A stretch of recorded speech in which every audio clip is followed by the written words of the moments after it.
you very much for coming.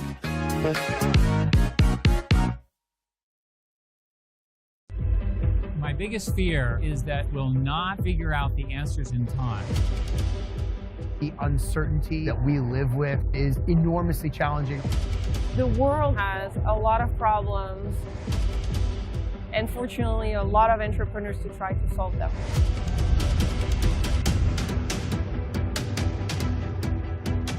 The 5,000 people are coming from different countries, from different walks of life. That is the beginning of the change that we need.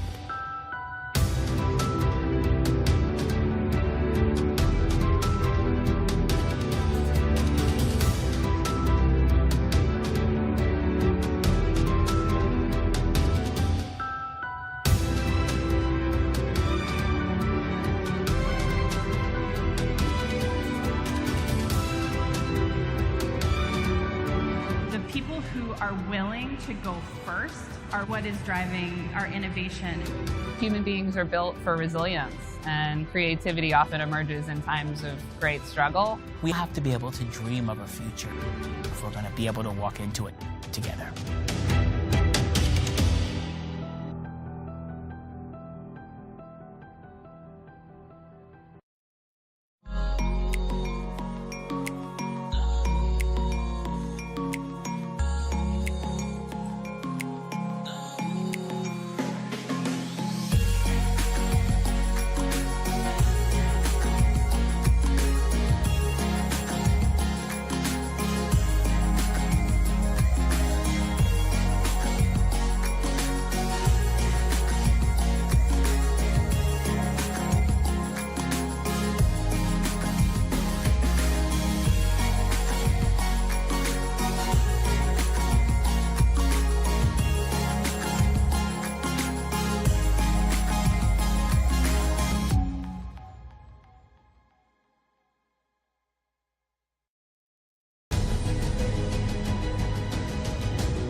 We can step into a new story. The status quo does not have to win.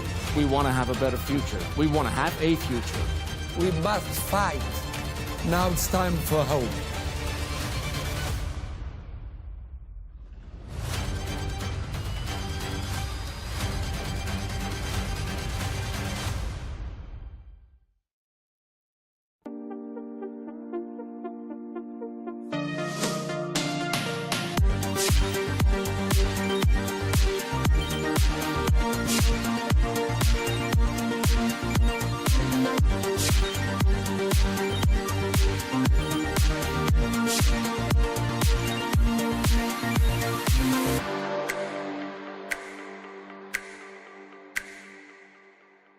This year, more than ever before, I want to welcome each and every one of you.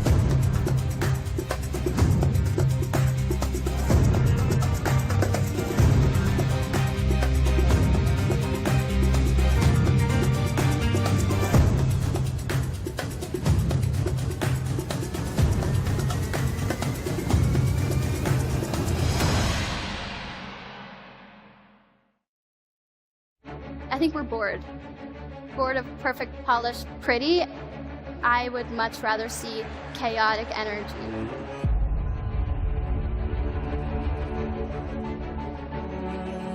Great ideas can come from anywhere.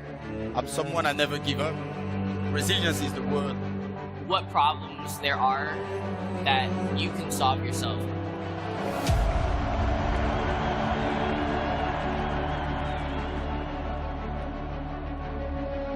We're developing not just the technology, but also the people around it and our organization, our understanding of how to work together. You have to nurture a relationship for it to be successful. And the best way to change that is not from the outside,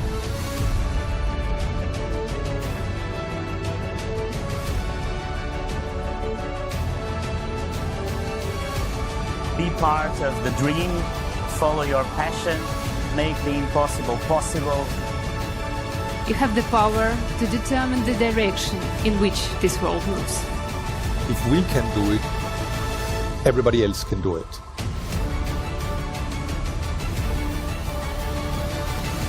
Let's do it together. Welcome to the Q&A and Experiences stage.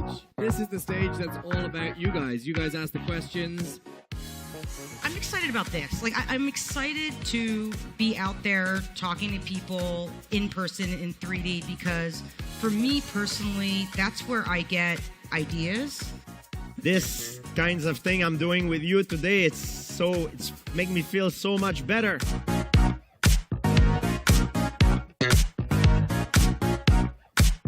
I get a lot of questions about what we're doing, and this was sort of way up there on the scale of good question.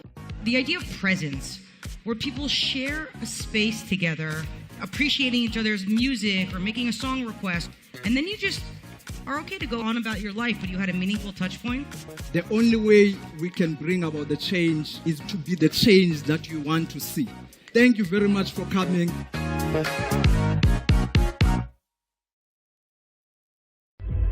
My biggest fear is that we'll not figure out the answers in time. The uncertainty that we live with is enormously challenging.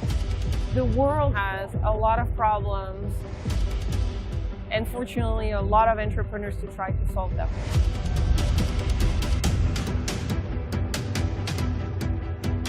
The 5,000 people are coming from different countries, from different walks of life. That is the beginning of the change that we need.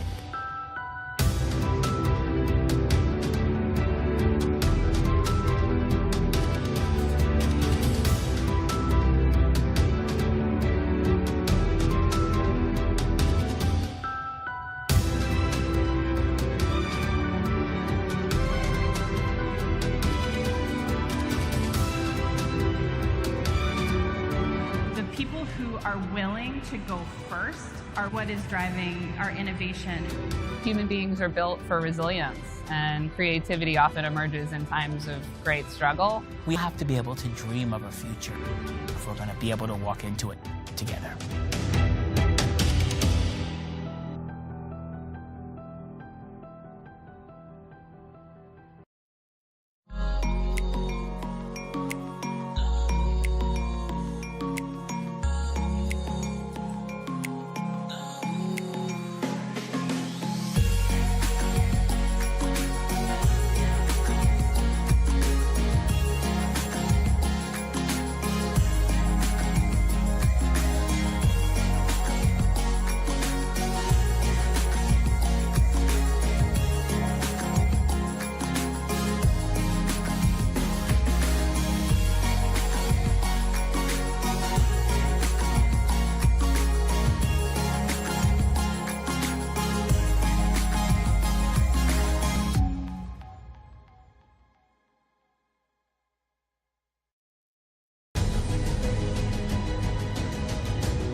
I think one of the biggest challenges facing the world right now is how we navigate technological adolescence, climate change, the spread of disinformation. There's a huge potential for abuse. how do we connect? Is everything going to work? Of course not. But you have to try, you have to innovate, you have to take risks to find solutions to our problems of today.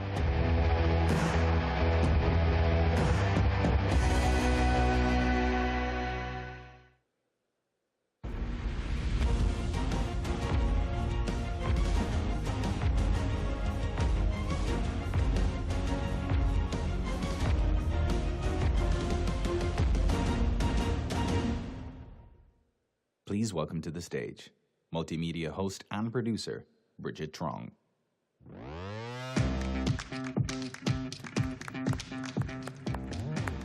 Good morning and welcome to the third and final day at Collision 2023. How you guys doing? Are you ready to rock it? Thank you. Front row. Love it. So I am based here in Toronto, and I'm so thrilled to have so many of you from around the world fly in to be a part of Collision. I can't stress enough how exciting it is to have attendees from over 118 countries, from as far away as Stockholm, Sweden, and Cape Town, South Africa, to Mexico City and Rio, all right here in Toronto this week.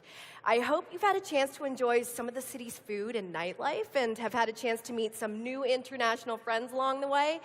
It is a showcase of how far-reaching Collision is in bringing the brightest and most innovative minds to Canada for a week-long celebration of technology, business, creativity, and of course, community. So let's get into it. Right here on center stage, we welcome some of the most amazing companies from around the world. We've got Standard AI, Vanta, Cohere from the US and Canada, Animoca Brands from Hong Kong, as well as the pitch finals with startups competing from Korea, Israel, France, and Nigeria. But we kick it off this morning with something a little bit different. Over the past few months, there have been questions raised about technology events, including Collision, and their place in the Canadian ecosystem. We have gathered 3 integral members of the tech community in Canada to give us their perspective on Canada's place in that worldwide tech ecosystem. So please welcome to the stage Douglas Soltis from BetaKit, William Johnson from Canadian Tech Journal, and Melissa Allen from League of Innovators, talking to my co-host, Sunil Sharma from Techstars. Thanks, guys.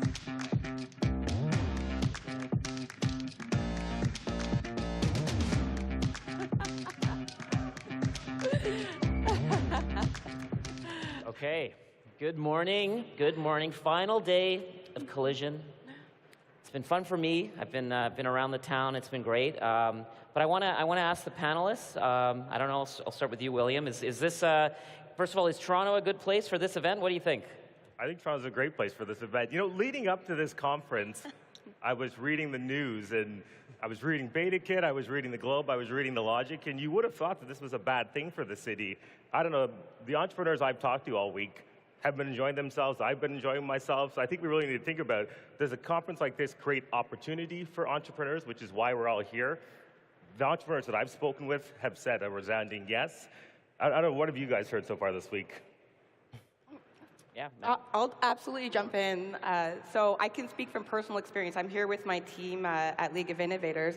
Number one is an event like this on this scale has allowed us to really gather youth founders together and give them the opportunity to meet people they normally would never meet. We're talking other founders, venture capitalists, angel investors, ecosystem builders like us.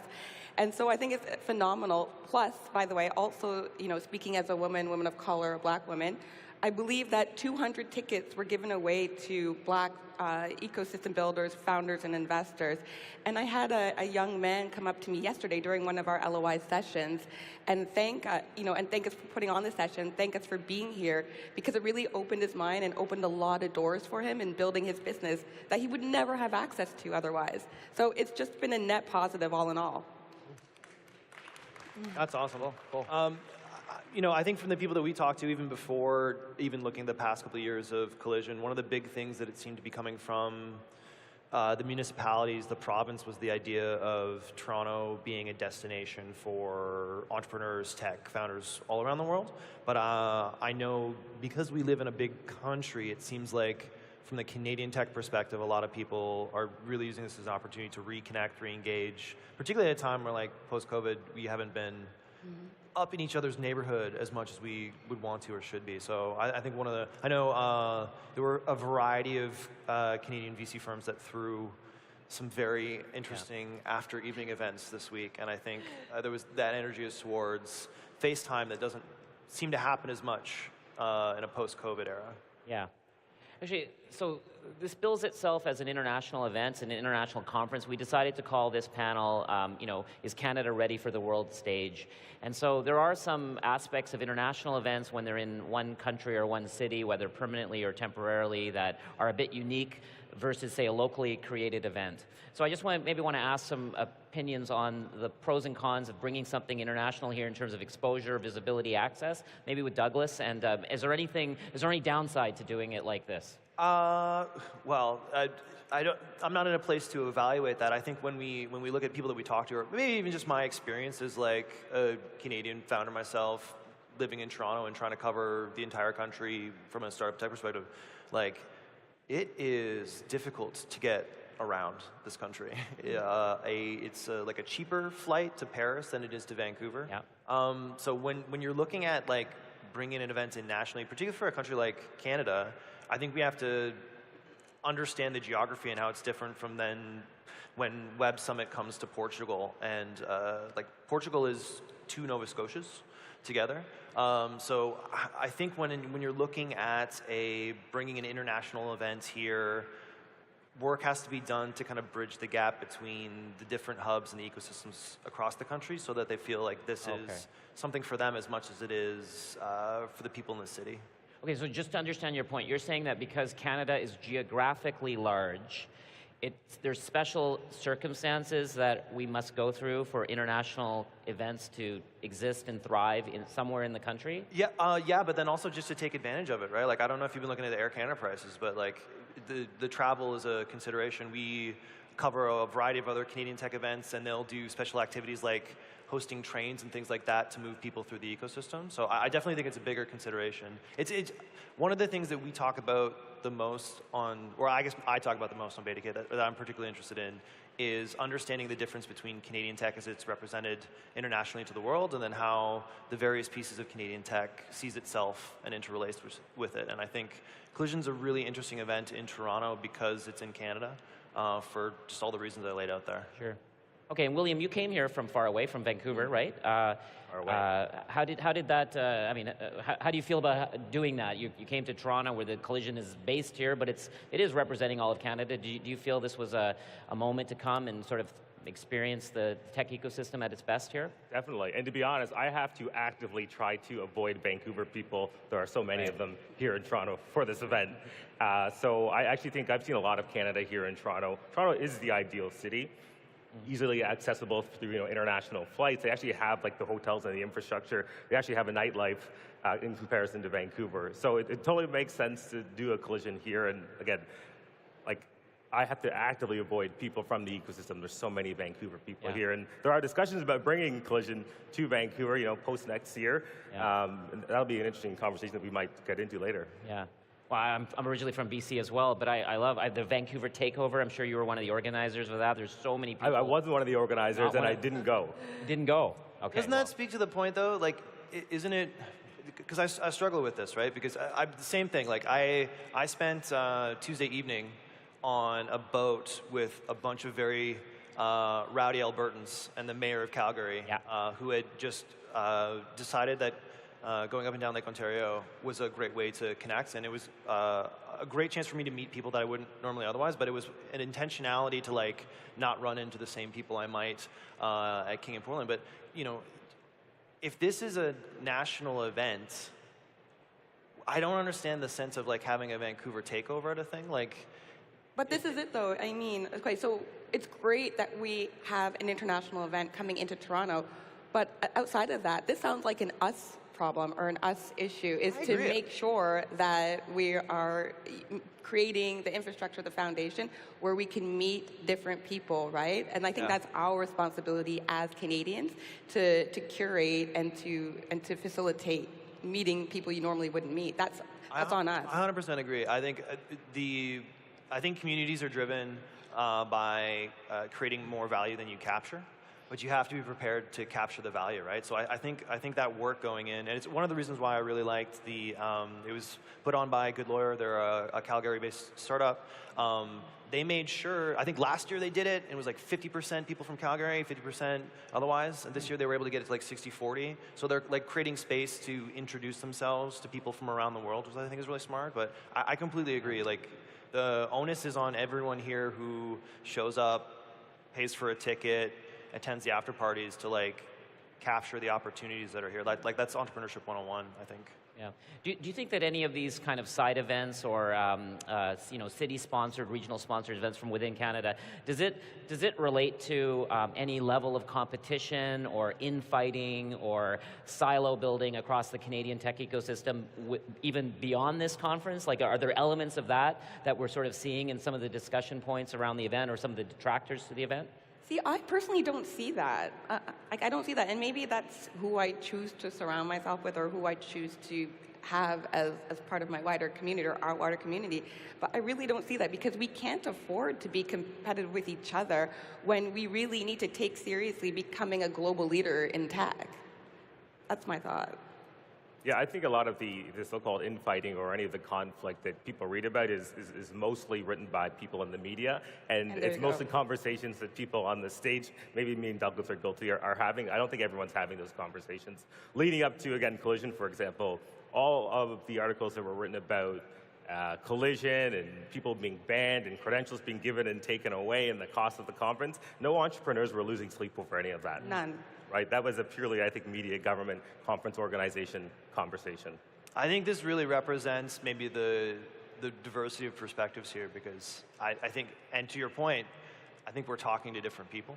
But and I think it's important to know just like all the different conversations happening. Like if your network's seeing it or not. I know like the Globe and Mail ran an op-ed from another event organizer in Canada basically saying that this is competitive. I think maybe where I want to trace it back, and this is something we've covered on BetaKit for years and years and years, in early days of ecosystems, as you are trying to establish your identity and place, any new entrants kind of popping up can be potentially seen as competition rather than, as it becomes more sophisticated, part of your network. And I know Startup Genome Report just had the Toronto Kitchener-Waterloo corridor again as one of the top 20 ecosystems in the world. But if you were talking to people in 2015, the idea of like the Toronto Kitchener-Waterloo, like I worked at BlackBerry for 3 years, like we still don't have a proper train there. Like the corridor is a little difficult, but that identity is developed. And I think organizations, whether it's 111, Communitech, Mars, that might have seen each other in competition to help generate an ecosystem individually, now work together. I could see a similar thing happening at the event and community level. Sure. Well, you mentioned the organizer of another event who put out the article in the Globe, or the op-ed. That's Phil Telio from Startup Fest, which is a nice conference. I've been there many times. We invited him on this stage. He unfortunately declined. We invited the Logix editor on stage. We invited you, Douglas. You accepted, so that's nice. And actually, we talked about media briefly. I want to ask you, how do you feel the Canadian tech media is portraying the tech ecosystems, the tech excellence, the tech opportunity in Canada by Canadians? How do you feel the portrayal is done, and is it accurate and reflective of all the people involved in tech in this country? I'll start with you, Doug. Yeah, I'm happy to talk about that because obviously it's my job, it's what I do, and I think if anyone's been paying attention to the news, whether it's National Geographic or a rumored merger between Postmedia and Torstar, like it's the death of BuzzFeed, like it's a really difficult time for media. I know for me, coming out of working at that time, Canada's biggest tech company, and looking what I wanted to do next, I had tons of colleagues that wanted to go to, and did, Samsung, Apple, Google, things like that. I made a conscious decision to stay in Canada and kind of be a part of what's going on here, but when BetaKit started, there was no national coverage of tech or even local. You didn't have the Globe and Mail's team on tech. The National Post had one reporter, Matt Hartley, great guy, but he was doing maybe a story a week. I think what we're seeing now is an attempt, and with what the work William's doing as well, to tell more stories and reflect the amount of activity that's happening in 2023 versus 2013. I don't think we're getting to every story. Certainly, I think one thing people should know about media publications is that journalists don't think too much about the stories that they've filed, but they go to bed thinking about the stories they're not getting to. And there are we've got a team of maybe like 7 people this week covering what we can. We're not going to get to it.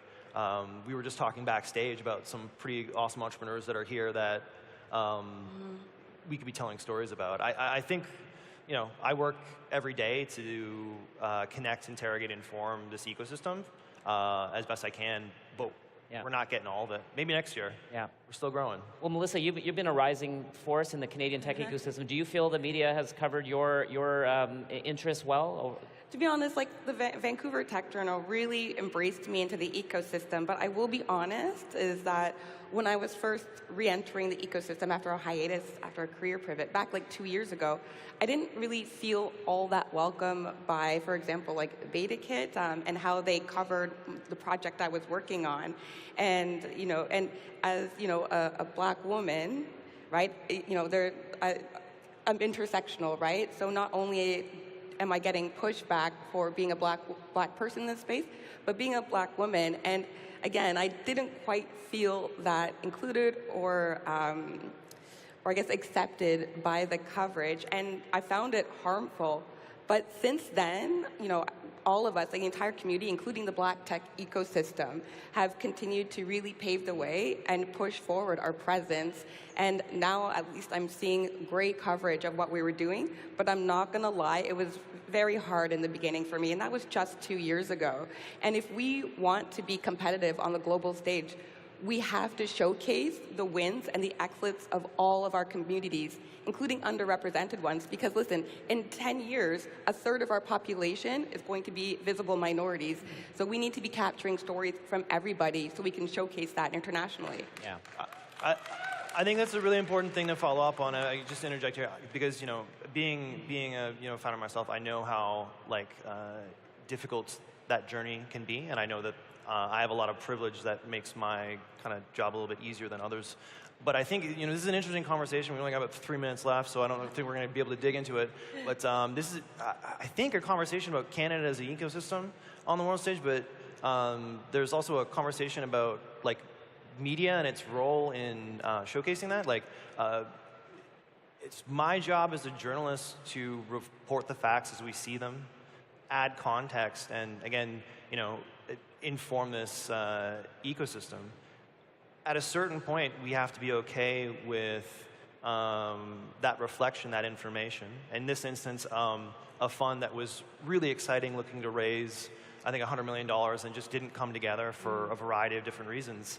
As something that we can be okay telling the story of, but also understand that it's not the media's responsibility to advocate for the ecosystem. At least in my perspective, that's not what we look to do at BetaKit. I think the word interrogate in our mandate is really important because I think that's the value we can create. I'm not here to advocate for collision or Canadian tech. I made a decision to showcase what was going on in here, report it because I thought it was valuable, but I'm not here to boost. And that's fair. That's fair. But you don't have to advocate. But it's super important to get a broad, series of perspectives and to get the facts right. And I mean, in that particular instance, there was an article full about diversity in venture capital and tech and my fund and things like that. But we only heard in that article from 3 white or white presenting men, and it was written by a white presenting man. Right. So it's really important that you're absolutely right. You don't have to advocate. But there should be representation and diverse perspectives because that's who we are as a country. Yeah, I completely agree. I'll just note, we completely stand by our story and the reporting. I think, Again, we're talking about the growth and the development of the ecosystem. Someone who's lived in the States, seen U.S. media and the relationship between U.S. tech and U.S. journalists there, I don't think we're quite at that point. I think we have to recognize if you're not willing to participate in the story, then your voice is going to be there. And But I will just say, because Douglas, someone declines to comment doesn't mean we're not going to do our job. And I think we've kind of proven that in the past couple of months with our collision reporting. Well, I will say, Douglas, you do say you want to report the facts, and that's your objective. This event, I mean, I'd have to say you were on the detractor side in terms of the, I guess how so? Well, in terms of the commentary on what you're hearing is that people want this event to go away. We can't wait for it to be over. There's 35,000 or 36,000 people here, seem relatively happy. We didn't see that side of kind of the coverage or the sentiment as much. But we're running out of time, but I do want to ask you one final thing for all of you, which is, does the fact that this event came from somewhere else matter? Does it matter that it's a global conference that came here like the way Olympics or the Formula One or the Honda Indy outside the building? Is that a relevant determinant? I stand by that. It's a net positive. Look at us all coming together. I wouldn't have met people. I would have never had this opportunity to meet such incredible people if it weren't for events like this. It's a net positive in my books. Yeah, I think it was an interesting conversation I would have loved to have, which maybe beyond the invite that I received kind of Tuesday morning, we could have done more prep here. Well, you were invited weeks ago. Patty invited you on center stage weeks ago, and you know I would just like to maybe note here, before they play us off, that there's a big difference between what journalists report and what they're told and what their opinions are. And I would have loved to have a conversation about that. I tried to have a conversation about that with the organizer of this conference. Didn't go so well. I encourage you, maybe if you're interested in that conversation, to go watch it, because obviously didn't happen on stage here. That's okay. Good media man plugging his own podcast. I love it. I like that podcast. I actually want people to listen to it. It's great. All right, listen, this is it for today. We just wanted to get a little spice of where Canada sits in the world. It's an amazing country. It's fueled by diversity and immigrants and great people who are just trying to get here. We heard the minister's announcement just 2 days back on immigration. There's exciting things happening. I'm glad to be part of it. I'm grateful for you three to be here this morning, and we're going to continue in just a few minutes. Don't go anywhere. Thank you. Thanks, Anil. Thank you.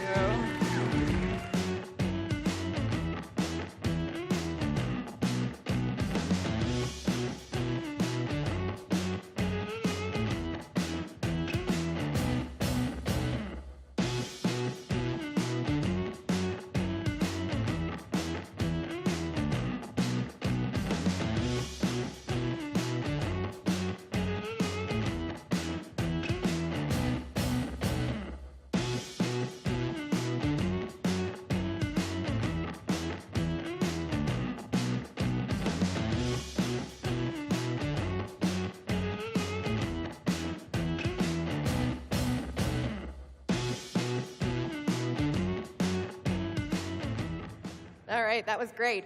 From the boardroom to the family dinner table, AI is dominating conversations far and wide. As companies incorporate AI into their products, how can they ensure they do so responsibly?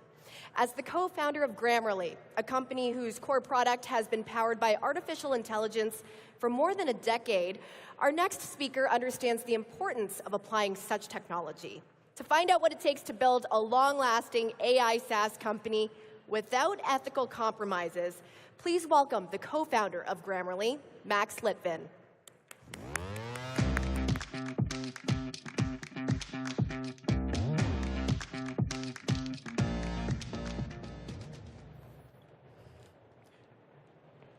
Good morning, everyone. Right now, we're living through one of the most interesting periods in technology. Maybe even one of the most interesting periods in human history. But I'm not an expert in human history, so I'm going to talk about technology. Specifically, I'm going to talk about how to build and use artificial intelligence or augmented intelligence in a way that's responsible, that's leading to long-term positive impact for you, your company, and people around you. My name is Max Litvin, and I'm a co-founder of Grammarly. Grammarly is a communication assistant product, one of the early users of artificial intelligence. Grammarly is used by over 30 million people worldwide and over 50,000 teams. And it helps improve communication from ideation to creation of content to refinement and even comprehension of different types of communication. So artificial intelligence has been in the spotlight several times before. And every time the same story repeated itself, where people got very excited, new technology got developed, new products got built, but at the end, it ended up with a big disappointment because expectations were just unrealistically high. I went through my own hype cycle of AI back in early or mid-90s. I was preparing for one of the coding competitions, and in a book I was reading, I found mentions of neural networks. I got very curious, so I decided to build a neural network, and I built a very simple, primitive neural network that could play tic-tac-toe against itself, and it would learn from just making random moves initially, but gradually would learn, and hopefully it would just figure it out and play as well as a human. So I built it, started training it, and within a very short period of time, it would actually win or draw every game, just like a proficient human would. And at that point, my mind was blown. I forgot about everything. I gave up on the coding competition. I gave up on eating and showering even, because nothing else mattered. That was going to change the world. So I started thinking about, well, what more can I do with it? And my next challenge was chess. Well, it was about 5 or 6 years before Big Blue, IBM's Deep Blue. So obviously, chess didn't work out. In fact, it was so far away from what was possible that I couldn't even compute how much memory I would need to build neural network for chess. The computation wouldn't even finish. So I tried to simplify the task, give it a progressively simpler tasks, and try to build neural networks for that. And in the end, I ended up with a very simple card game, barely more complex than tic-tac-toe.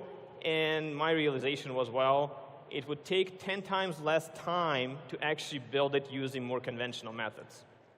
So within just a couple days, I went from, oh, this is going to change the world, this is the most important thing, nothing else matters, to I cannot think of a single practical application for this. This is not working in practice. Well, this time it's different. This time, artificial intelligence and technologies it allows us to use have wide practical applicability. They solve a very broad range of problems, good enough, quickly enough, with high enough level of predictability and quality, and sufficiently low cost. Also, developer accessibility is in another level now. You don't need to be a scientist. You don't need to be an AI expert to benefit from them, to use them. And finally, they create significant amount of value, very significant amount of value. For many years, AI was part of many, many products. For example, now if you buy a phone, there is a good chance that it uses AI-powered noise suppression in its microphones. When you buy a TV, there is a good chance it uses AI-powered upscaling for better image quality. But the benefit or the impact of that AI, even though it's probably 10 times better than a conventional solution, the impact of it on the value of the entire product is very small. It's barely noticeable. I would compare it to maybe impact of like condiment in a sandwich.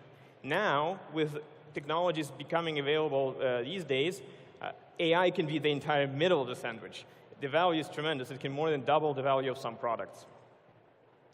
But with great power comes great responsibility. It's a cliche, but it doesn't make it any less true. So how do we build responsible AI? Well, let's start with looking at what is responsible AI. First, it's ethical and transparent. What's good without AI or what's bad without AI is just the same with AI. Nothing changes. All the ethical principles apply. It's not, there is no free pass. There is no excuse that, oh, it's new, it's unknown. Same ethics. But also, there is a requirement of transparency. AI is not automatically understandable. It is kind of a black box technology, so you need to provide transparency on why and how you're doing the right thing and why and how you're going to be doing the right thing going forward. It also needs to be forward-looking and considering of broad impact. It's easy to build a product that provides something good, quite significant benefits, within a very short period of time and within very confined kind of a scope. But if you look broader, it may be different. For example, when leaded gasoline was invented, It was the greatest thing ever because it made engines more powerful, longer lasting, more efficient, and so on. But then when we looked at broader impact of it, it was a disaster. We're still dealing with the consequences of that disaster. So let's not let AI become leaded gasoline 2.0. And then finally, it needs to be safe and secure. And I'm going to talk about it in a bit more detail. So when building responsible AI, I would say start with privacy and security. And that's just not just a nice thing to say. It's not like a virtue signaling saying that, oh, start with privacy and security. It is actually a very practical requirement for building AI. Why? Because AI relies on data to be effective. It needs a lot of data to work. And nobody's going to give you their data if you cannot ensure its security. So if you cannot do security, you cannot do AI. So that's fundamental. But then there is next level. AI performs much better when it has context, rich context available to it. For example, many people complain, oh, when I generate text using artificial intelligence, it doesn't sound like me. Well, it can sound like you. It can perfectly sound like you. It just needs to know how you sound. And that's where it gets sensitive, where it gets personal, where you start to get concerned about privacy. But then there are more levels. Let's say you sound different when you're communicating with employers, when you're communicating with colleagues, when you're communicating with investors or your family and friends. So again, AI can know and generate any content or messages or responses that sound just like you in that context. But it needs to know how you talk to your friends, how to talk to your colleagues, and so on. So that gets even more personal. That gets even more sensitive. In a nutshell, whoever can solve privacy and security better is going to win AI. So that's why I say start with privacy and security, because it is a fundamental, practical need for every AI company. Then I would say setting the right expectation is the second most important thing. I already alluded to that in talking about AI hype cycles, but it goes deeper than that. When your customers, let's say when you're making AI application or technology in general, when your customers or users of your technology have the right expectations, they are better set to be successful with your technology. They are set up for success. For example, let's say, hypothetically, you built a news summarizer that's effective or correctly summarizes news in 95% of cases, and then maybe 5% of the time it misses the point. If you communicate it to your customers well and set the right expectations, they will probably put it in a workflow where it improves productivity of somebody whose job is to summarize news and will make them maybe 10 times more effective, 10 times more productive. But if you misalign or if you don't communicate the limitations of the technology properly, they might put it in a fully automated workflow where 5% of the time it will just spit out garbage and it will be a disaster. So expectations, or setting the right expectations, can make difference between somebody being very, very disappointed with your product and not being successful with it, to somebody making your product a 10% productivity boost for their team. The next pillar I want to talk about is aligning interests. And this is a little bit complex, so summing it up, I would say making sure your business model rewards everybody in your ecosystem proportionally to their contribution. To kind of expand on that, AI typically requires some kind of ecosystem to function. It requires data, it requires user and user feedback, user interactions, connection to workflows through different APIs and so on. So you end up needing a lot of partners, a lot of stakeholders to participate. Making sure that everybody has interests aligned in the same direction simplifies this cooperation and also ensures its longevity. For example, at Grammarly, we ensure this aligned interest by making sure that our users are our only source of revenue. So basically, we dependent on long-term satisfaction of our users to get revenue. And that's why we never have discussions or debates where, oh, do we choose revenue or do we choose user benefit? These things move in the same direction in parallel, and that simplifies business decision-making so much. So make sure that you think through aligning interests and reward everybody who brings something essential to your ecosystem proportionally. Next thing I would focus on is creating user trust. And it seems that, well, if you have privacy and security, if you set the right expectations, if you align interests, user trust should be automatic. Well, there are some more things you need to do. First, you need to create transparency. Again, AI is a bit of a black box, has a lot of mystique to it, and people have different level of preparedness, different audiences have different level of preparedness for understanding how AI works. So just doing your thing openly in a way that's just visible is not enough to create transparency. You actually need to invest in communicating what you do, why you do it, how you do it, why it's safe and secure, why it protects the interests of all important stakeholders in a way that your audience can understand. And we experienced it. For example, when we presented very detailed, very nicely structured documentation to InfoSec specialists at enterprises, they're happy about it. They love it. They love the details. They love to dive in. They love to analyze this stuff. When you show this to a consumer, to an average person, their reaction is most likely going to be, oh, there's so many words. It's such a large document. They're probably hiding something scary in there. So mind your audience. Creating user trust and creating transparency requires some work. Kind of a next level to that would be giving users more control. Not everybody is ready to accept AI fully into their organization, into their processes, into their workflows. So let your users, whenever possible, do it step by step. Let's say there is a feature in your product that requires more data to function properly, more data from your user, or more more personal stuff. Make it opt-in, make it optional, make users give users the right to decide whether they want to engage with it or not. That'll help build trust. That'll help engage users deeper. Typically, when people have more control, they actually are braver and more confident and progress further.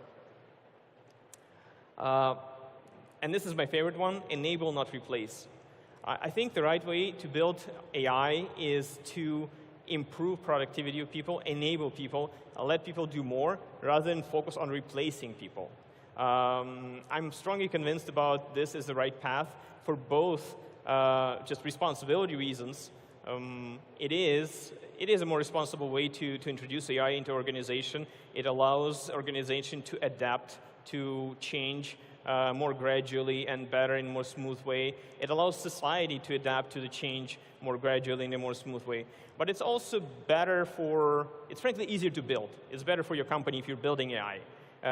Why? Because, well, going back to my example of a news summarizer that's 95% more, 95% effective or correct in 95% of cases.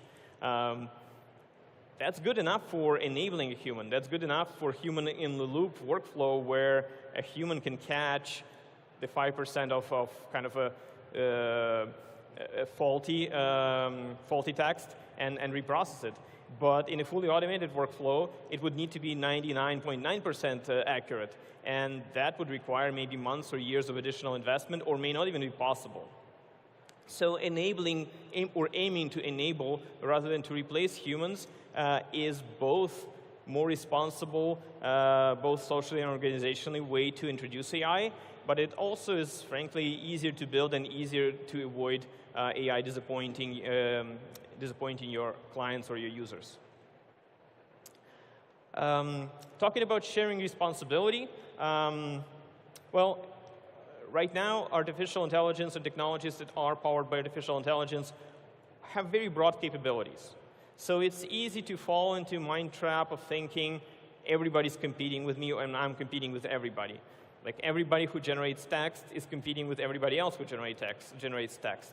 Everybody who generates images is competing with everybody else who generates images. But I prefer not to think of it like this. I prefer to think of it in a different way. Right now, artificial intelligence is delivering less than 1% of the value it can possibly deliver. So growing the pie, working together to increase that value that artificial intelligence creates for society is a much more fruitful pursuit than trying to take a bite of somebody else's slice of the pie. So we're all in this together. We're all pushing this technology forward. And I would encourage everybody to share best practices, share pitfalls, policies that work for them, and so on. So just pushing it together rather than focusing on competing and then race to the bottom. We're not there yet. We won't be there for many, many years. And finally, it is important to acknowledge the limitations of artificial intelligence. Technology, this is a very new technology. It's not perfect. We don't fully understand some of its implications yet, and it's important to acknowledge it, to take it into account when you're building it. For example, it's not as predictable as many other technologies. It cannot be perfectly predictable. It's prone to biases when it's fed biased data, and most data is biased in some ways. It's difficult to QA. It's impossible to do perfect quality assurance on artificial intelligence, and so on. So there are many, many limitations to this technology. Many of them can be worked around with other technologies or with processes in which artificial intelligence or augmented intelligence is integrated. So it's possible to avoid all that. But you need to not be in denial about it. It's important to acknowledge it. It's important to pay attention to it. It is important to invest in alleviating any concerns there. So this is all I wanted to share today, and I hope it will help you either build effective and responsible artificial intelligence, or integrate artificial intelligence or augmented intelligence into your organization and your workflows in a responsible way. Thank you. I think we're bored. Bored of perfect, polished, pretty. I would much rather see chaotic energy.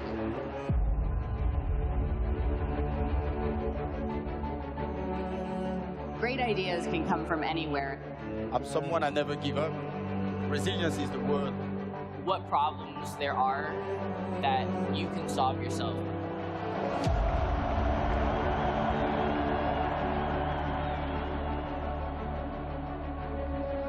We're developing not just the technology, but also the people around it and our organization, our understanding of how to work together. You have to nurture a relationship for it to be successful. And the best way to change that is not from the outside.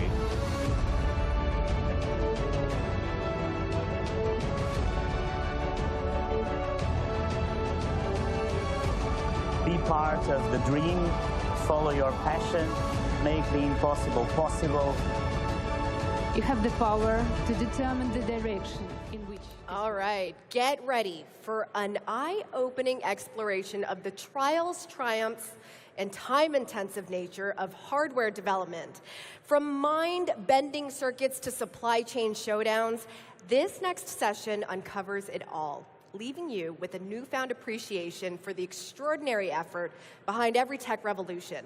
So please welcome in conversation with Harry McCracken from Fast Company, founder and CEO of Brink Drones, Blake Resnick, founder and CEO of Dusty Robotics, Tessa Lau, and the co-founder and CEO of Standard AI, Jordan Fisher.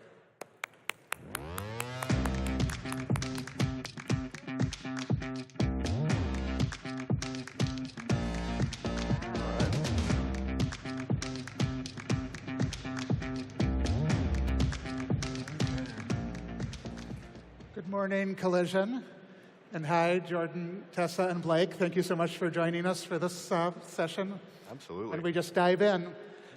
As the title suggests, there is an old saying in the tech industry that hardware is hard.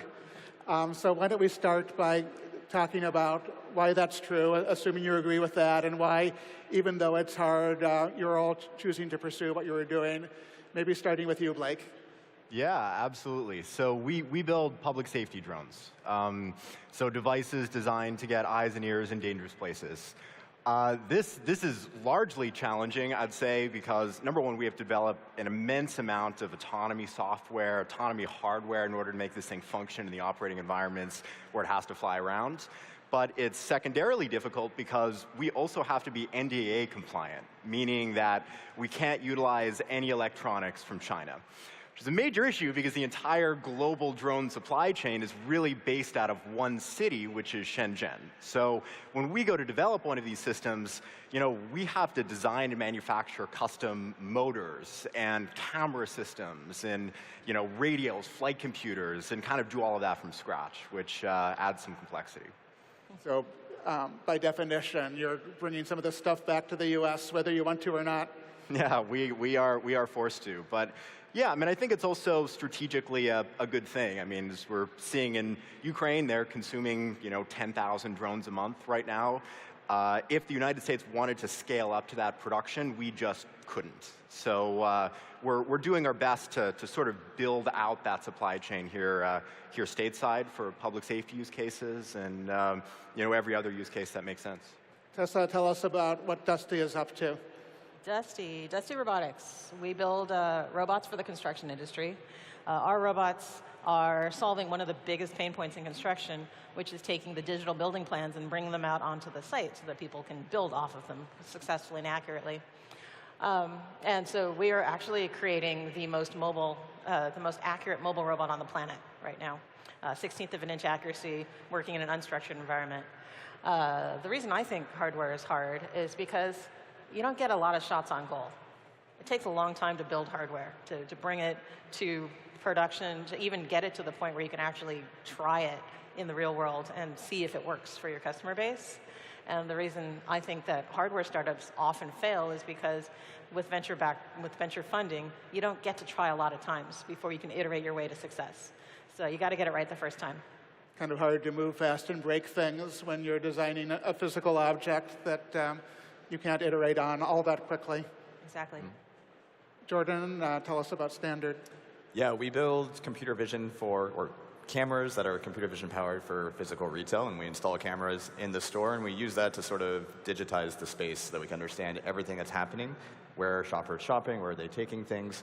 You can use that to deliver great experiences for the shopper. We call autonomous checkout. You walk in, walk out, get your receipt automatically, but you can use it to improve your operations and logistics inside of the store. We know when out of stocks are happening. We know when there's low stocks, when there's planogram compliance issues. That's really about transforming a physical store, digitizing it, and taking it to the next level. And it has a big hardware component. It has a big physical operational component to it as well, of getting those cameras in. I think a lot of what you said resonates with me. You don't have a lot of shots at goal. And I think the other aspect of what we're doing is we're competing with technology that's decades old, which in some ways makes us have an advantage, but in some ways that technology is so ruggedized. And if you think about a laser scanner, like a point-of-sale system, it's so ruggedized you can kick it and it will never fall over. These new systems have to be as ruggedized and just as resilient. Are you able to use off-the-shelf cameras, or is this required a lot of custom design work? We do both. So we have commercial off-the-shelf as well as a internal development program for custom AI-powered cameras. So you all knew what you were getting into when you decided to do hardware, but what have your learnings been in terms of, has it been even harder than you expected? We should probably also talk about the fact that, at least in some ways, I'm guessing it's easier to do hardware today than it would have been 10, 20, 30 years ago. Yeah, absolutely. I mean, like when you start a company, you want there to be some hard moats, right? Like, me personally, I want to do a product where if I do it, if I succeed, if the team is able to do it, then our moat is the fact that we did something crazy, challenging, and so it's hard going in, but you never know how hard, right? Like once it really starts punching you in your face, you're like, I knew this, but now I feel it. So yeah, I think it's way harder than I thought. I still think it's great, and there's all these conversations in AI happening right now about what's your moat, right? Like you're not the large foundation model, like so what is your moat? And I think hardware is an excellent moat. If you can get over that hurdle, you can win. You can capture and retain a market. Yeah, totally. I would say one of the things we never expected was the supply chain disruptions in the past couple of years. Boats clogging up canals, unable to get materials from suppliers. Some of our part lead times are upwards of 2 years. Wow. And so it's really hard to build a startup if you have to wait 2 years to get a part. And so it's forced our team to be very creative about how we're actually building the hardware and actually stockpile parts, become like a parts inventory supplier ourselves so that we can actually build the things we need to build. Blake, there are some really large, extremely well-established companies that do public safety tech. Does that make it easy for them to do what you're doing, or is this an example of something where being a startup is actually helpful to the cause? Yeah, I mean, I think one advantage in our industry is drones are just hard to build. Like, they're fundamentally challenging to manufacture, to make reliable. I think the big incumbents in our space largely don't want to build a drone. Like, they don't want to take on that hardware component. They're very interested in building out software solutions that might integrate with off-the-shelf DJI drones, for example. But yeah, for the most part, they just really don't want to take on the hardware lift. So we're grateful for that. Good sort of universe for us to exist in.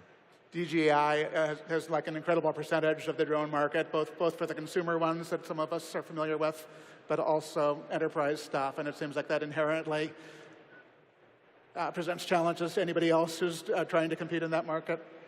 Yeah, I mean, what's kind of unique for our industry is the United States federal government has banned itself from purchasing Chinese-made drones. So that applies to DJI, it applies to Autel, it applies to Unique and some smaller manufacturers. You add up the market share of all of those companies, we're talking, well into 90, maybe 95% of the market these types of companies own.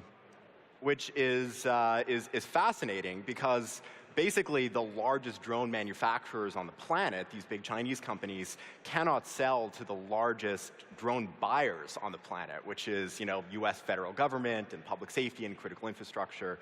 So there's really this need for like a drone maker for the free world, and yeah, that's kind of what we want to become.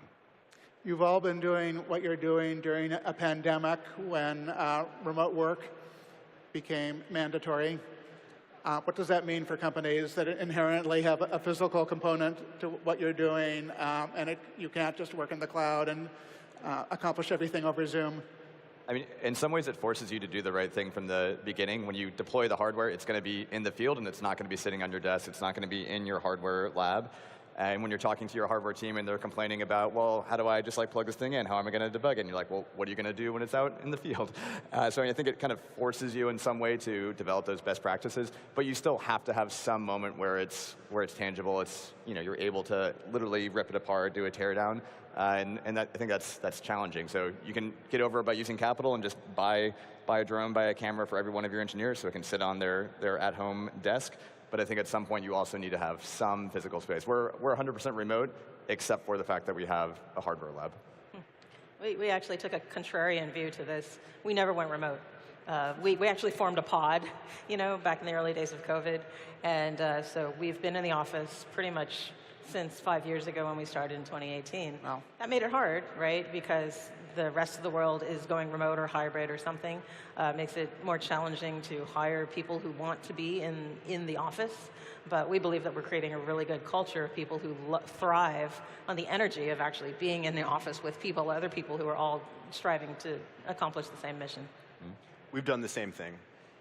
It's hard for a mechanical engineer working on a drone to be effective without access to the drone or access to CNC machines and 3D printers. Same for electrical engineers working on boards needing $100,000 oscilloscopes, right? It's hard to send every double E an oscilloscope for them to do bring up on a board. So yeah, we've just sort of been based out of a centralized office. You can't build a robot in your living room. Yeah. Not until the robots can build themselves. Someday. Did you run into any gnarly supply chain issues? And if so, have those gotten back on track more recently? Yeah, I mean, Brink has always existed in this climate of chip shortages and so forth. So one thing that we've done a lot of is just risk buying components. So if an electrical engineer identifies 5 critical pieces of silicon in order to make a board work, before we even design the board, we'll buy production quantities of those 5 chips. So we know that by the time we invest all of that engineering effort to make the board work, we're going to be able to produce the thing. It's really excruciating to be in a position where, multiple electrical engineers are working on something for, a few months. Then you realize you have to throw all of that away because you just can't buy the chips. So that's been our strategy. It's worked pretty well. So I think there are some strategies you can implement to kind of mitigate risk in this area. So for us, we've actually had to buy up a large number of components unexpectedly just to mitigate the supply chain risk. One of the things I did not expect was having to store all of those components. Yeah. Mm-hmm. And so we actually need a lot more office space than I thought we would because we're actually serving as a parts inventory supplier as well. But the other surprise for me was when you have an 8-month lead time on some of your most critical components, you have to forecast out a lot farther on the sales side than you would otherwise because you need to order those parts now for delivery mid-next year so that you can actually meet your sales forecast. And once you've got that product market fit and you're starting to scale up, you really need to start doing that planning ahead.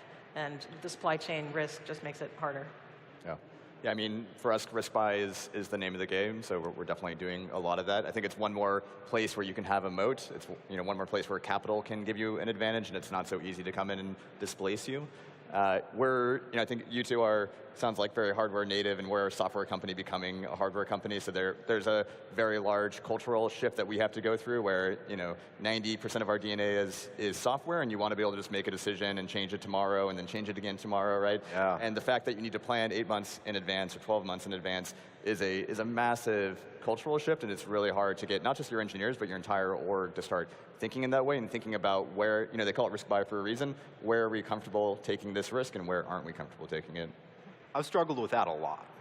Like, I think naturally I very much want to be iterative in product development. And if you're spinning custom boards and writing an immense amount of custom software and everything else that's hardware specific, you can't really do that. You sort of have to get it right the first time. We were just talking about this, but trying to iterate 3-5 times on a new drone system, it just makes it unviable to develop these types of products. Yeah, so it's definitely challenging. And you've got to inject, go ahead.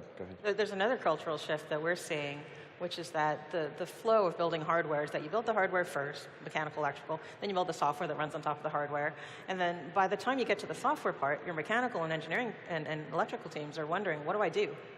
So you have to have the next product lined up, and you have this pipeline that you need to start filling with product ideas. So you have to think a lot farther ahead as a hardware company. Absolutely, yeah. Some of my background is in, I used to be a federal employee running teams in the federal government, and they force you to do SDLC, software lifecycle, in a certain way, and it's very waterfall. And one of my mentors at the time was like, Jordan, the government can only build rocket ships, right? Like, we've taken that mentality and we've applied it all the way down to even what we're doing, which is just pure software. But I think that's actually a really valuable skill to learn. I hated it at the time, but now it's like, actually, sometimes you do need to plan ahead, and it's exactly these types of situations where you've got to keep the pipeline warm, you've got to know what everyone's doing at all times. Even in great times for the startup economy, it can be difficult to raise money for hardware. VCs, after all, love the fact that software is eating the world and hardware scares them. How much of a challenge of that was that for you? And in the current economic climate, how have you done in terms of having reached the capital you need to keep on doing what you're doing?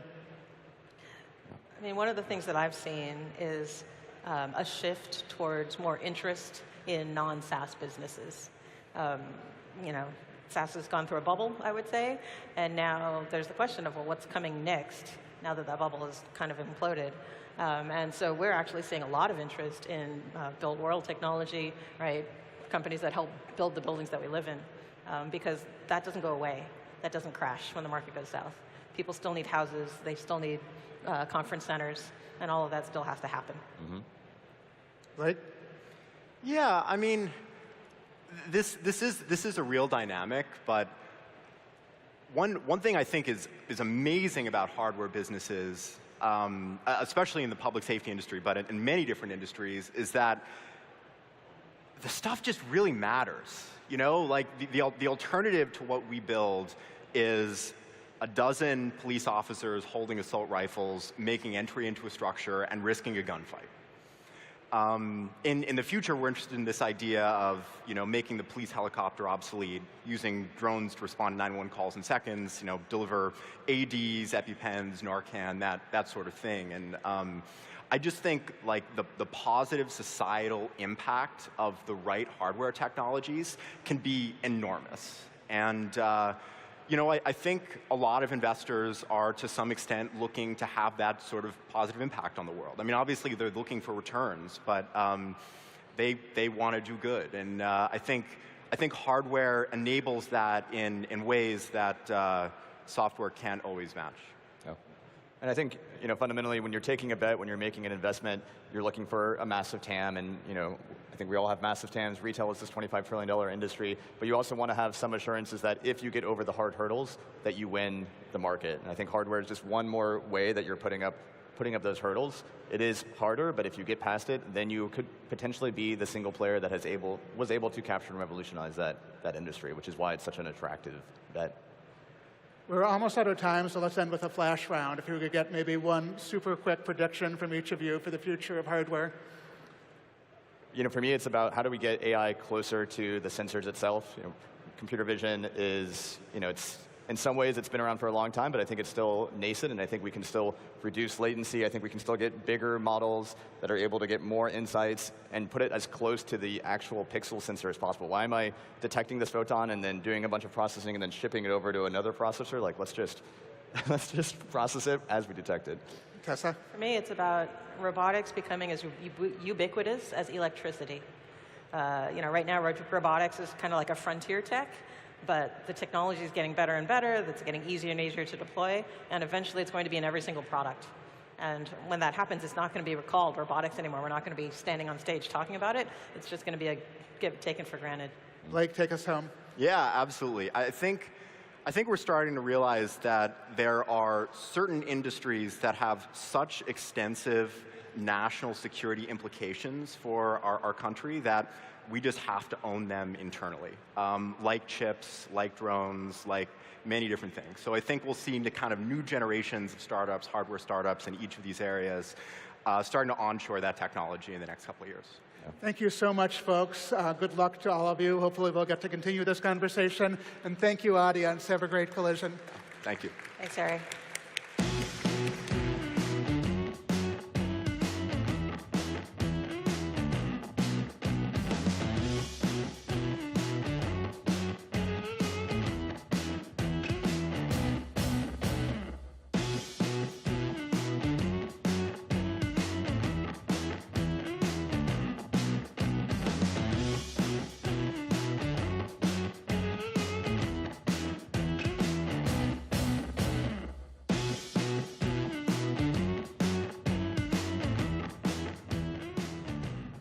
All right, our next speaker co-founded DeepMind, which sold to Google for around $500 million.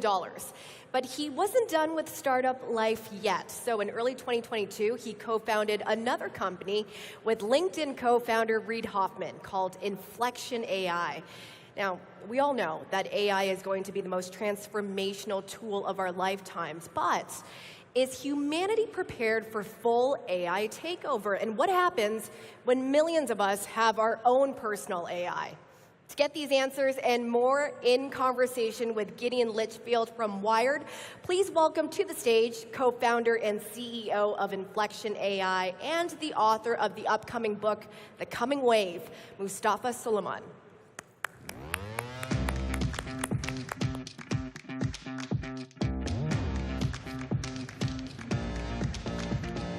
Hi, everybody. Coming back to AI once again, and we are wrapping up with one of the most interesting companies in AI at the moment, which is Inflection AI, run by Mustafa Suleyman, who co-founded one of the most interesting other interesting companies in AI, DeepMind. So for me, as a slightly cynical journalist, when I look at AI today, at large language models and what they're capable of, I see them being really, really good for certain things. They seem to be great for writing code and making coders more efficient. They're good for generating things like marketing copy. They seem to be just okay for a lot of other things. They, sure, you can use AI to, draw a quick sketch and it'll make a website for you. It could put together a pitch deck or something like that. But I feel like it's good at doing it at a very basic level. But as soon as you want any sophistication, or as soon as you want any real level of skill, you basically need a human again. So how do you think the capabilities are going to change in the next 3 years or so? Look, I think it's easy to get caught up in a snapshot in time, right? Everything that you described is the current state. But if you take a step back and look at the trajectory over the last decade, I mean, it's truly incredible. I mean, 10 years ago, large language models had nothing to say for generating language. I mean, we were really focused on images and audio to some extent. And so this is a revolution that I think is going to truly transform the way we interact with computers.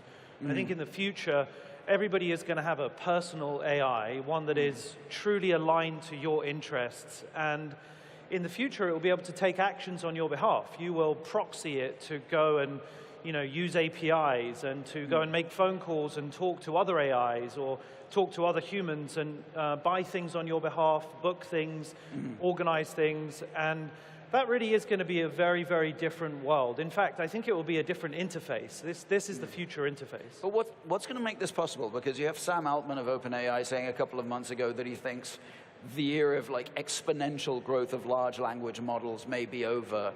That we're not going to see the same multiple orders of magnitude increases that we've seen over the last couple of years. Do you think that that's not the case? I think this is really just the beginning. What we see now is the tip of the iceberg. Over the next 5 years, I expect many more orders of magnitude of compute to be deployed at the most cutting-edge models, and to have that compute used more efficiently and more smartly as well. So right, you're able to do more or the same thing with smaller models, right, or with less. Well, and that's the kind of curious thing, is that the models are getting massively bigger, but they're also getting massively more efficient. So you're seeing the exponential on both trajectories. Yeah. So you've just announced a big new funding round, and you're building you're building what's going to be the biggest AI cluster together with NVIDIA. What's that going to enable you to do? Yeah, that's right. We just raised $1.3 billion. We're building a cluster of 22,000 H100s, which is the cutting edge NVIDIA GPU. And I think this is going to allow us to train models that are at least an order of magnitude larger than anything that is available in the cutting edge in the world today. That is obviously GPT-4. And in terms of capabilities, I expect to see models like Pi, our personal AI, get better at taking instructions, get better at laying out plans, and stringing together sequences of activity across more dispersed time horizons. At the moment, the models are very good at minute-to-minute interaction, and what we want to do is get them to be better at much longer form generation, as well as planning and prediction over broader time horizons. Right. So I've played with Pi, I've used it to, when I'm in a bad mood to tell it about my problems. And I've been actually quite impressed by how good it is at, making the appearance of listening and reacting. But what does it look like then when it is capable of doing things on your behalf? And I don't know, are there any particular applications you think it's really useful for, or are you hoping this is a general purpose assistant? I mean, I think everybody is going to have a chief of staff in their pocket that is knowledgeable, kind, supportive, and also very practical. And I think that's going to be the curious thing about this new wave of personal AIs is, there aren't any humans that can do all of those skills at once in a single experience, in a single person.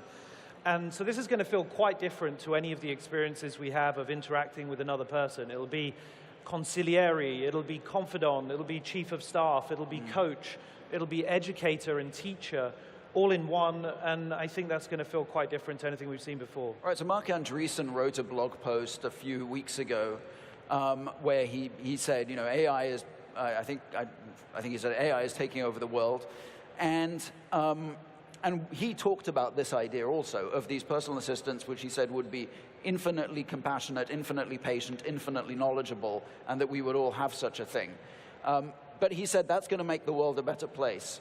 And my reaction to that was, well, not if the people in the world are not trying to make it a better place. If we all have these assistants and they're enabling both our worst impulses as well as our best ones, what does that do to the world? Yeah, I mean, it's not often that I agree with Mark Andreessen, but I mean, I think that's totally spot on. If you, as you interact with Pi, we've deliberately designed it to be very patient, very curious, very respectful. And I think that those are design choices. I mean, we now have a new clay, a new putty that, as creators, you know, we've got a new interface that we can very precisely articulate behaviors and styles and tones, as well as obviously the core substance and the IQ of the model.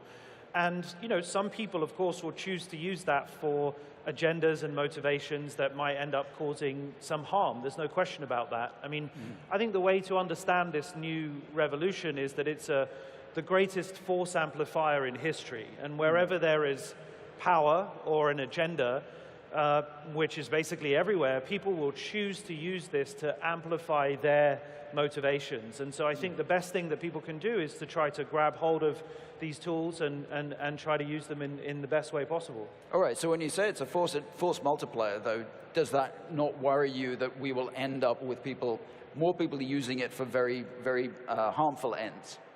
Some people will use it for harmful ends, but also keep in mind that we are about to make intelligence widely available to millions, hundreds of millions, and eventually billions of people. And that is, you know, the very best expert that can present information in your style and your tone in the best way that you need to be able to learn is going to be available to everybody. I think that's going to be one of the most meritocratic moments in the history of our species. Knowledge at our fingertips, capability available to many people, and I think it's going to be like a Cambrian explosion of productivity. I'm sure it's going to be a Cambrian explosion. I guess I just have trouble with this idea that it will be meritocratic, simply because every technology, you know, in history has tended to empower people who are already more empowered. There have been exceptions, but for the most part, technology amplifies existing power structures. Look, I think the challenge is that you have to wrap your head around the fact that it feels contradictory. So both are true at the same time. Technology has also empowered many, many people who didn't have access to knowledge, to connection, to work opportunities. Right. And it's true that those who adapt first and those who integrate these tools in their workplaces and at home will see enormous benefits because they make us more efficient and they make us smarter. I mean, just take, for example, you know, the trajectory we've been on over the last 20 or 30 years in hardware. Yes. Whether you're a billionaire or you earn a regular wage, we all now broadly in the West have access to the same cutting-edge smartphone and laptop. That's a remarkable, you know, meritocratic reality. Right. There's some semblance of hardware meritocracy, right? The same trajectory is going to be true for intelligence over the next decade. And I think that's going to severely disrupt existing power hierarchies because it's no longer going to be about who you know. It will be a little bit more, thankfully, about what you know and what you're capable of doing and how hard you want to work. Right. I mean, I don't want to keep on debating this one with you, so I think... Go for it. Yeah, well, look, I just think we all have smartphones now, and yet income inequality has increased. Existing power structures remain. So it'll be interesting to see whether there is something different about this technological shift. Jeff Hinton was on this stage yesterday. He was talking about the different kinds of AI risks. And one of the ones he talked about was the one that, you know, has gained a lot of attention, which is essentially the Skynet scenario, AI becoming intelligent and taking over the world, which he is fairly dismissive of, but not entirely. And he said, if AIs are smarter than us and they develop goals of their own, they can become dangerous. What would it mean for an AI to develop goals of their own? Is the kind of the kind of agent that you're talking about, the assistant in our pocket, is that an example of an autonomous agent that develops goals of its own, or is there some other threshold that has to be crossed before we reach that? And is that worrying? No, I mean, Pi is certainly not autonomous, and it doesn't have any capability of learning to improve itself independently of us designers. And so that's why I come back to the point that it is really about us being responsible for designing controls into the system and really designing its values. And so I think what Jeff is worried about, and obviously I have a huge amount of respect for Jeff, is really into the far out distant future, in my opinion. This is a multi-decade risk of existential threat that I think people are very obsessed with because it's kind of an easy, Terminator, Skynet framing that is, very engaging and fun to think about. And I have time for thinking about that, but I think more importantly, there are going to be very near-term practical implications, kind of like the ones that you've described with respect to inequality and access, that I'm much more concerned about in the near term. Yeah. So you have a book coming out in September, which we'll talk about a little bit. But one of the things that you mentioned, or you propose in there, is that we need a new version of the Turing test, a modern-day Turing test, that is not simply AI can talk to us like pi and convince us that it seems like a human, but that it's capable of a certain amount of autonomy. Talk about what that test for much of the last 50 years, we as AI designers and creators have been obsessed with the Turing test, which is this moment when an AI is apparently intelligent because it can have a plausible conversation with you across some period of time. And I think we're approaching the stage where that's probably been passed. I mean, people will quibble over the precise details, but largely speaking, we have AI tools now which are doing incredibly well at imitating human conversation. Right. And I think that actually what we should be more concerned about is what can an AI do, right? Can it take actions in our environments in coherent and plausible ways over an extended time period?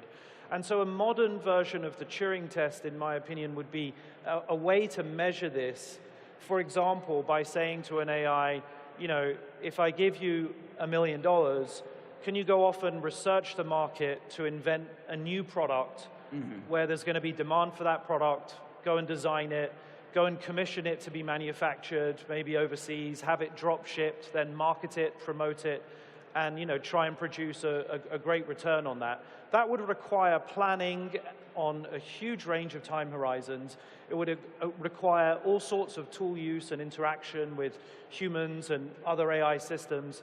And it's an extremely high bar. I think that's going to be really challenging.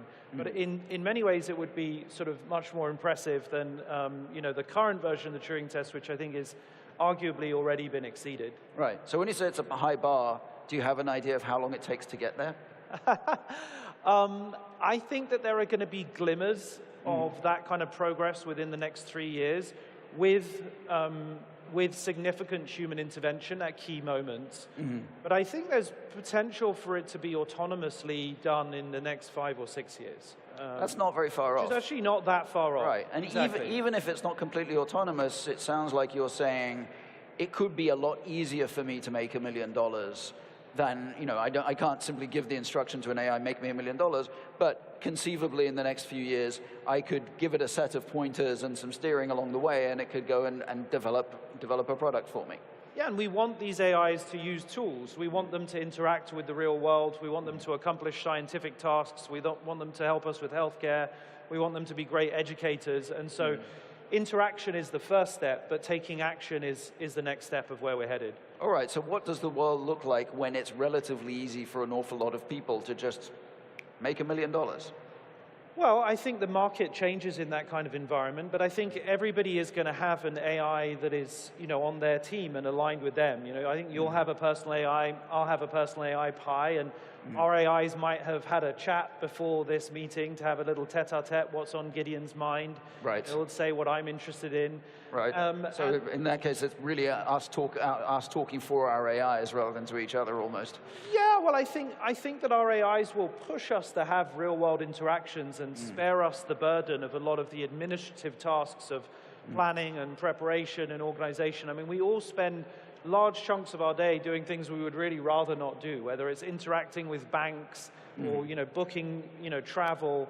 I really do think that over the next 5 years, your personal AI is going to function like a chief of staff for you. It's going to be running air traffic control for all the crappy logistics that you don't want to deal with in your life. And I think that's going to free you up to be in the real world, present, much more creative, in flow, doing the things that you really love. And I think that's a very exciting transition. Right.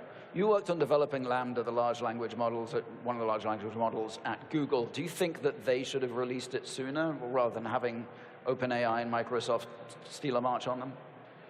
Yeah, I mean, for sure. I mean, Google was is in a very dominant position in the search market, and as a result, that can make you pretty complacent and slow-moving. And so I think there was overconfidence, and there's nothing like a little bit of fear and competition to drive action. It was pretty frustrating. I mean, we essentially had ChatGPT at Google a full year, or maybe even a year and 3 or 4 months before ChatGPT, and I think the slowness there was largely a function of the bureaucracy of a big company, and it's very difficult for a big company to eat itself from within and compete, against an existing $200 billion ads-based revenue line. And I think everyone recognizes that, an ads-funded business model is not going to work for the new era of personal AIs. You don't want a salesperson in your pocket, wondering whether, who's actually paying for your personal AI that knows all this private information about you that you rely on to get stuff done. So I don't think that's really going to be viable for the new wave, and that's going to be a challenge for Google to figure out. Well, they would say that they were trying to be cautious and not release it into the world without taking safety into consideration. You don't buy that. Okay. Since we're coming towards the end, I want to ask you about the longer term. So in the book that you have coming out, you talk about AI, also robotics, quantum computing, synthetic biology, new energy technologies, all as waves of tech that are going to have a very disruptive effect in the near future. Talk a little bit about what you think that means. Yeah, I mean, during the pandemic, I had some time to really sit down and research and really think about what is this new wave of technology we're facing and what are the historical precedents. And the more that I looked into it, it was very obvious that technology has a very natural and predictable course, which is that over time, to the extent that it is valuable and useful, technology gets cheaper and easier to use, and therefore it proliferates. And when you say it like that, it seems incredibly obvious, right? And that's the story of thousands of years of invention. But that has remarkable implications for where we're headed over the next 10 to 20 years, because if synthetic biology is on that trajectory, if really powerful AIs are on that trajectory, and many other tools too, I think robotics will be the same over the next 20 years, then that really is going to both drive massive improvements in our wealth and productivity and well-being and produce unbelievable value. But like you point out, and I think it's pretty clear, it will also create unbelievable instability, and that's the greatest challenge for us collectively as a species in this age. That's our governance challenge and opportunity. Yeah, well, I encourage you to read Mustafa's book when it comes out. It will scare the bejesus out of you. Yeah, the coming wave. And give you a lot to think about. But thank you, Mustafa Suleyman. Thank you very much. Cheers, Steve. Thanks a lot.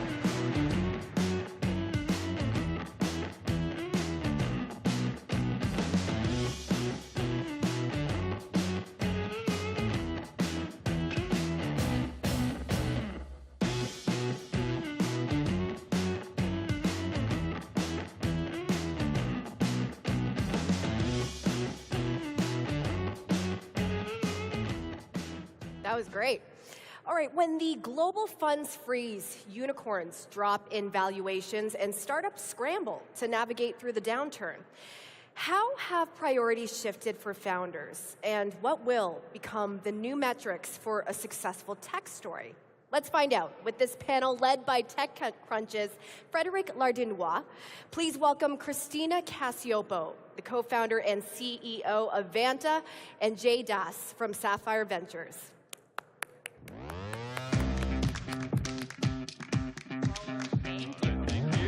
Thank you.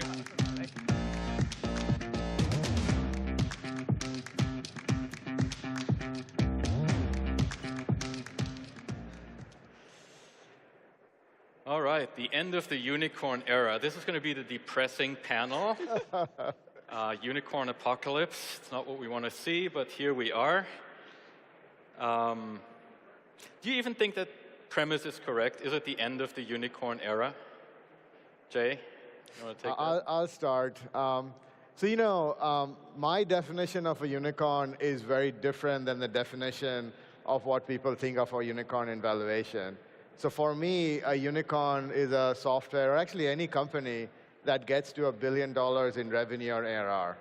And and for me, because that is tangible, that is something that you can look at. They actually have a product or a service that they're selling, and and people are paying them, or an enterprise are paying them $1 billion a year. The valuation is all over the place, and so for me, I think there will be other companies that are going to be valued a lot over $1 billion, and it's still happening. So from a valuation perspective, I don't think the unicorn era is over. Christina? No, I think as a founder on the panel, need to be, and am very much an optimist about technology. And so I very much think there are businesses that have been started. There will be businesses that are started that will grow to, $1 billion in valuation, $1 billion in revenue, and that is just a long-term trend that's not going to change at all. I think the thing that will be different probably is kind of what revenue is necessary to achieve that valuation, right? And as that revenue level goes up, there will be fewer companies with $1 billion valuation deemed unicorns, but I don't think the concept overall is over by any sense. Sure. Now, we've gone through a pretty crazy cycle, though, right? I mean, 2021, 22, early 22 at least. Yeah. There was more unicorns born than ever before. Now these companies are often looking at down rounds. Jay, what went wrong? Well, lots of things went wrong, right? And it's always easy to say that in hindsight, right? When things were going on, we now know that the interest rates were low, which kind of points you to your cost of capital being zero or close to zero, which means that when you do the long-term DCF or cash flow models, you kind of come to a point where you think that you can exit a company at 20x, 20 times revenue multiple or ARR multiple or 30 times ARR multiple. So all the models kind of predicted that if the interest rates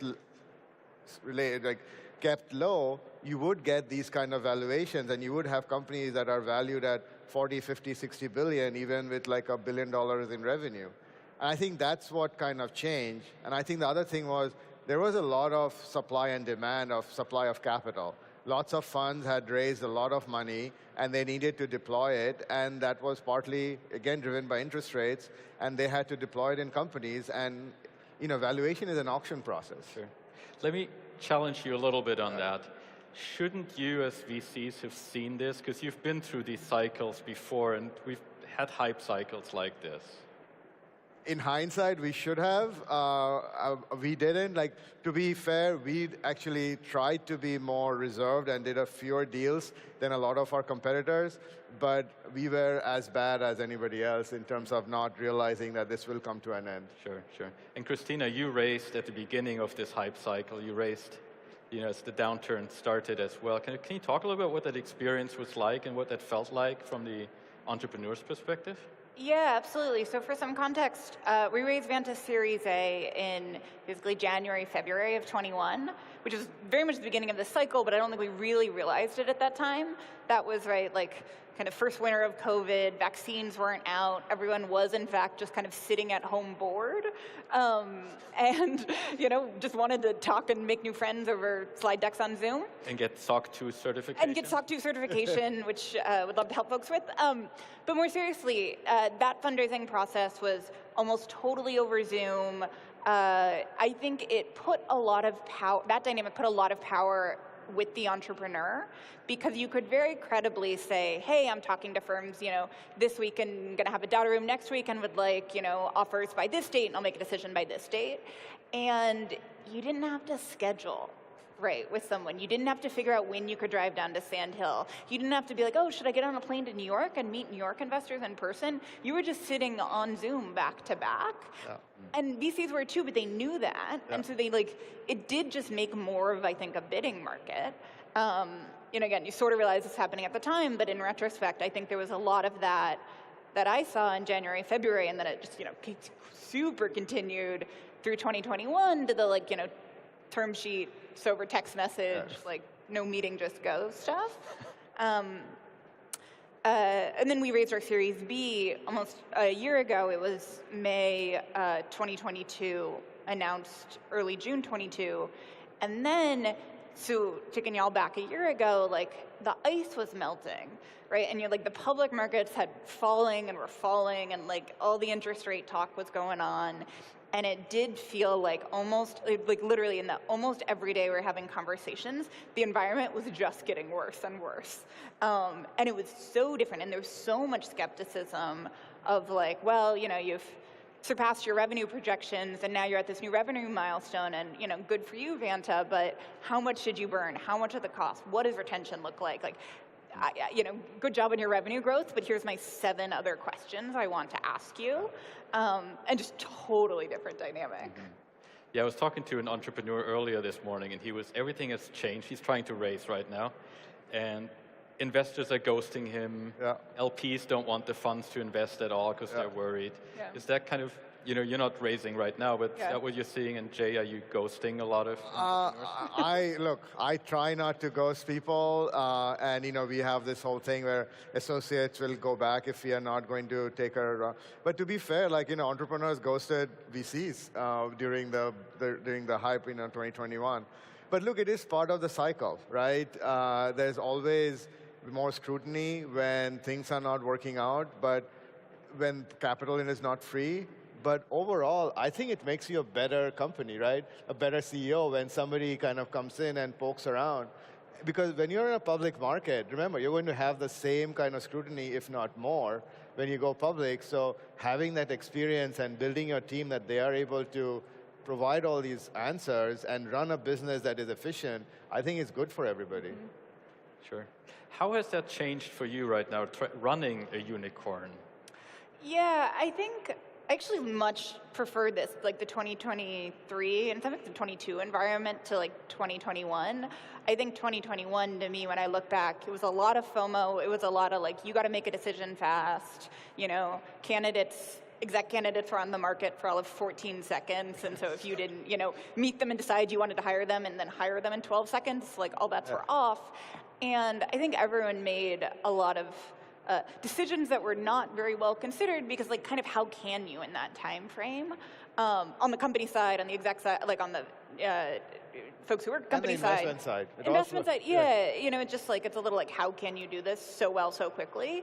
And so now, in some ways, things are, you know, tougher and slower, but I think it really does let, you know, us, when we're hiring, have a real conversation with candidates and try to say, look, here's Vanta, you know, here's why we're excited, here's the things we're working on, is this truly a place you want to be? And everywhere has its faults, you know, or are faults things you think you can tolerate, or are they not your cup of tea, which is totally fair. But again, being able to have those conversations up front, so you're not having them on your, you know, second week on the job, which just feels gross to kind of everyone. Jay, what advice are you giving your unicorns right now? Well, a couple of things. First of all, I think I always tell my CEOs that, look, the valuation doesn't matter of what you got right now. It's really when you exit, that's the only valuation that really matters. And even, you know, the IPO is not an exit, you know, maybe even further than that, right? So that's one. And I also tell them to look at dilution, right? If you're an entrepreneur, what valuation you raise your money doesn't matter as much as how much you own of the company when you do have an exit. Because there are people who raise money lots of times, but at a high valuation, but you look at their ownership, they own, as a founder, only 4% of the company. So that is why being dilution sensitive is a lot better. And then look, we have been, like with every other investor, we have the mantra of being efficient. So it's like a broken record. Our firm has always been focused on being efficient. I think we lost, just like everybody, a little bit. So we are telling them, but you know, as I was saying before, it is a hard thing to tell people as a board member or an investor. You go and say, oh, you got a cut. But these are real people that they are asking the CEO and the management team to cut. They probably have relationships, you know, maybe they worked with each other prior to them. They might have pulled them off from a well-paying job in a stable company. So you kind of have to be cognizant that, you know, just by saying, hey, be more efficient, be more, you know, cut cost is not always an easy thing. And you kind of have to work with the CEOs to get them to a point where all of these personal and, you know, kind of human issues are also taken care of. Yeah. Christina, you had to lay off some people, right? I said it was going to be a depressing panel, but it's that can't have been easy. No, not for anyone. I mean, least of all me, right? Like, it's not, you know, at all that. I think the way we thought about it was sort of in two pieces. First, what is the business decision and what is the decision for the business? And that was where we got to like, okay, we should do a RIF. And then it was like, okay, well, great. Now we have real humans, like who we've brought on, and haven't like it is not their fault. It is ours. It is mine. And so, given that, how do we take care of them as best we can, and like give them as much grace and dignity through this as we can? Given the business decision. And so that's very much how we structured our process there. Yeah. But look, we also have this thing when some of our portfolio companies are laying off people, we try to find roles for the people who are being let go within our portfolio company. So we have our talent team has a way to kind of work with the people getting laid off and try to find them jobs in everywhere else. And I think that's what people respect, right? When you let go of people, if you treat them properly, if you try to provide an exit pad and maybe path where they can find another job, it works out okay. Sure. Now, a lot of those people probably found jobs, and we've got another hype cycle right now in some of these AI firms that are out there right now. How do you make sure that we're not repeating the last cycle now with these AI firms that have crazy valuations? They're raising billions of dollars with barely a product, or maybe only exist for 2 weeks. I'll go out on a limb and say it is a hype cycle. We are making the same mistakes that we have done before. And look, in every hype cycle, great companies come out of it. And there will be great companies will come out of this hype cycle also. And there's always going to be generative AI is here to stay for the next 20, 30 years. And for most likely, the really great companies are going to be formed not at this hype cycle, but at the tail end when the hype cycle dies and when real businesses get created. But how do you feel about this AI cycle? Because you're probably trying to build in some of these tools. Yeah, so I think I'm trying to hold two things in my head. One, I do believe in the transformative power of technology generally, of machine learning and advanced language models and AI. I think that the moniker AI company is going to sound, whereas right now it sounds like cool and you get your TechCrunch headline and your like billion-dollar valuation pre-product. It will start to sound like tinny to our ears, the way like a mobile company or a cloud company is like, yes and, like no kidding. Right, but that almost speaks to like how powerful the technology is, how ubiquitous it is, how much of a sea change it will be. But I think it's, again, it's so much that it is just going to be in the fabric of every company. And so, we were joking earlier, but like, would a note-taking app, I don't know if somebody was trying to fund a note-taking app, like low single-digit millions in valuation, would an AI note-taking app warrant a, $100 million, billion-dollar valuation? Like, no, that also sounds silly. And I think that's some of what's happening right now is like the equivalence of sort of AI note-taking apps are getting, valued much more than note-taking apps, and these two things will, in fact, converge. Yeah, you remember when we talked about Instagrams, like $1 billion, and now all these companies are raising that much. That was a great buy, though, on Facebook's part. Yeah. It worked out pretty well. Now they're probably adding, they're adding AI too. Jay, does the industry just never learn? Is that where we keep going? Because, you invested in crypto. I'm beating up on you here a little bit. Yeah. But you invested in some crypto firms as well. Yeah. No, look,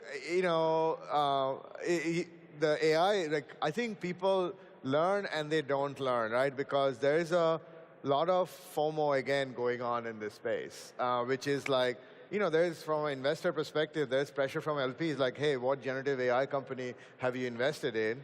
And there's also a little bit of, like if you don't do any generative AI companies, especially if you're an early stage investor, you might not be able to have a look at the next one that really is game changing, right? So there is a little bit of this, not really FOMO, but the fact that you have invested in one that might not eventually be successful might lead you to get to a company that might be a huge, decacorn or, whatever, gets to $1 billion revenue really quickly. So there's and to some extent, right, look, the other thing that people forget is a lot of times, even if the valuation is $1 billion and you don't exit at, say, $1 billion, but you've only raised a little bit of money, actually the investors and everybody makes out quite well, right? So the math might also work out, even though people have raised it at a large valuation. Yeah. Looking beyond this hype cycle, on a positive note, like if you look beyond AI, do you see other areas right now that are underserved where the next generation of unicorns could come from?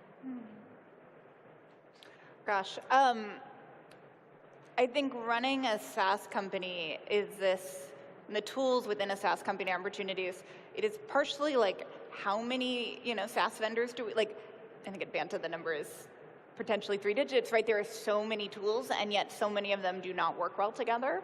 The sales and marketing stack is one in particular. I don't know what the answer to that is, but it does feel like there's something of a consolidation coming, whether it's of existing tools or of folks who start, I don't know, and building the sales stack from the ground up and just have everything integrated rather than you're trying to integrate an outbound emailer with the lead scoring tool, with the lead routing tool, with your CRM, with, I don't know, 4 other things there. But just, kind of day in and day out, I very much breathe the somewhat minute operations of Vanta. It's wild. Does not feel like the technology industry in 2023 should, or I thought it would. Yeah. But I'll tell you, we invest in enterprise software, right? And in some ways, we have an easier job than maybe in any other field. Sure. Because, the same kind of problem gets solved and has to be solved when things change, the platform changes. You had CA and BMC. Then you had Datadog. Now you have Grafana and Chronosphere. There's going to be another version of that, right? So for us, and each of them actually solve larger and larger problems and get higher valuation.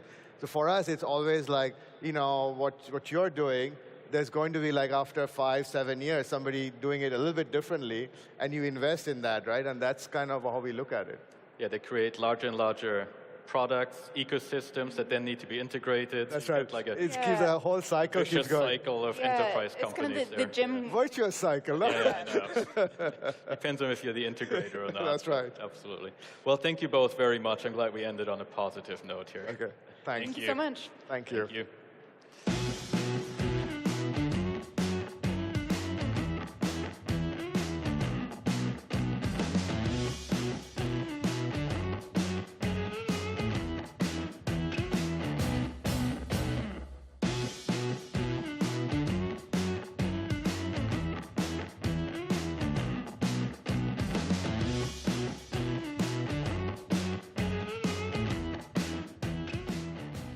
Okay, this is where I check in with everyone because this is almost like the halfway mark of the day. Feeling good? One woo. Can we echo that? Okay, close enough, close enough. I tried. So 2023 has brought many curveballs, including mass layoffs, an economic downturn, and the explosion of generative AI to the tech industry. But how are the leaders in charge of technical teams handling these tumultuous times? Let's find out from the best, shall we? Please welcome to the stage Siemens CTO Peter Korte, Nihilus' co-founder and CTO Christine Spang, and OutSystems CTO PJ in conversation with Pandora Dewan from Newsweek.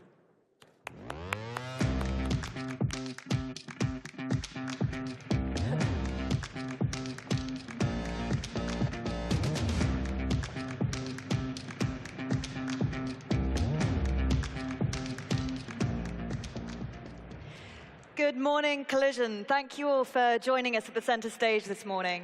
Here with me are 3 inspirational technological leaders who have led their respective companies through 3 years of political and social turmoil and continue to do so in today's rapidly evolving technological landscape. So would you like to start by briefly introducing yourselves? Yeah, I'm PJ, CTO of OutSystems. Thank you. Hey everybody, my name is Christine Spang. I'm the founder and CTO of a tech company called Nihilus. We're a developer platform that makes it super easy for folks to connect their end users' email and calendar accounts to their applications. And hi everyone, my name is Peter Korte. I'm the CTO and Chief Strategy Officer at Siemens. And we tend to think of ourselves as Germany's oldest startup, which is only 175 years. Thank you for that. So as we've seen at this conference so far, AI and emerging technologies are evolving at lightning speed. How are you able to stay on top of this rapidly evolving landscape? Would you like to start, PJ? Sure, I'll go. It's challenging. I mean, there's no doubt about it. It's, you know, personally, you have to, you know, absorb this just like fire hose of information, you know, continuously. Your company and your teams have to stay on top of it. I think that to do that effectively, you have to build a culture of innovation. You know, kind of what is a culture of innovation? I mean, it's the willingness and the ability for people to be intellectually curious and to fail whenever they need to fail, right? Because you have to try hard, and not everything is going to work out.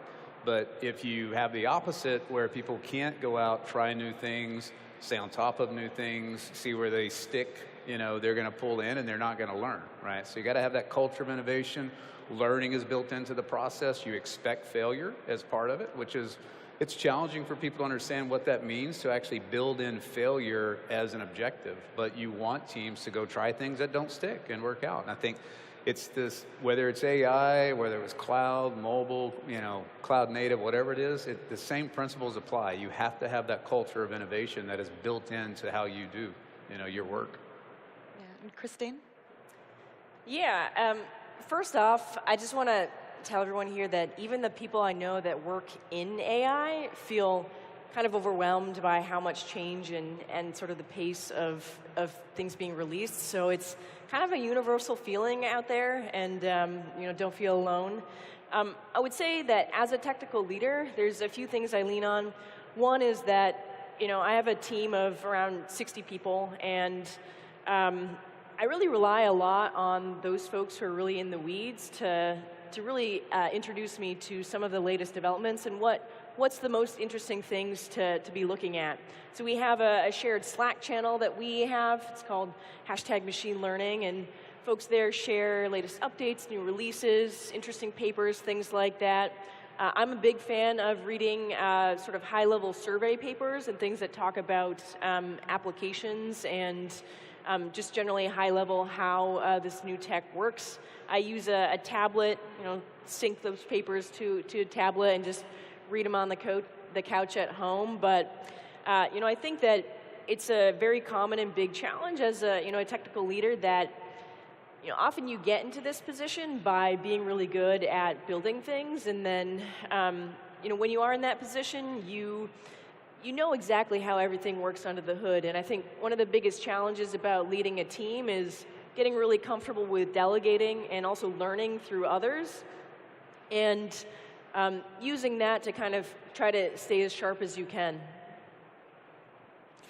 Well, yeah, adding to what Christine said is, first and foremost, I think, because there's so much technology coming in the meanwhile our way, that it is very important that you filter and that you really understand about what you're doing, but in particular what you're not doing. In other words, what's not so relevant.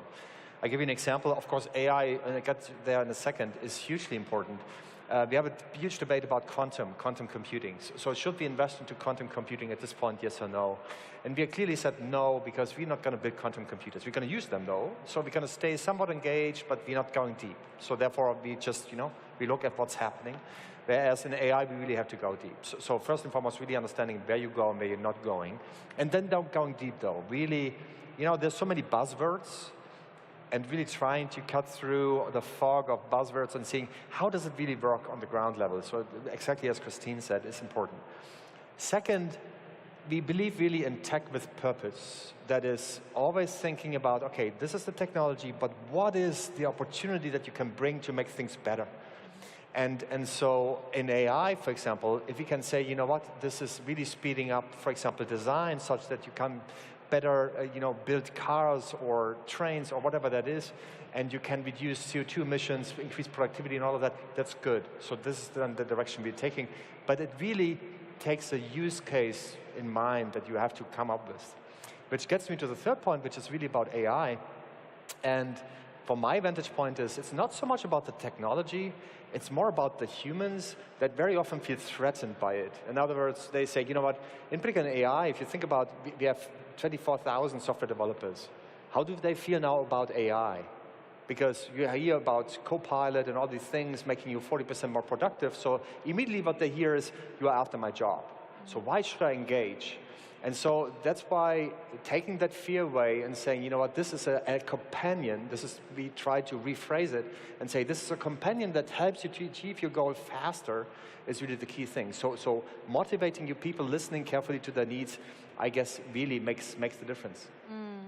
No, I'd love to hear more about how you're able to sort of change people's minds about AI, about other technologies, because a lot of us are worried about where these technologies are going. So I would love to hear how you're making people see the more positive side of AI and technology and abolishing these misconceptions. Yeah, I mean, look, AI is like any other technology. It can be used for good or bad, right? I mean, there's nothing inherently bad about AI, just like any other technology. You can look at it very similar to, say the nuclear arms race in the 50s and 60s and 70s, right, that happened. We could use it for bad. There's no doubt about it. I believe that it will have a positive impact on society. I think it is one of the, I think it's going to be bigger than the internet, the late 90s, early 2000s on the impact. I think on, commercial activities, society as a whole, I'm very positive about it. I think it's going to do good. But going back to your question, I think that people need to have meaning in what they do, and so people are afraid of the future, their motivation, morale is going to be low. And that's it. Okay, what are you using? Kind of like what Peter talked about, it's the use case of AI. What are we doing with AI to make people's lives better? What's the application of that? And when you drive that mission of what you're on, you think about, like at OutSystems, we're here to make developers' lives better. I mean, that's what we think about. You think about how much software exists in the world, how much software is used every single day. If we can make that a little better, if we can open it up to more and more developers, and we use AI to do that, to basically bring down the complexity of software development, that's an awesome thing, right? I mean, there's 6 billion plus people with smartphones and computers and everything else that use software every day. Shouldn't we have more people writing software? Hey, let's use AI to increase the number of people who write software and have a better life doing that, which will improve the experience of users using software. And then there's very little fear in people as far as in, wow, okay, AI is going to serve a purpose. So it comes back to meaning. It comes back to why. You have to start with why. You have to start with meaning. And then I think, people are not afraid. They see a bright future because they're using it for a good purpose. Well, that's fantastic. And Christine? Yeah, PJ, I really resonated with what you were saying about, sort of AI technology being empowering to more people, to being able to essentially, take advantage of the leverage of computing systems. I think that, for a long time, we've tried to build new interfaces that sort of simplify the process of programming, and usually we've done that through visual interfaces or kind of sort of conditional drop-downs, if this and that type stuff. And AI is kind of, or large language models in specific, have brought us this new paradigm where people can essentially program through natural language. And I think that is a really empowering thing for a lot of folks. When it comes to my own team, definitely, especially kind of, a few months ago, I heard, a lot of fear and uncertainty from folks around, is this going to take my job? Is programming going to go away? Things like that. But, my perspective is that people have been worrying about technology taking away jobs for hundreds of years, maybe thousands at this point in time. And so far it hasn't happened. Certain types of jobs have gone away, but we always evolve to find new and interesting and more impactful things to work on. And I think actually a lot of the job of a technical leader is showing people what is the impact of their work and focusing on the impact. And I think there's a lot of really great benefits of the efficiency that comes from using this AI technology. If your team can do 10 or 20% more today by using the tools that are available today, and projecting out a year or two can be maybe 50% more effective, it's actually really fun to work in teams that are small and super effective and able to get a lot done. So I think that's a framing that can be really empowering for folks of, not shrinking in size, but being able to get more done at your current size, and creating those really high bandwidth, really effective teams where people have strong bonds with each other, and you're not an anonymous cog in the machine. Yeah, well, maybe adding to it, and it's true that the large language models now that we see, the reason, I guess, and I really wondered, why is it that now, honestly, in every single meeting I go, the topic of large language models is coming up. I've never seen anything like that, never. And I wondered, why is that the case? And I think it is because the technology has matured such that the human-machine interface is so simple and it's so natural, so that, of course, now everybody really can relate to this. This is not just for the techies, this is really now for the general public. And so I think this is the reason why it is being so on everybody's mind. But if you think about it, we started 20, 30 years ago with machine learning, deep learning, and really getting into this. So basically, it's not new, if you like. However, its application now, because it's becoming simpler, now, of course, we think about in all kinds of discussions where you can think about, of course, in legal, how can you apply it? In HR, how can you apply it? On the shop floor, how can you train robots so that in your natural language, you can say, robot, go from A to B, pick this up, and so on. So in that sense, I think this is really wonderful. But I really want to make the point that this is not new. And we've done that for autonomous driving trains, for autonomous vehicle grids on Hawaii, for example, that we built for grippers that do, pick and grasp in factories. So in that sense, this is definitely already here, but it becomes more pervasive now throughout the company. Yeah, I think one thing, though, that you mentioned, the whole LLM aspect of it, the language aspect of it, right? The ability to interact in a way that is much more human-like, that is so different now, right, with the emergent abilities. And I think that is something that really, it's almost like we have to unwire how we think about writing software, interacting with the machine. It's just a very different way to interact. And, that is which is awesome and amazing, but it's a bit of a paradigm shift, right, of using it. Even though it has been around for many years, it's a very different way of interacting at this point. Yeah. There's a certain sense as to which it bothers me as a technologist that, this is where we've ended up, where, we're essentially starting to program computers using a very messy thing, which is human language, which, if you talk to a lawyer, we try to be really specific with just, English or, any sort of language that people talk to each other with, but it's very imprecise. And, I went to the university at MIT, and, there you study, programming languages a lot, and you'd like to think the right solution would have been to just make a better, more powerful programming language that's easier to learn. But there's this concept called worse is better, which is that, the really nice, shiny, elegant technical solution is not always the thing that succeeds in the real world. And I keep coming back to that when I think about the fact that the winning solution is that we're going to start programming by talking to our computers. Yep. And I think I guess that's okay. It does feel weird, though, doesn't it? Yeah, messed up. Yeah, clearly your roles involve a lot of people management and sort of social and political conversations as well as technical expertise. I'd love to know sort of what skills have been the most beneficial for you in your roles. Yeah, I think as a leader, there's a few things, right? If you're in a technology company, you have to be able to move fast as a leader. You have to build a good, strong, integrated strategy across the company. That starts with why. I'm a big believer in understanding the why and the meaning. But then as a leader, you have to be humble. You have to be vulnerable. So kind of going back to that concept of the learning culture, the ability to fail. As a leader, you're setting a vision. You have to communicate it well. But we make mistakes. Just like everybody else on the team, you make mistakes. And if you tell your team, hey, it's okay to make mistakes, but you're never vulnerable, you're not authentic, then you're not going to be trusted. So I think as a leader, you have to be authentic. You have to be vulnerable in the sense if you make a mistake, you get up and you talk about your mistake, and you talk about what you learned from it, and you talk about how you're not going to make the same mistake again. You're going to learn. And I think that's absolutely one of the most critical aspects of a technology leader, which is focusing on the people and the why and what you're here about, and just making sure that culture of innovation continues on. No, that celebration of failure is so important. Absolutely. What about you, Christine? Well, I think Peter should chime in. Some more airtime.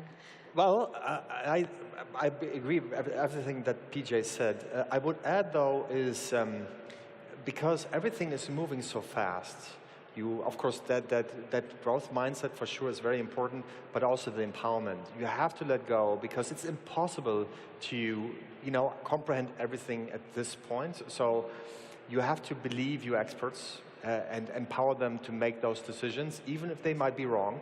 And I fully agree with that. There's no playbook that will tell you this is the way you deploy the latest technologies. So therefore, if you fail, that's fine, but then rectify or then fix it quickly so that you have to react to it. The one thing that I would like to just add from a competency perspective, content-wise, is user experience. Because this is a topic that is very much undervalued when you think about design thinking and really thinking about the user of how he or she is going to interact with the technology and immerse yourself into the user that use the technology day in, day out. That makes really the difference, which gets us back to the LLM discussion about why now. Mm-hmm. Yeah, that autonomy aspect, I think, is absolutely critical, especially in this day and age with AI and because we're asking these teams to move so fast, they have to have autonomy to make these decisions down where the work happens, right? I mean, It's absolutely critical. Yeah. I have like a super totally out of right field contribution in terms of like what skills are important. I mentioned earlier that you usually get into a leadership position by being really great at building things. But that's not what makes you the most effective leader once you have a large team. So I want to throw out there that I think emotional self-management is something that's been really valuable to work on for myself.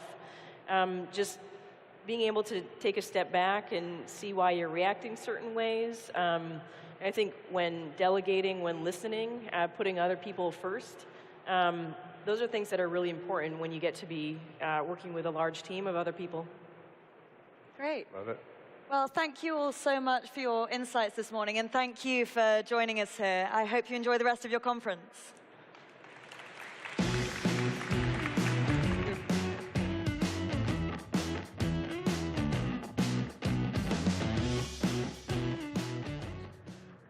All right, in preparation for the pitch final coming up very soon, it's time to meet the pitch doctors. That's right. This next session, you will learn some of the do's and don'ts of pitching from our panel of founders who have raised $130 million between them this year alone, and an investor whose job it is to assess a startup based on their pitch. What hot tips can these experts pass on? Well, let's hope the finalists backstage are paying attention. Please welcome to the stage CEO and co-founder of Tranche, Philip Kelvin, co-founder and CEO of Prime Roots, Kimberly Lee, and partner of North Zone, Wendy Xiao-Shattuck, in conversation with Brett Chang of The Peak. Give it up. Thanks, guys.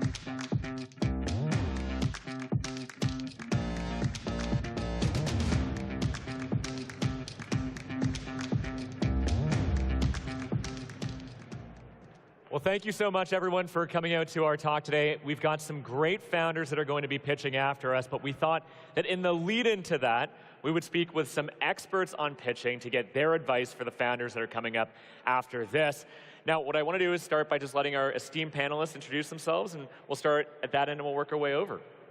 Hi, everyone. I'm Philip Kelvin, the co-founder and CEO of Tranche, the modern way to get paid faster upfront by offering your customers flexible payment experiences. We're based out of New York and London. We also did Y Combinator a couple of years back as well. Hi, everyone. My name is Kim. I'm the co-founder and CEO of Prime Roots, and we make meats for mycelium, starting with deli. So we're slicing in San Francisco and New York City, a plant-based offering for everyone who loves sandwiches.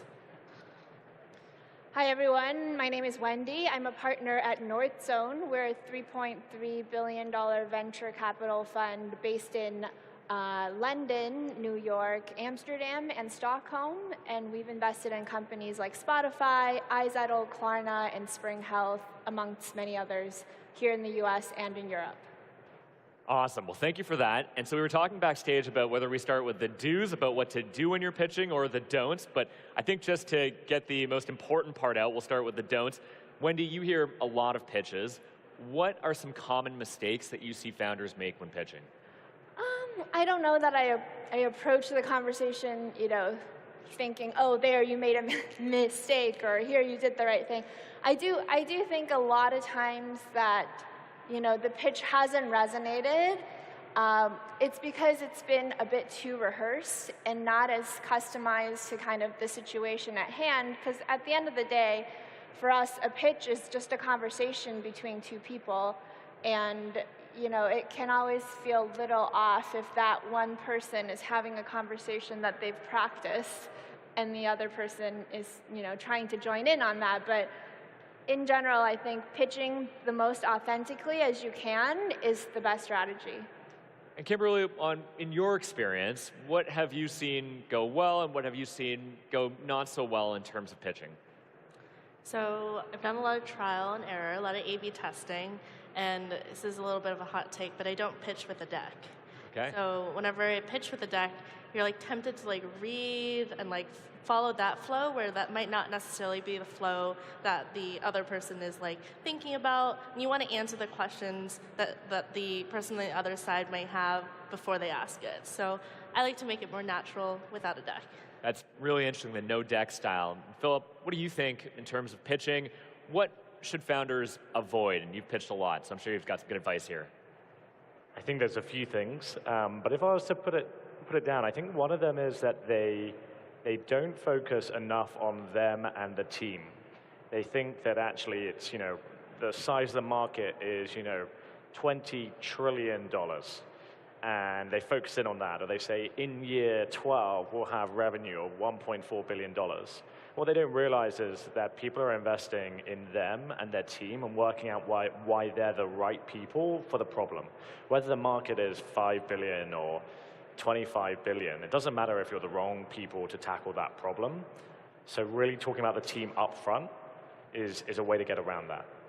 Yeah, that makes a lot of sense. Now, Kimberly, I want to go back to you, because you mentioned that you try not to pitch without a deck, which means you have to have a really clear and compelling value prop. What's the importance of that, and how can founders better build that into their pitches? I think value proposition, whether it be for customers or investors who are ultimately your customers when you're pitching, is really critical.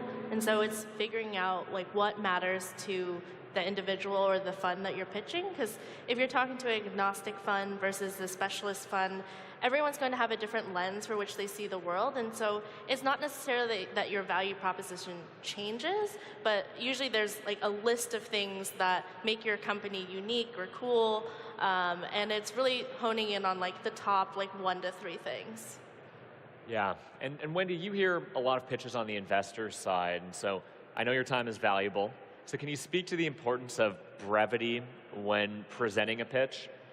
I think founders' time is way more valuable than ours, and so in that, I think it works both ways, in that you kind of want to have a really clear understanding of the situation that you're in going into the pitch. Are they just learning? Are they, completely inexperienced in your field? Or do they have a really crystal clear idea, an investment thesis that matches exactly what you're building? And I think that will help you structure a very concise form of pitching to that person. I think both are super valid reasons to have a conversation with an investor, but you kind of need to know which one of those you're in. And it's a little bit harder after you've already gone into the conversation to prepare if you don't know that up front. And Philip, in a business like yours, you're pitching all types of people. There's obviously investors, but there's a number of other stakeholders that you're frequently pitching to. How do you context shift, and what advice would you give for founders who have to pitch to a similarly large number of stakeholders? I think that's a really, really good question, because it can be quite common when you've been doing a lot of pitching for an investment round and then you have a big sales call or a partner call, and suddenly you're trying to talk about these things that you were talking to investors about, that they care, how big, how quick, how whatever it is, the technology. But actually, really what your customers want to know is, how do you help them? How do you solve their problem? And actually, when you're talking to investors, you're meant to talk about how do you solve that problem. But you talk about a lot of the other detail. And in a sales call, they just want to know how you can help them personally. So that context switching is really important, and just to rebase, refresh, and say, Who am I talking to? What do they know? What context they have? And why do they want to listen to me? Not to get into a bit of a debate here, because I know everyone has their different style, but Kimberly, I'm really interested in what you think about visual aids, why you don't use a deck, and then I'd love to kind of get everyone's input on how you can, if you want to use visual aids, effectively use those to get your message across. So we have a physical product, and it's really hard to talk about it or even like see a photo of it. And so we like to run really a home show when we're fundraising, get people to come actually experience the product and come to us to actually like hear the story. So usually like intro calls are really short, sweet, get to know the person. I find the first call is actually more for me to see if there's a fit with the investor. And obviously, like, you know, there's some context already being built there. And then really focusing on that, like, physical experience is key for us. I don't usually use a deck, but what I'll sometimes do is, like, I have a photo of, like, our full product experience. So it's like, oh, okay, like, your product isn't just this, which is what I thought it was. It's this, you know, whole format of meat product that actually gets sliced on a slice. So videos work very well for us as well. It's very helpful to have a physical product that you can just show people and be like, this is it. Wendy, from your end, you've seen a lot of decks. When it comes to visual aids, what do you think works really well for founders? I feel that actually it is better to send the deck out ahead of time, and anything that could be represented in the deck, such as data around traction, the team's background, all of that, should be, just so that the investors have a chance to also prepare and also come with smarter questions. I know there has been more of a trend recently of wanting to present the deck or having it on DocSend, but personally it's a personal preference, so others might disagree. It helps to be able to equally kind of prepare for that conversation, and then you spend the time in person or over Zoom talking, you know, and having a real conversation, because I always think that that's a better use of founders' time when they're meeting with investors anyway. Now, Philip, as a seasoned founder, you've obviously gone through many cycles of pitching. How have you found practice, or how have you prepared for those pitches to ensure that when you actually have to perform, that you're able to at the best of your ability? It's a very good question, and I think you've got to practice. You think, this is my company, I know it really well, etc. But actually what you need to think about is, what are the points that I want them to remember? And if you don't practice over and over again, then you're going to lose that. You're going to end up in a hole, you're going to try and make a joke and get out of it, and suddenly you haven't left enough time for questions. And that's really the most important thing. And to kind of go back a bit, I agree with Wendy. I always send it out in advance. I make sure I can see if they've seen it as well. It's like a little test. Have they read it? And then actually I try not even to do the pitch if I can. I say, look, you should have read this. I'm now going to show you a demo to prove to you that this isn't vaporware, that I didn't just take screenshots, because so many products over the last few years haven't really actually existed. So I'm going to show you to you that this is real, that you might not be able to feel and touch it because we're in payments, but you can see it exists, and then I want to hear your smart questions. And then after that, you can say, look, here are the 3 things you need to take away from this, and you need to know those off by heart over and over again, even if it's really boring practicing a pitch. But can I just add to that? I mean, that's super smart, because now you've done 2 meetings in the time that you've had to do 1, because the follow-up after the initial pitch is generally, can you show me a demo? And it's very conservative of your time in a way that also filters out investors that are not doing their homework. Kimberly, on the practice side, again, you've got this product that you want to demo to people. How do you practice, and what have you found works for you? Repetition, I think, you know, is very helpful, and once you get into it, you get the same questions over and over again, and so, you know, really seeing what lands with what type of investor. So being very iterative. I mean, it is like a sales process, and you know, I might not use a deck to pitch initially or send it out, but I like to write memos, and we do have a deck that we send after, but in the earliest stages, and I find this to be more true the earlier you go, it's really about people. So as much as I want the investor to know about my business, know about the space, I also want them to help me see around corners and maybe bring a new perspective. And so the reason I don't like using a pitch deck is because then you focus on the nitty-gritty of like, what about this, what about that? And you're not focused on the people. And for me, it's like, I want to make sure that the investor that I bring on board, the partner, the firm, are aligned with me from a mission perspective and like a long-term vision. And you're only going to get that through a conversation, through just getting to know people. I mean, you mentioned like, it's not about the TAM, it's not about the market size. Like, I wholly agree with that, especially early stage, because you pivot and you move and you shift. And so you want to find a partner who's going to be on that journey, not just someone that's like a super specialist in your thing, which is helpful, but it's people at the end of the day. Yeah, that's very helpful advice. I want to take a bit of a shift over to the investor side. When investors are watching pitches, what are some of the big things that they should be looking for?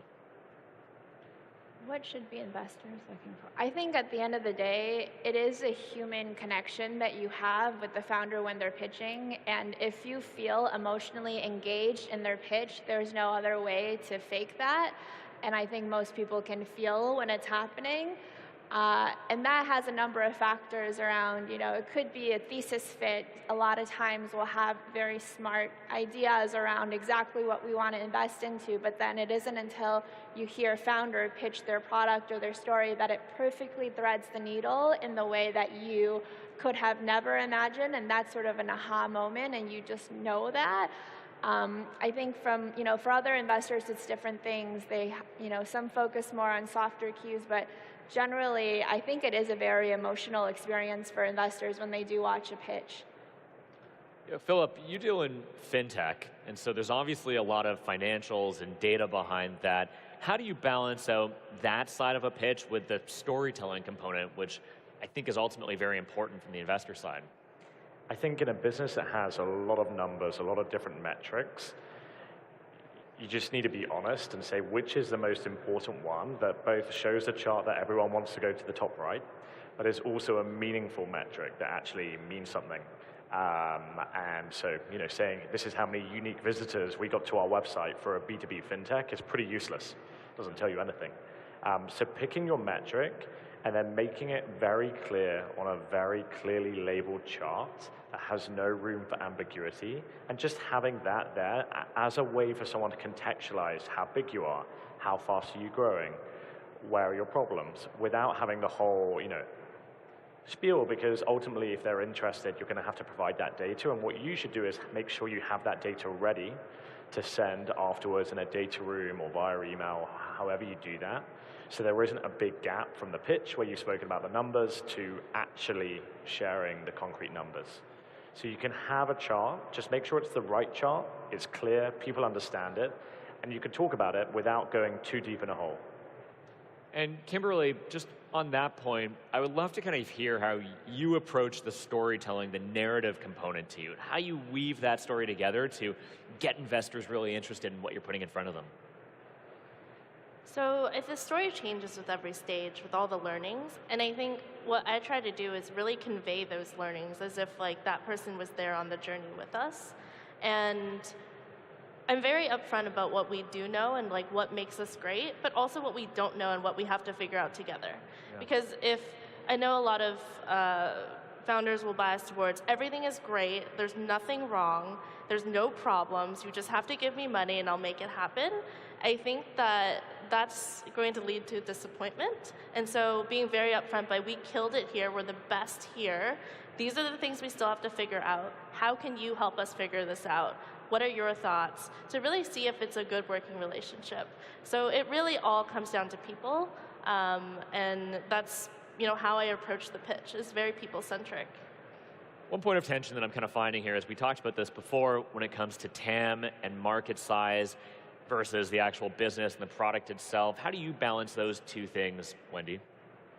Well, I think most investors at the point of taking a pitch meeting have already done the homework around the TAM and the market size and probably even the competitive landscape and your specific product differentiation. And so it's important important to probably, check that they have that understanding for your own learning as a founder, because I think pitch meetings, again, are, to your point, they're reciprocal. You need to get as much information out of it as a founder as the investor does.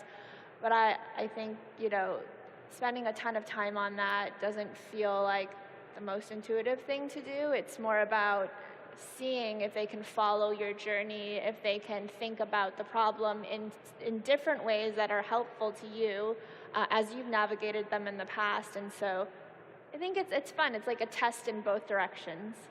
Awesome. So we've got some great founders who are pitching right after this. And for my last question, it'll be a bit of a rapid fire.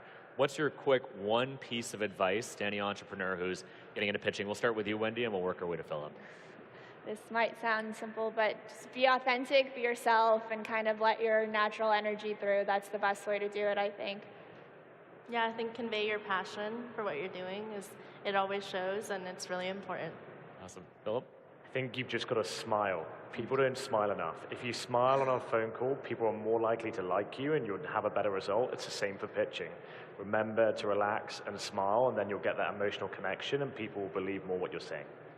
I'm exhausted from smiling. I've really enjoyed this conversation. Thank you to all of you in our esteemed panel for joining us, and thank you everyone for joining us at this panel, and we really hope that you enjoy the founder pitches coming up after this. Thank you, everyone.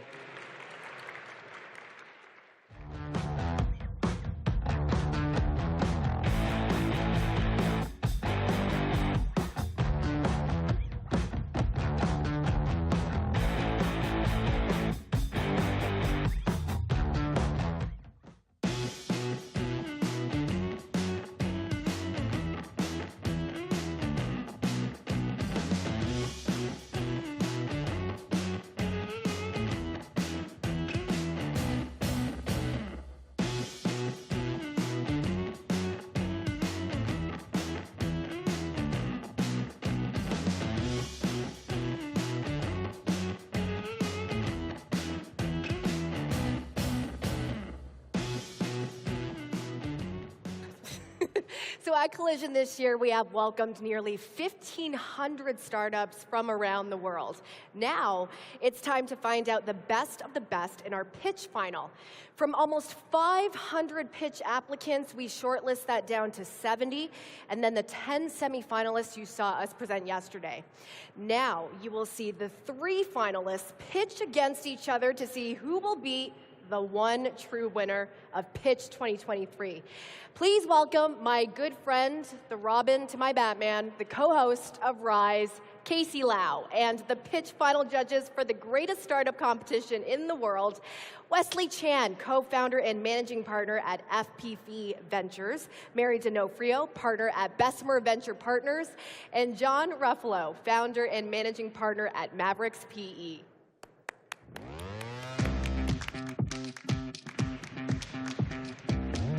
All right, I put on a jacket for this. That's how exciting I am. All right, who is going to be crowned Collision's 2023 Pitch Champion? I don't know, but that's what we're going to find out today. It's time for the finalists of the greatest startup competition in the world to step foot here on center stage again for a final battle. These 3 startups fought very hard to be here, and now they will pitch their hearts out for one last time and for one last chance to take home our pitch trophy. Here's how it goes. Each startup will pitch for 3 minutes, followed by a 3-minute Q&A from our judging panel, and then the winner will be announced here at 3:50 p.m. today. Playing a big role in deciding who the winner will be is our panel of 3 top-level judges. Wesley, say hi. Mary and John, say hi to everybody. Hi. Thank you so much for being with us this big moment. But these 3 judges won't be alone. Joining them will be you, the audience. You guys will be our 4th judge, which means you can vote for your favorite startup via the Collision mobile app using Slido. Your votes will count for 25% of the total voting. Let's take a look at what it looks like on this big screen, but you probably can find it inside there. Okay, it'll show up soon. After all the pitches have finished, though, you can vote by, oh, there it is. So you can find it, the pitch final, vote for your voting. I think you get 1 chance only. After all the pitches have been finalized, you can vote by clicking on your profile in the top left corner of your screen. From there, you will see an option called Pitch Final, which is where you will submit your vote at the end of the session. Voting will remain open for only 15 minutes. If you want to see your favorite startup win, please get involved. All right, does that make sense? It's time, let's do it. First up is NL Patent, a startup aiming to help democratize innovation through an AI patent search and analytics platform. Please welcome Stephanie to the stage. This is for you. Thank you. Thank you. Hello. Hi, everybody. My name is Stephanie Curcio. I'm the CEO and co-founder of NL Patent. We are an AI-based patent search and analytics platform. Patents are synonymous with innovation. Patents help people get to the moon. They help us encourage finding the cures to diseases. They help us find new materials. They push humanity forward. Yet, patent technology really hasn't changed much since the 90s.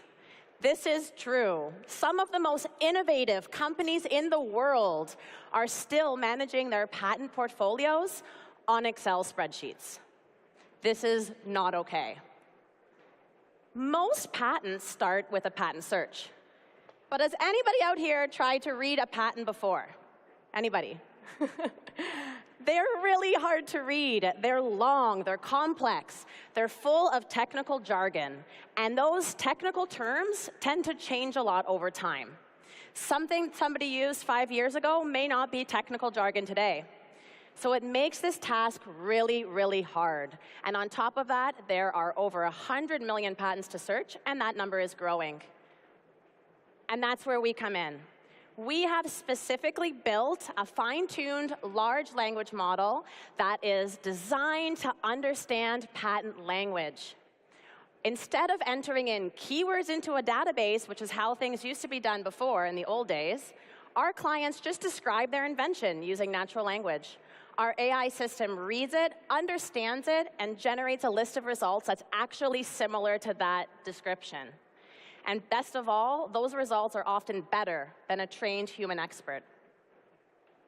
We sit at the intersection between sophisticated AI and patent technology. We are using patent data to fine-tune and train our large language model to excel at this purpose. It is a purpose-driven tool. We have clients, we are generating revenue, and we are growing really quickly. The number on the screen is actually outdated. We've reached more than $40,000 in MRR this month. Our clients span law firms, corporations, universities, all able to access patent data in a way that was never even before possible. Lawyers are more efficient, and R&D individuals are able to access this data in a much more meaningful way. But patent search for us is just the beginning. We're just getting started. We can innovate across the innovation lifecycle and help people access patent data from external sources and their own patent portfolios in a much more meaningful way, maximizing every single dollar that's spent on R&D. Our team is of 7. We have some of the leadership on this screen, but I am out of time. Thank you very much. Thank you. All right, your fan club's here. Thank you, Stephanie. What a great start.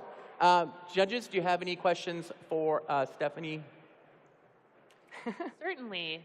How do you think about your competitive moat relative to some of the IP incumbents who could themselves generate an LLM doing the same function? Thanks for the question. So the moat that we have is that we have domain expertise in patents, and we have internal capabilities within the AI space. So we have completely architectured our product to be an AI company built upon quality patent data, and that's very unique. The legacy providers that I had on that one screen, they are architectured as a keyword search database. So they would have to completely re-architecture their platform to be as effective as us. And so that's really our mode, is to continue to develop and improve upon our language model based upon patent data.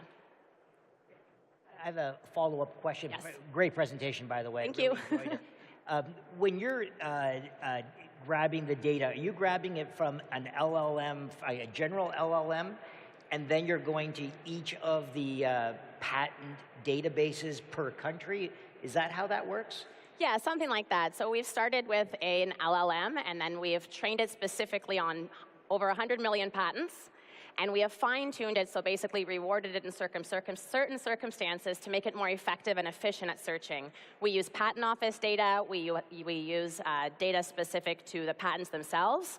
And of course, that's part of the secret sauce, so I'll stop there. Great. Thank you. You know, as somebody who used to be an engineer, I went through the patent process myself. I think I have 18 patents now. Congratulations. And I still don't understand what's in them. So this seems like a very, very helpful product. My question for you is that you're at 35,000 MRR now.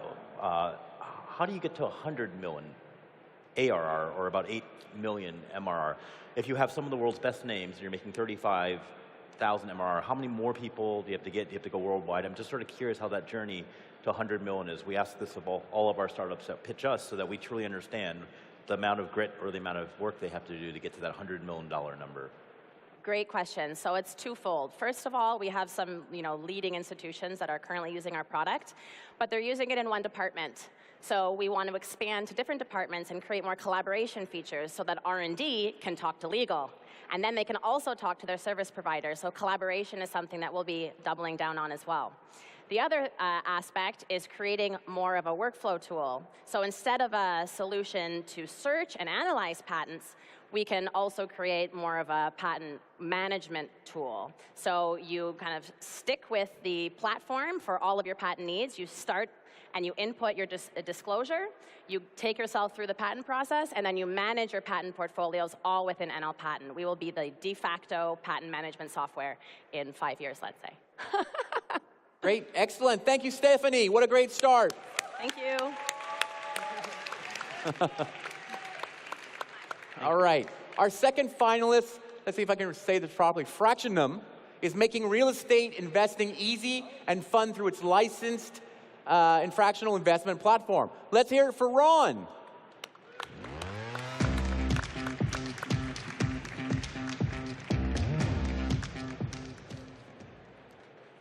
Awesome. Hello, my name is Ron Glosman, and I'm the CEO and founder of Fractionum, and we're helping the 99% invest like the 1%. As you probably know, investing in real estate is how practically every wealthy family has made their fortune, grown it, or both. But it doesn't just affect the upper class. When my family came from Ukraine in 1989, they had $300 for 8 people. Can you imagine? But thanks to real estate, they were able to work their way up to middle class. I grew up helping manage this building right here. 13-year-old Ron playing in the electrical box, trying to figure out why the tenants don't have electricity. As you can imagine, not the best experience maybe as a child, but a great experience for my future. And so it's where really I came to appreciate tenants, property, and being able to benefit from real estate, appreciation, capital gains, and all the wonderful benefits. Now, we think it's called real estate because it's real or physical, but it comes from the Spanish word real, which means regal or royal. That's because the king owned all of the lands and gave it to his friends, the lords, who then used peasants to tend to the land. And that's where we get the concepts of landlords and tenants. Sound familiar?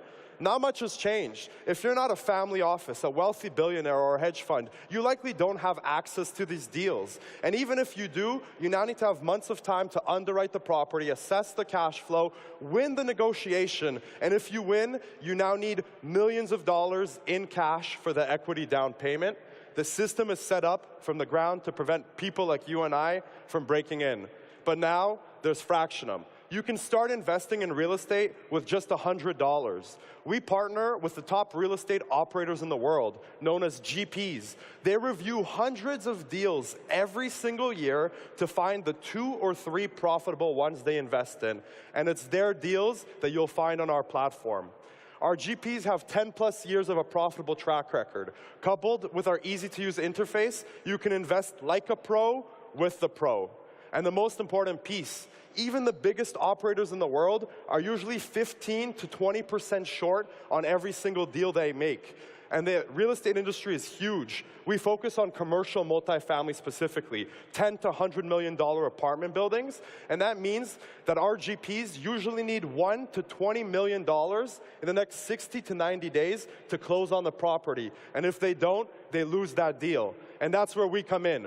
we connect operators with investors at the right time so operators can close on that investment and investors get into deals they would otherwise never have access to.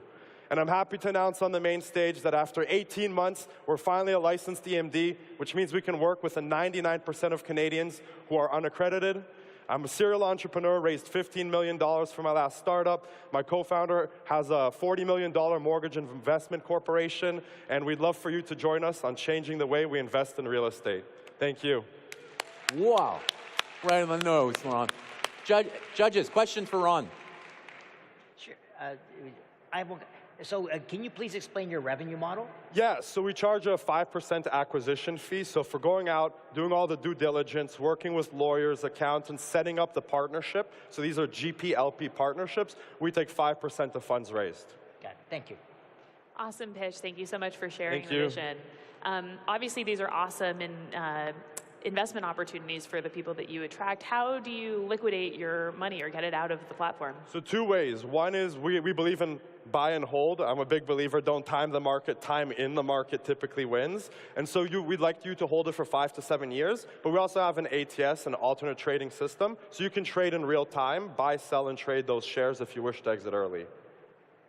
You know, one of the interesting challenges when you have an alternative platform is how do you get investors to come in, right? Yes. If you're going to unaccredited investors, you have to market to them, you have to acquire them. Help me understand a little bit about how you plan to acquire them and what costs you have in bringing them in. Yeah, so we currently have partnerships with some of the biggest influencers in the space. One YouTube channel with 750,000 subscribers, another one with 250,000. So we reach 1 million people organically every single month, and we give them an affiliate rev share model. So when they drive business to us with a referral code, we pay them a certain amount of money. And so that way we've been able to build a list of over 15,000 investors for our platform.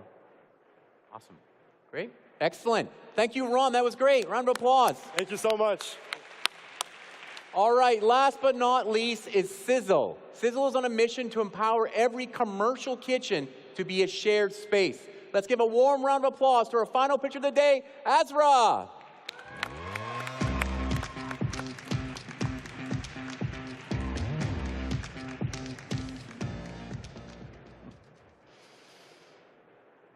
All right, last one. We're almost done. I'm Azra. I am the co-founder and CEO of Sizzle. And the best way for me to share what we do is to tell you a bit about our customers. So, meet Neetha. Neetha is a gig economy worker, but not in the way you might think that she is, because she doesn't drive for Uber, she's not on TaskRabbit, but Neetha and her peers are part of one of the largest gig economies that exists.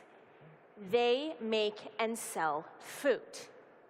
And they've hit a wall because food is not a work-from-home kind of business. You need commercial equipment and insurance and health and safety, and so they've hit a wall. And so if you hold that thought, one of the Collision opening parties was at Grand Bazaar across the street. Grand Bazaar is closed 2 days a week, and that is empty commercial kitchen space sitting empty. And so, enter Sizzle. We bring millions of hours of unused and underutilized kitchen space online so that Neetha and her peers, they can grow and scale their businesses quickly. But it's not just for the gig economy. Big brands, big global brands love us also because we are quick, we're affordable, we're flexible without that crazy upfront capital investment of a kitchen space. And there's never been a better time to do this. There's Instagram and Uber Eats and Shopify and Skip the Dishes and all of these ways to bring your brand out. But infrastructure, insurance, equipment, they haven't caught up yet until now. So we are the only end-to-end kitchen booking experience where you can search, get certified by health and safety, and North America's first and only gig economy chef insurance to make sure that everyone has equal access. We haven't been around for very long. We launched 10 months ago in Toronto, and we've had 318% quarter-over-quarter growth. We have over 1,000 users, 300K top-line ARR, and we are just getting started. And we're the founding team to do it. We have experience at some of the top companies in the world, bringing together our experience along with that of our advisors. And we make money when our customers do, making trust in a market that so sorely lacks it. And make no mistake, food industry is the largest industry on planet Earth, and the shared commercial kitchen space market is a $150 billion market. At Sizzle, we believe that the next Sriracha, the next Coca-Cola is sitting in a recipe card in someone's basement, and now it's going to be brought to life because of Sizzle. Thank you very much. Woo. Amazing. Judges, questions? You know, it's always wonderful to see somebody that's found a market of things that have no use, or at least are very difficult to use, and then open it up. And Airbnb did it for people's bedrooms, right? So when Airbnb happened, they took them forever to get inventory. There were lots of people that wanted you to rent the bedrooms, but not a lot of people wanting to give their bedrooms out. What's your chicken and the egg problem? What's harder to get, the people wanting the kitchens, and or the kitchen space itself, and how are you, or what unique insight do you have to unlock that space? I really am glad you asked that. So similar to like most of these demand-side marketplaces, right? We have tons of people wanting to use the spaces. We launched with the supply because we thought that was really important. But what's really interesting about this market versus like a personal or a vacation home is that these are businesses. These are people needing to pay rent, and most importantly, they're doing this already. This is a massive underground, cash, handshake, through the church, through your friends kind of business. So what we're doing is just tapping into that, sharing what this is, and saying, hey, this is actually a more legitimate way to do it because of insurance and everything else. We have awesome outbound sales and also working with government partners to give us people that are desperately in need of revenue. Right. It sounds like it's gone fantastically well in your starting geographies. How do you think about expansion to additional geographies and scaling, internationally even? Absolutely. So for us, what's really important is strategic geographic expansion. It's not just New York and LA and Chicago, as much as I love all of those cities. I love all of you. But it's really looking at what's the density, where is the real estate more expensive but also harder to get, and where is there a really strong second, third gig economy and a fast food life? And so when we're looking at our spaces, we've already mapped out all of the spaces that we want for the next 10 geographic regions that very specifically fall under this so that our acquisition costs aren't high, so that we can go in without the spray and pray marketing model. Great presentation, by the way. Cool name. I love the very sizzle. So this is an interesting way how to use unutilized capacity. Explain how, and what's interesting is that you've got cooks separate from the physical facilities. How does the supply chain of food work?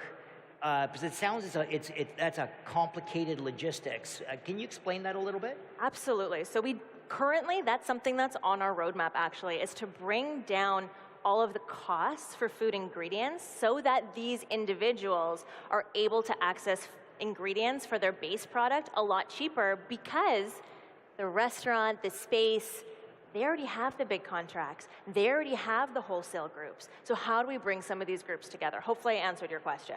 Got it. Thank you very much. Thank you. Great. Thank you very much, Azra. Thank Center you. stage is here for all our finalists here today. All right, quick reminder that now it's time to have your say on who you think should be crowned the Pitch Champion Collision 2023. Polls will remain open for 15 minutes, so make sure to cast your vote. But first, let's see what the judges think overall. John, which one stood out the best to you?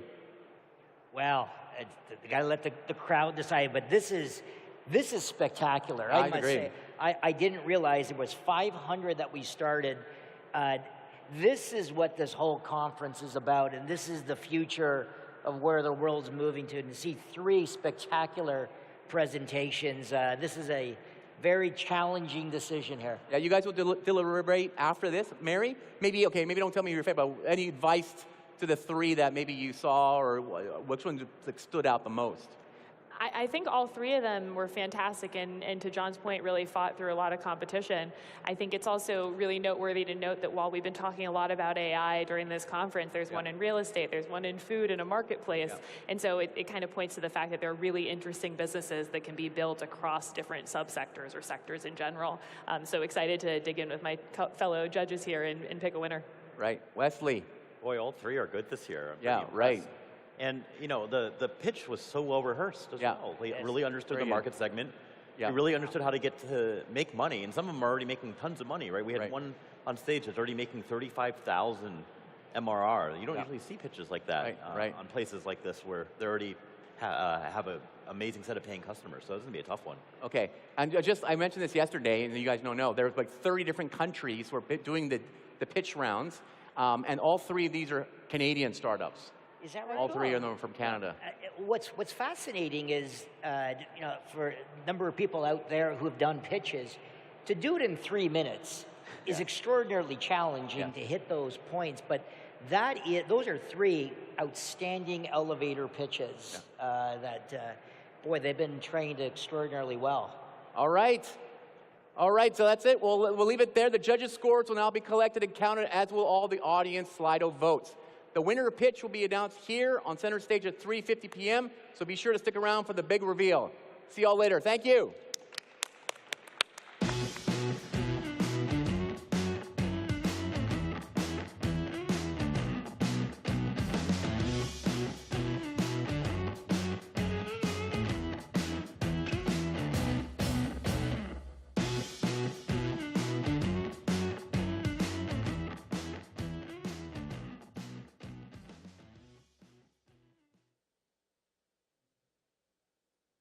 I think we're bored. Bored of perfect, polished, pretty.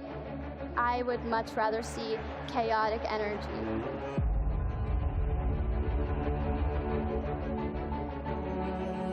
Great ideas can come from anywhere. I'm someone I never give up. Resilience is the word. What problems there are that you can solve yourself.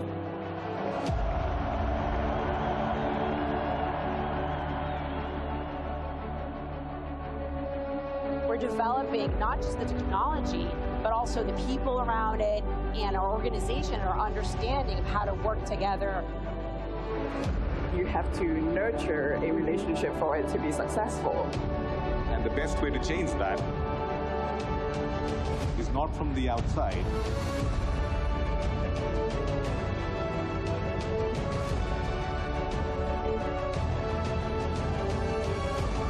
Be part of the dream, follow your passion, make the impossible possible. You have the power to determine the direction in which this world moves. If we can do it, everybody else can do it.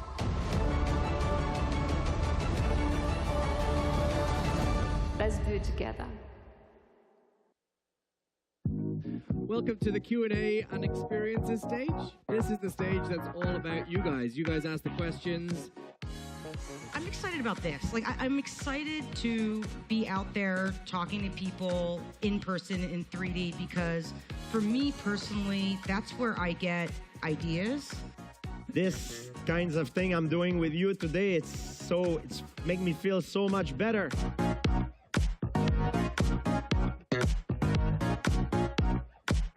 I get a lot of questions about what we're doing, and this was sort of way up there on the scale of good question. The idea of presence, where people share a space together, appreciating each other's music or making a song request, and then you just are okay to go on about your life, but you had a meaningful touch point. The only way we can bring about the change is to be the change that you want to see. Thank you very much for coming.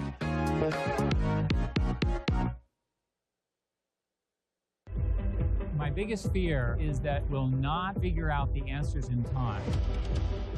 The uncertainty that we live with is enormously challenging. The world has a lot of problems, and fortunately, a lot of entrepreneurs to try to solve them.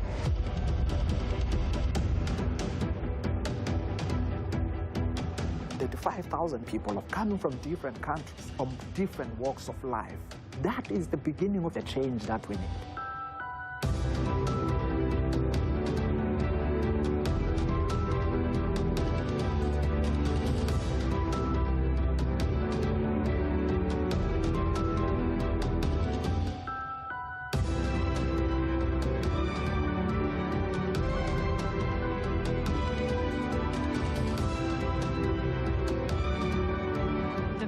who are willing to go first are what is driving our innovation.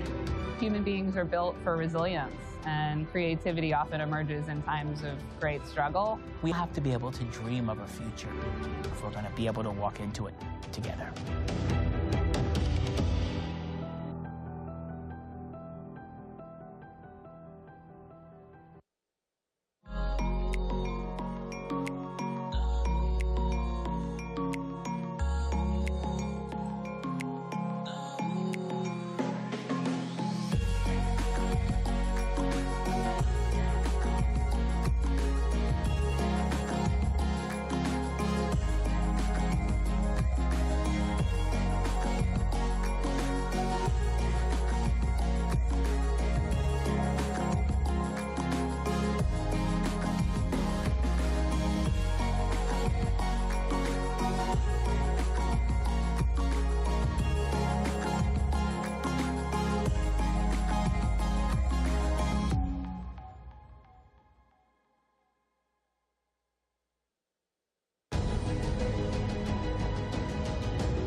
I think we're bored. Bored of perfect, polished, pretty. I would much rather see chaotic energy.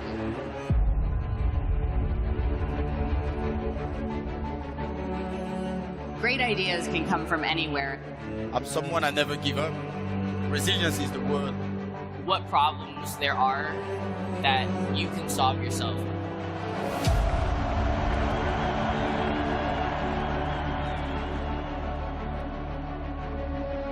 We're developing not just the technology, but also the people around it and our organization, our understanding of how to work together. You have to nurture a relationship for it to be successful. And the best way to change that is not from the outside.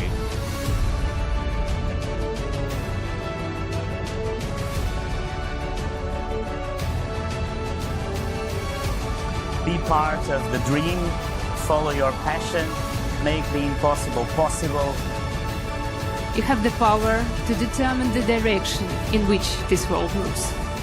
If we can do it, everybody else can do it.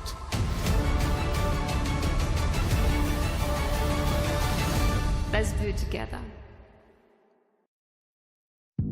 Welcome to the Q&A and experiences stage. This is the stage that's all about you guys. You guys ask the questions. I'm excited about this. I'm excited to be out there talking to people in person in 3D because for me personally, that's where I get ideas. This kinds of thing I'm doing with you today, it's make me feel so much better.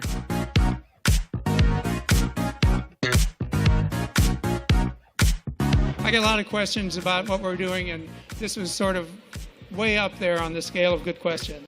The idea of presence, where people share a space together, appreciating each other's music or making a song request, and then you just are okay to go on about your life, but you had a meaningful touch point. The only way we can bring about the change is to be the change that you want to see. Thank you very much for coming.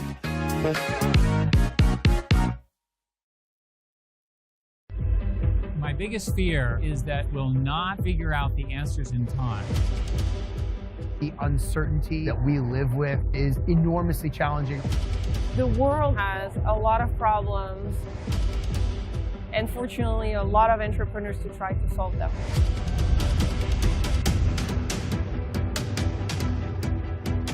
The 5,000 people are coming from different countries, from different walks of life. That is the beginning of the change that we need.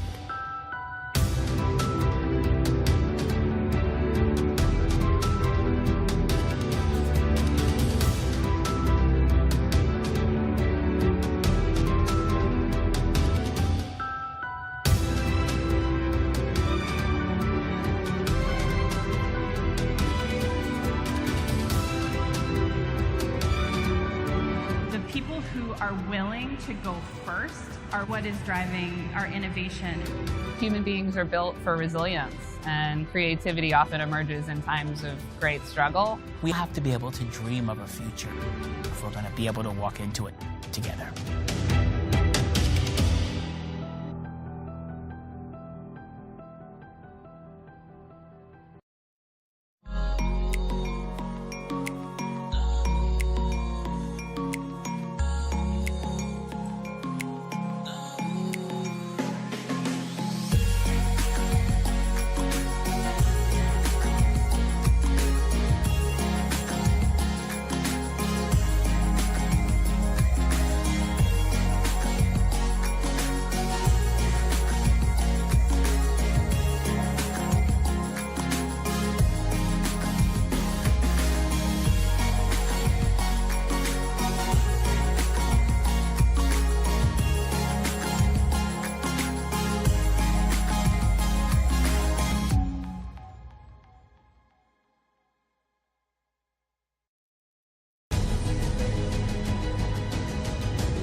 We can step into a new story. The status quo does not have to win. We want to have a better future. We want to have a future. We must fight. Now it's time for hope.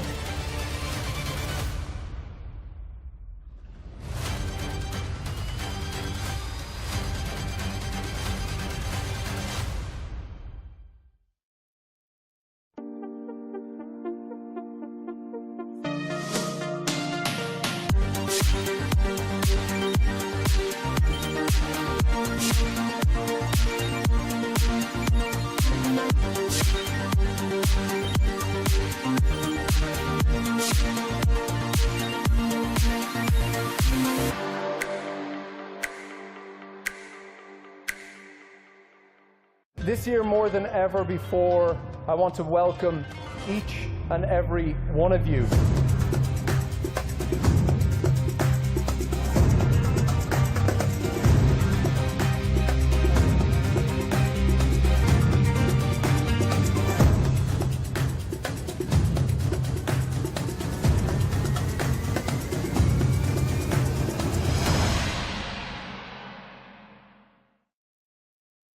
I think we're bored. Bored of perfect, polished, pretty.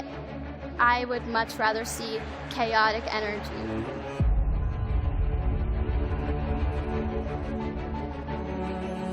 Great ideas can come from anywhere. I'm someone I never give up. Resilience is the word. What problems there are that you can solve yourself.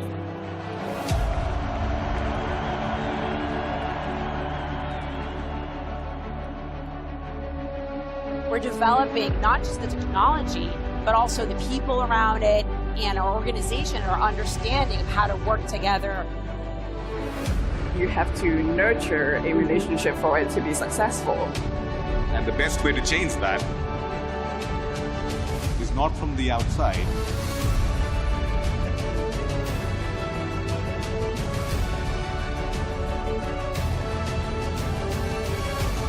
Be part of the dream, follow your passion, make the impossible possible.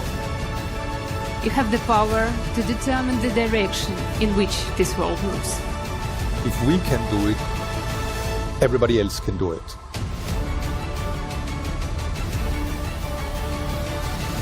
Let's do it together. Welcome to the Q&A and experiences stage. This is the stage that's all about you guys. You guys ask the questions. I'm excited about this. I'm excited to be out there talking to people in person in 3D because for me personally, that's where I get ideas. This kinds of thing I'm doing with you today, it's make me feel so much better.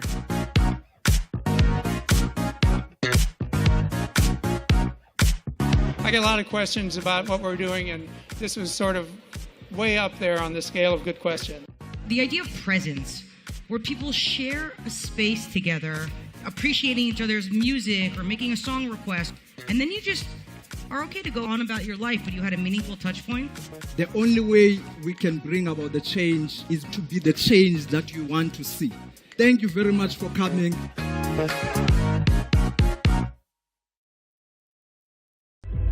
My biggest fear is that we'll not figure out the answers in time. The uncertainty that we live with is enormously challenging. The world has a lot of problems, and fortunately a lot of entrepreneurs to try to solve them.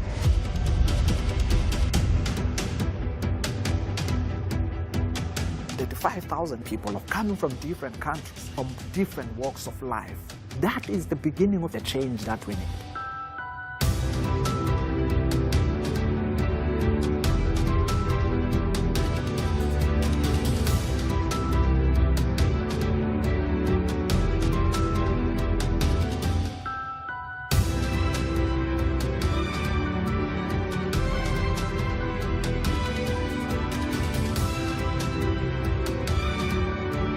People who are willing to go first are what is driving our innovation.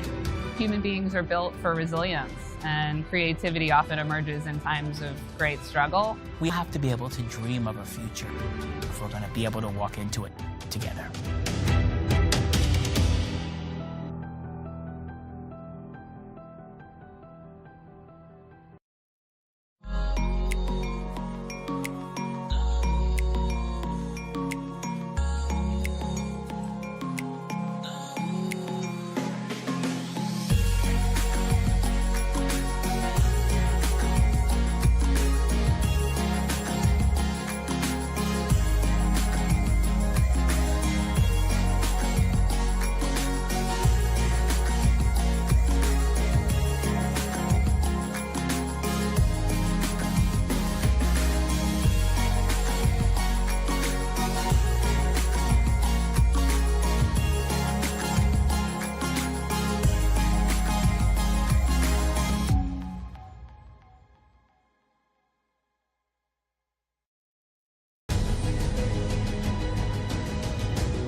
We can step into a new story. The status quo does not have to win. We want to have a better future. We want to have a future. We must fight. Now it's time for hope.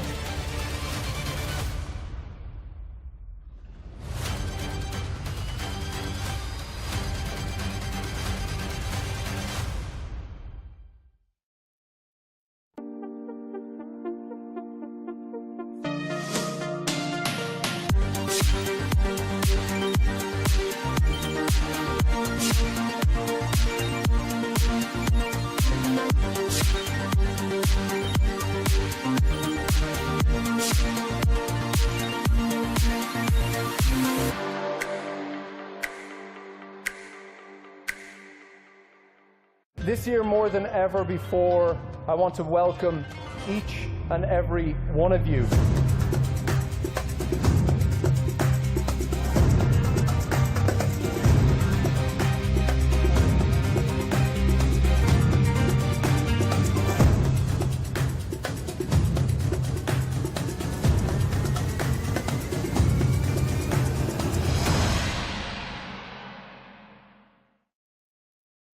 I think we're bored. Bored of perfect, polished, pretty. I would much rather see chaotic energy.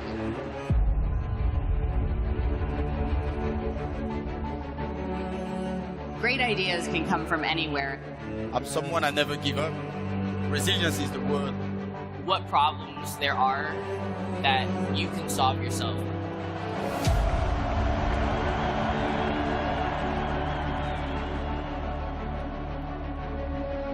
We're developing not just the technology, but also the people around it, and our organization, our understanding of how to work together. You have to nurture a relationship for it to be successful. And the best way to change that is not from the outside.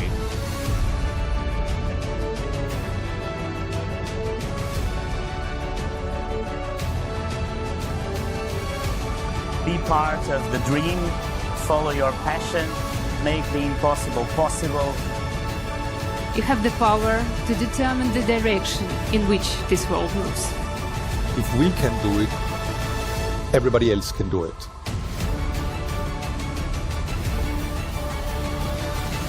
Let's do it together. Welcome to the Q&A and experiences stage. This is the stage that's all about you guys. You guys ask the questions. I'm excited about this. I'm excited to be out there talking to people in person in 3D because for me personally, that's where I get ideas. This kinds of thing I'm doing with you today, it's make me feel so much better.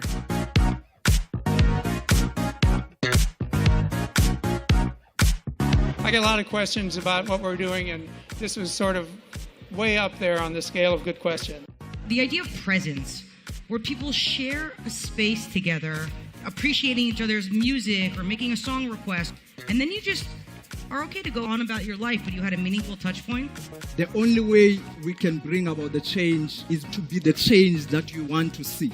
Thank you very much for coming.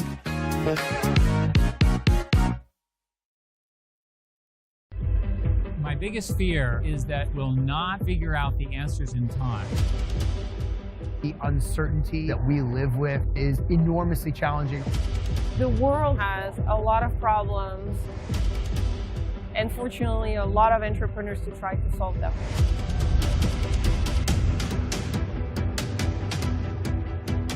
The 5,000 people have come from different countries, from different walks of life. That is the beginning of the change that we need.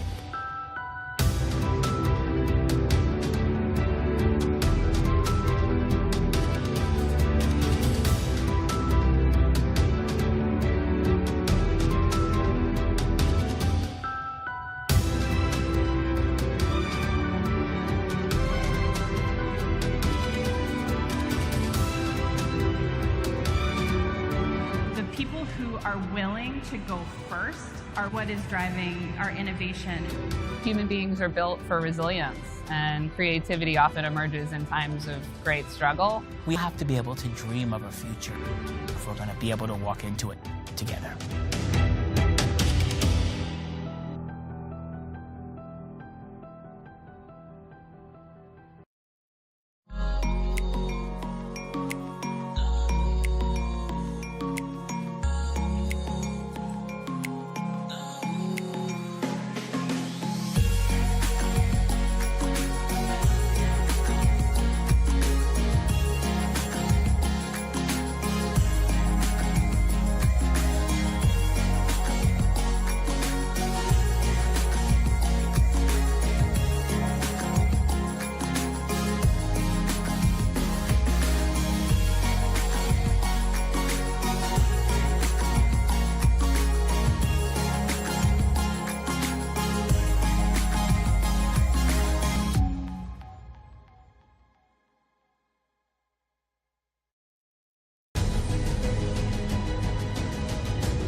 We can step into a new story. The status quo does not have to win. We want to have a better future. We want to have a future. We must fight. Now it's time for hope.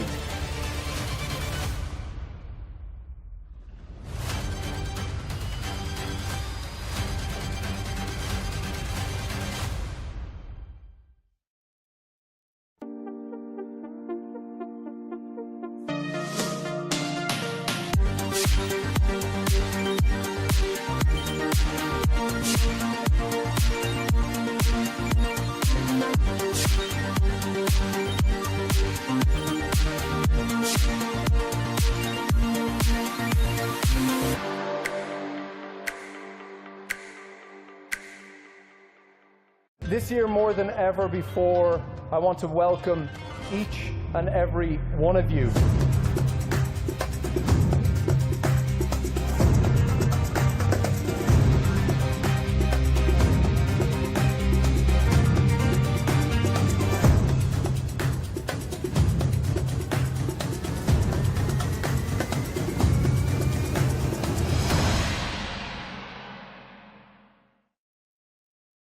I think we're bored. Bored of perfect, polished, pretty. I would much rather see chaotic energy.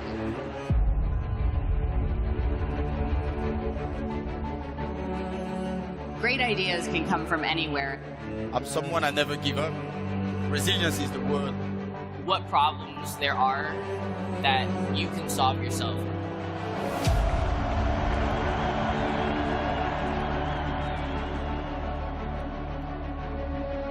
We're developing not just the technology, but also the people around it and our organization, our understanding of how to work together.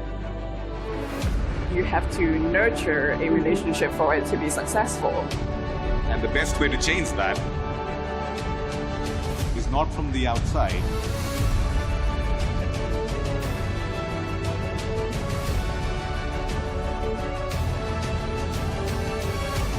Be part of the dream, follow your passion, make the impossible possible.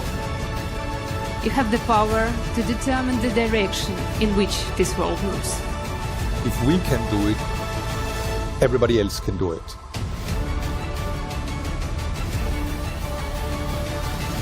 Let's do it together. Welcome to the Q&A and experiences stage. This is the stage that's all about you guys. You guys ask the questions. I'm excited about this. I'm excited to be out there talking to people in person in 3D because for me personally, that's where I get ideas.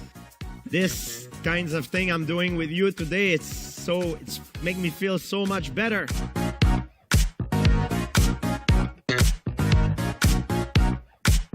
I get a lot of questions about what we're doing, and this was sort of way up there on the scale of good question. The idea of presence, where people share a space together, appreciating each other's music or making a song request, and then you just are okay to go on about your life, but you had a meaningful touch point. The only way we can bring about the change is to be the change that you want to see. Thank you very much for coming.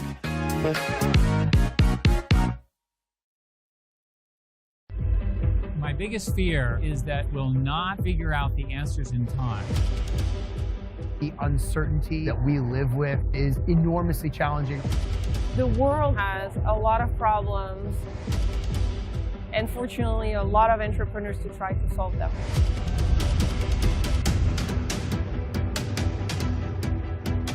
The 5,000 people have come from different countries, from different walks of life. That is the beginning of the change that we need.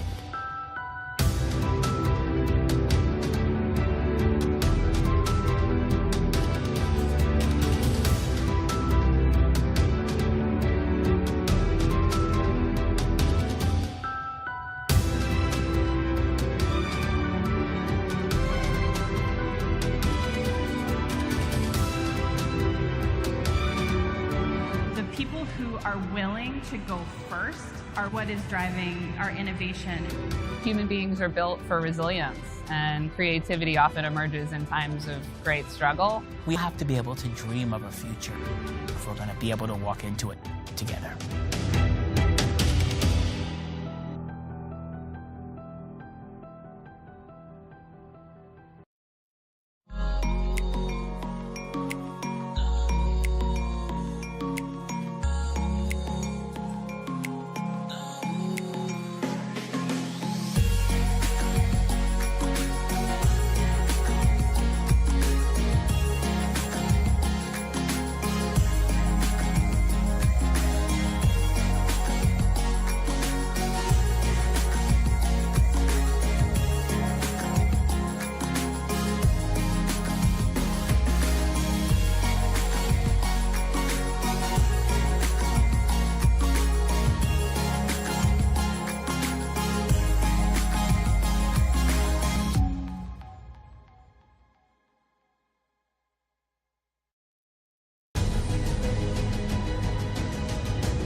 can step into a new story. The status quo does not have to win. We want to have a better future. We want to have a future. We must fight. Now it's time for hope.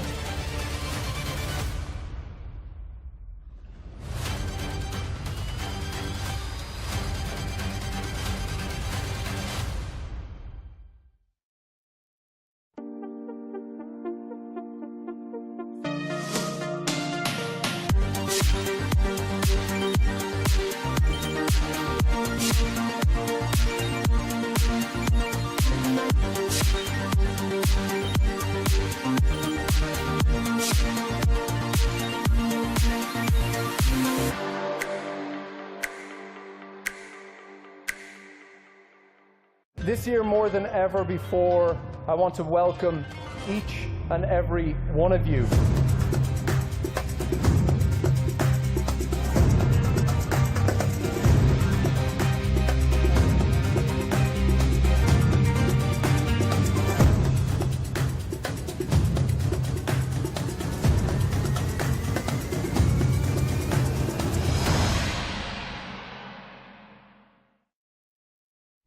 I think we're bored.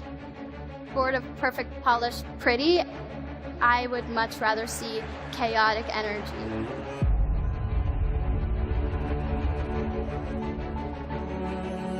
Great ideas can come from anywhere. I'm someone I never give up. Resilience is the word. What problems there are that you can solve yourself.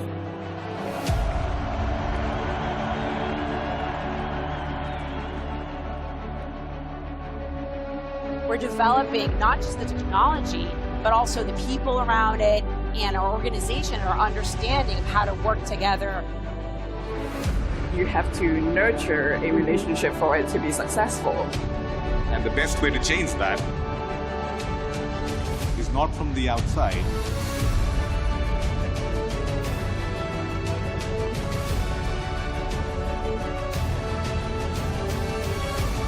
Be part of the dream, follow your passion, make the impossible possible.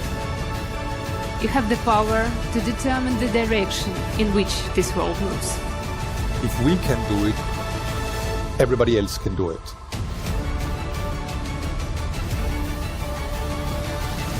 Let's do it together. Welcome to the Q&A and experiences stage. This is the stage that's all about you guys. You guys ask the questions. I'm excited about this. I'm excited to be out there talking to people in person in 3D because for me personally, that's where I get ideas. This kinds of thing I'm doing with you today, it's making me feel so much better.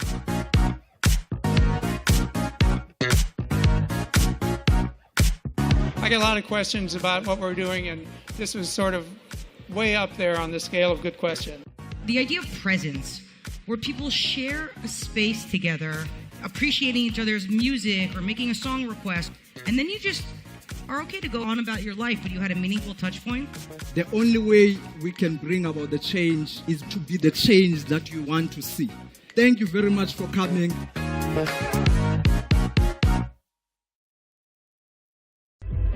My biggest fear is that we'll not figure out the answers in time.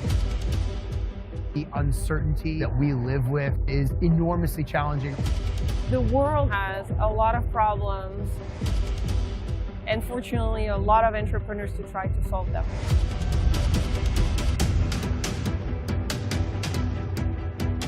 The 5,000 people have come from different countries, from different walks of life. That is the beginning of the change that we need.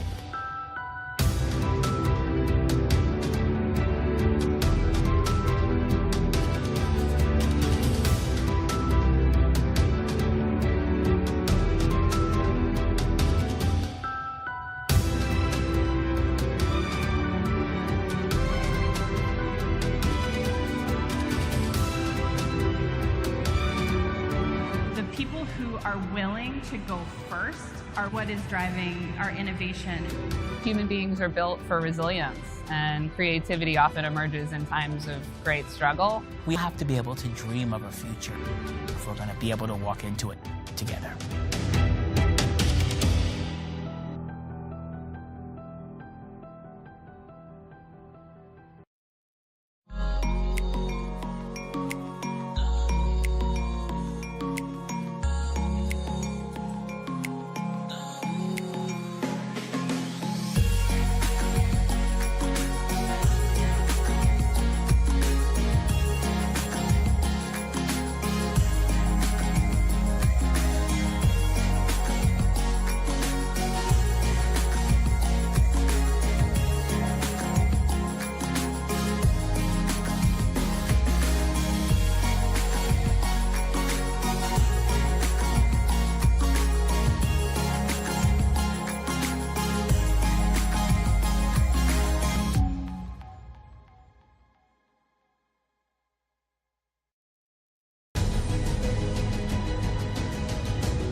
into a new story. The status quo does not have to win.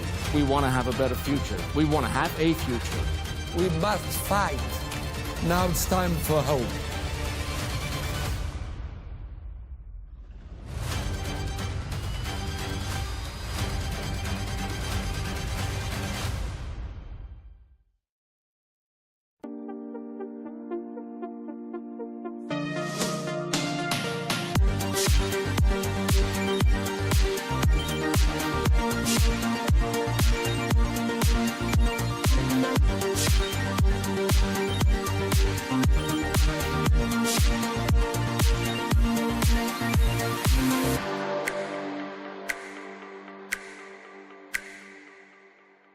This year, more than ever before, I want to welcome each and every one of you.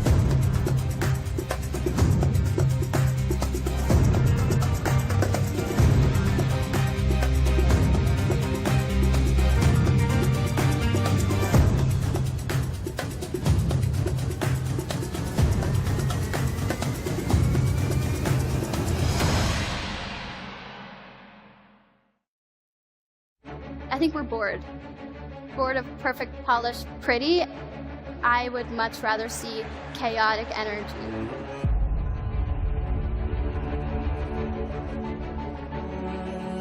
Great ideas can come from anywhere. I'm someone I never give up. Resilience is the word. What problems there are that you can solve yourself.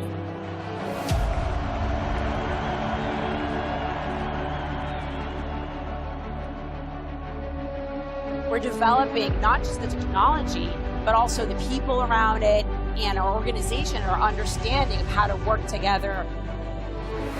You have to nurture a relationship for it to be successful. And the best way to change that is not from the outside.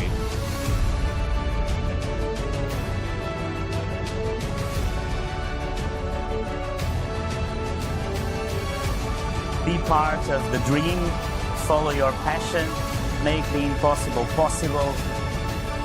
You have the power to determine the direction in which this world moves. If we can do it, everybody else can do it.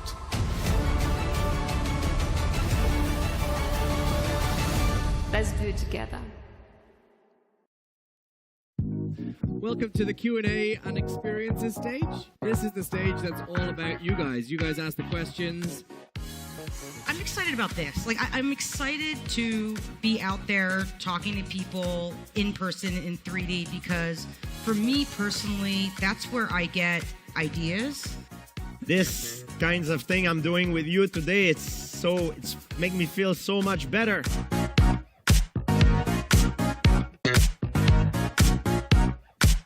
I get a lot of questions about what we're doing, and this was sort of way up there on the scale of good question. The idea of presence, where people share a space together, appreciating each other's music or making a song request, and then you just are okay to go on about your life, but you had a meaningful touch point. The only way we can bring about the change is to be the change that you want to see. Thank you very much for coming.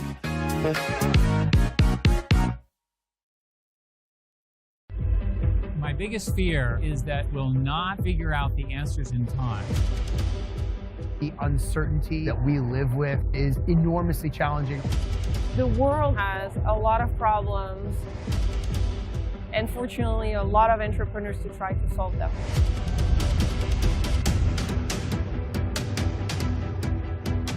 The 5,000 people have come from different countries, from different walks of life. That is the beginning of the change that we need.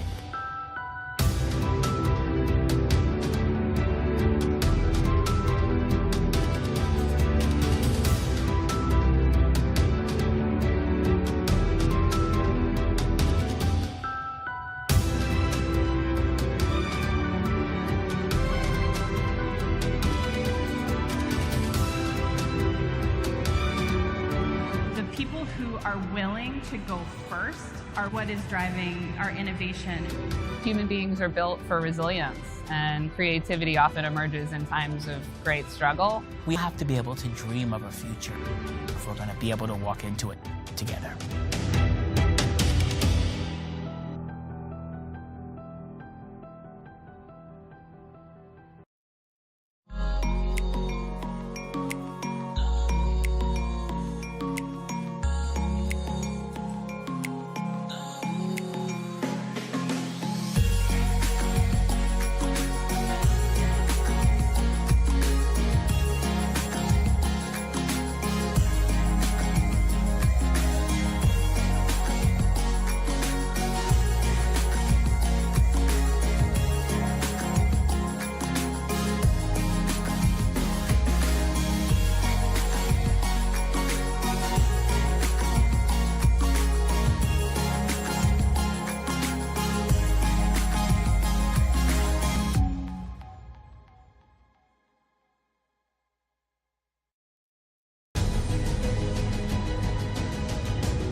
into a new story. The status quo does not have to win.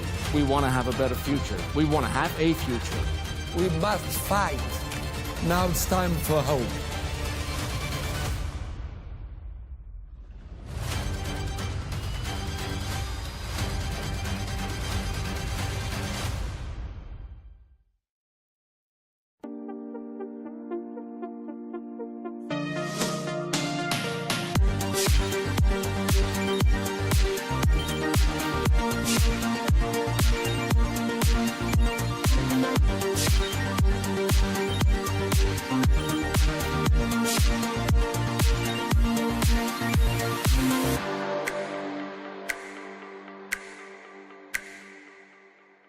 This year, more than ever before, I want to welcome each and every one of you.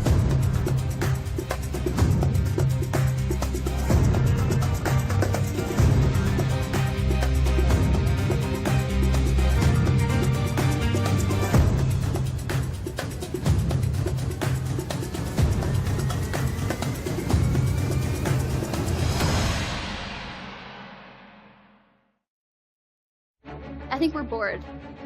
Bored of perfect, polished, pretty. I would much rather see chaotic energy.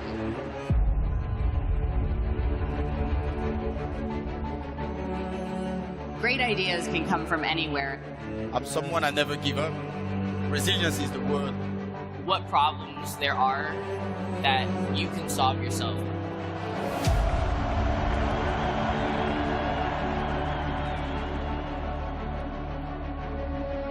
We're developing not just the technology, but also the people around it and our organization, our understanding of how to work together.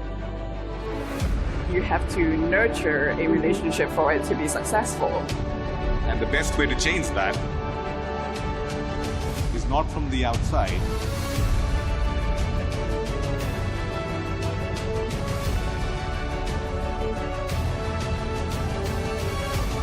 Be part of the dream, follow your passion, make the impossible possible. You have the power to determine the direction in which this world moves. If we can do it, everybody else can do it.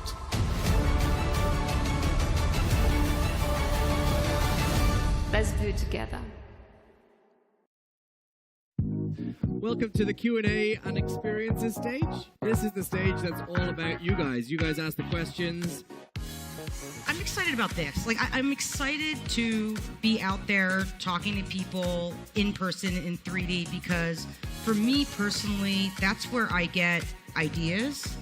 This kinds of thing I'm doing with you today, it's make me feel so much better.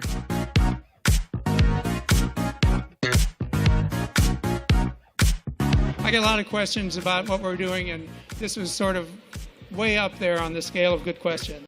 The idea of presence, where people share a space together, appreciating each other's music or making a song request, and then you just are okay to go on about your life, but you had a meaningful touch point.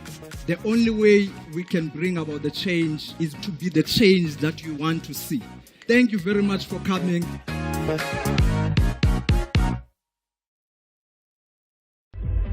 My biggest fear is that we'll not figure out the answers in time. The uncertainty that we live with is enormously challenging. The world has a lot of problems, and fortunately, a lot of entrepreneurs to try to solve them.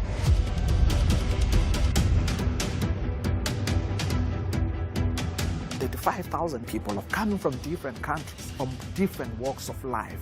That is the beginning of the change that we need.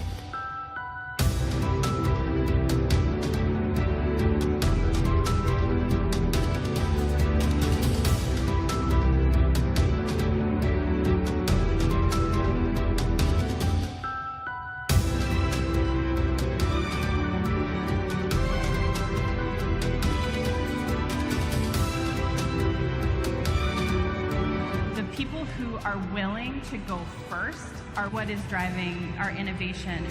Human beings are built for resilience, and creativity often emerges in times of great struggle. We have to be able to dream of a future if we're going to be able to walk into it together.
can step into a new story. The status quo does not have to win.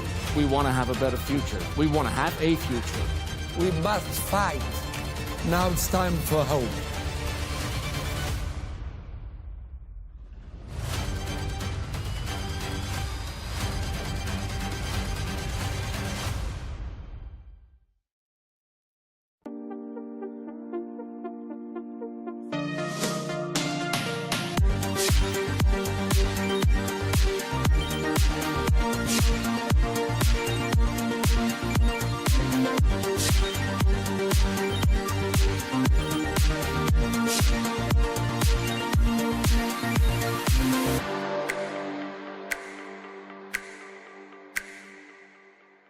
This year, more than ever before, I want to welcome each and every one of you.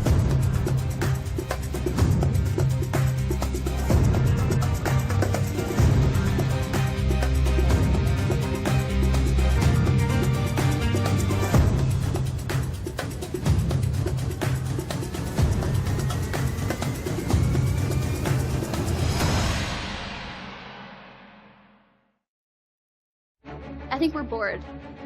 Bored of perfect, polished, pretty. I would much rather see chaotic energy.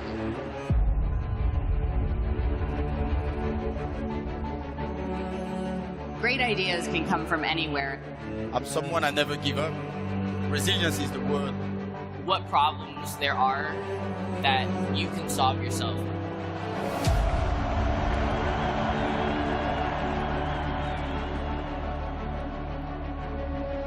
We're developing not just the technology, but also the people around it and our organization are understanding of how to work together. You have to nurture a relationship for it to be successful. And the best way to change that is not from the outside.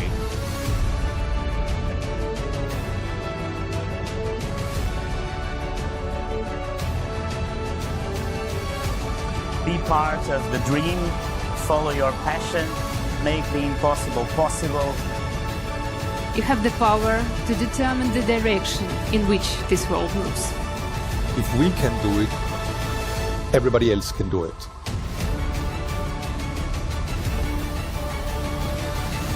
Let's do it together.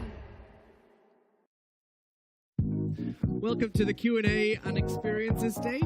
This is the stage that's all about you guys. You guys ask the questions.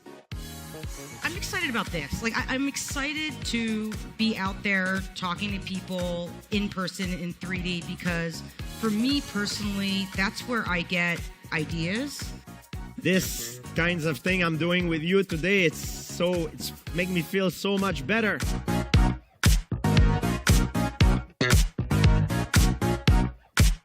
I get a lot of questions about what we're doing, and this was sort of way up there on the scale of good question. The idea of presence, where people share a space together, appreciating each other's music or making a song request, and then you just are okay to go on about your life, but you had a meaningful touch point. The only way we can bring about the change is to be the change that you want to see. Thank you very much for coming.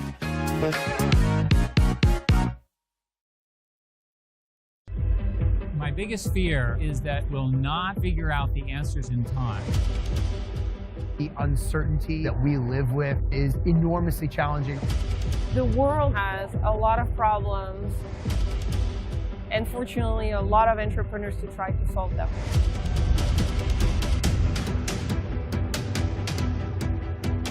The 5,000 people have come from different countries, from different walks of life. That is the beginning of the change that we need.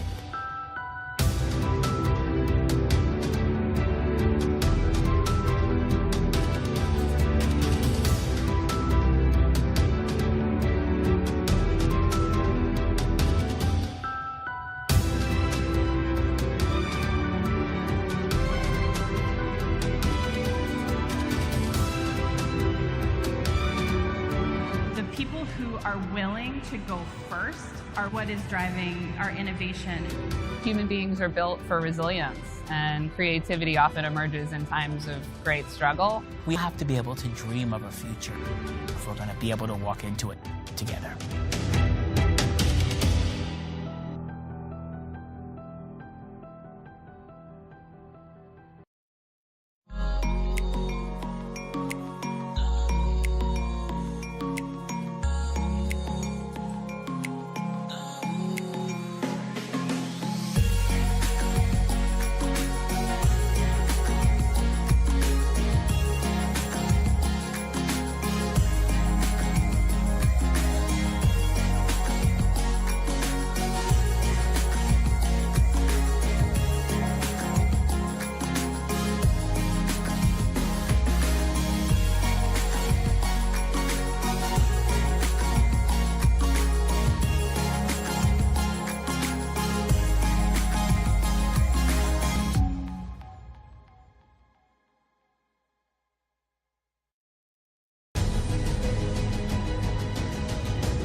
We can step into a new story. The status quo does not have to win.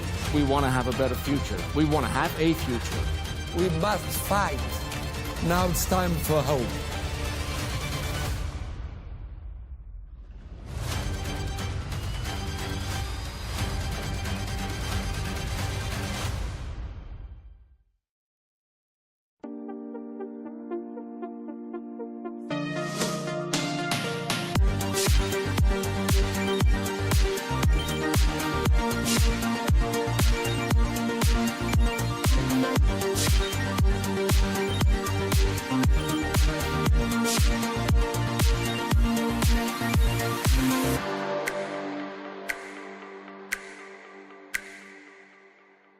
This year, more than ever before, I want to welcome each and every one of you.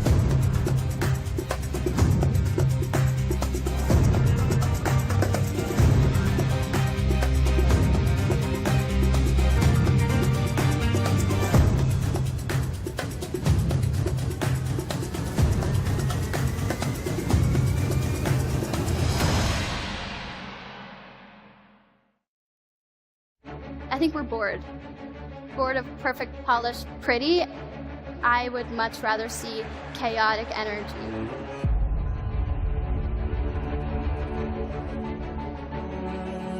Great ideas can come from anywhere. I'm someone I never give up. Resilience is the word. What problems there are that you can solve yourself.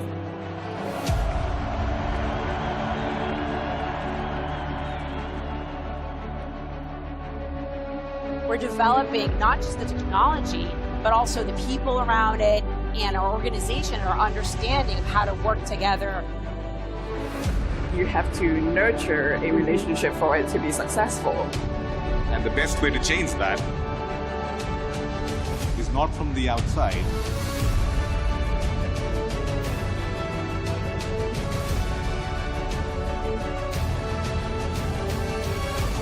Be part of the dream, follow your passion, make the impossible possible. You have the power to determine the direction in which this world moves. If we can do it, everybody else can do it.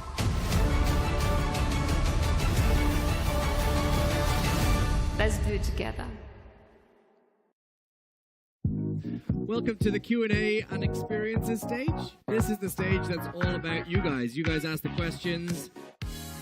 I'm excited about this. I'm excited to be out there talking to people in person in 3D because for me personally, that's where I get ideas.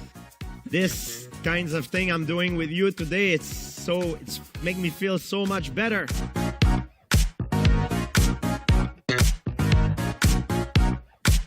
I get a lot of questions about what we're doing, and this was sort of way up there on the scale of good question. The idea of presence, where people share a space together, appreciating each other's music or making a song request, and then you just are okay to go on about your life, but you had a meaningful touch point. The only way we can bring about the change is to be the change that you want to see. Thank you very much for coming.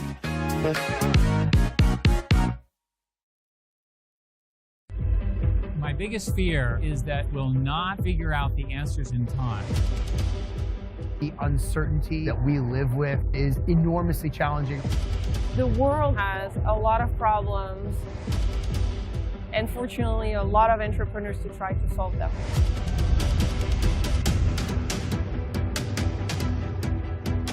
The 5,000 people have come from different countries, from different walks of life. That is the beginning of the change that we need.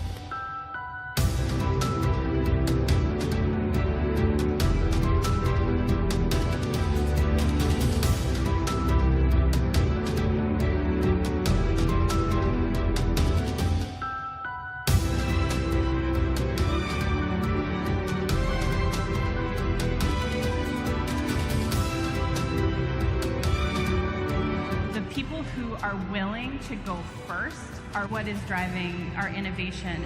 Human beings are built for resilience, and creativity often emerges in times of great struggle. We have to be able to dream of a future if we're going to be able to walk into it together.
step into a new story. The status quo does not have to win.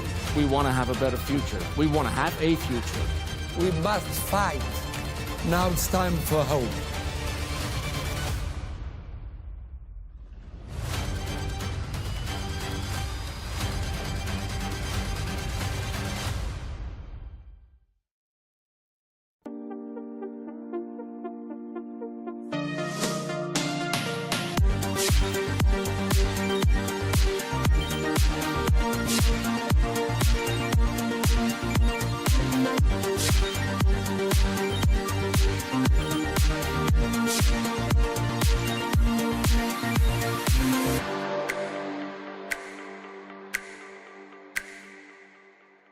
This year, more than ever before, I want to welcome each and every one of you.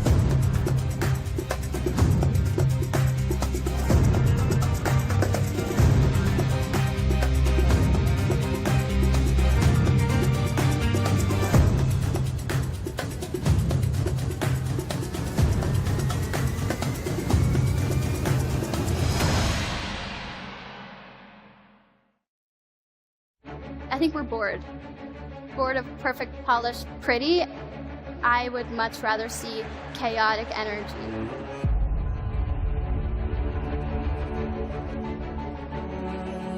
Great ideas can come from anywhere. I'm someone I never give up. Resilience is the word. What problems there are that you can solve yourself.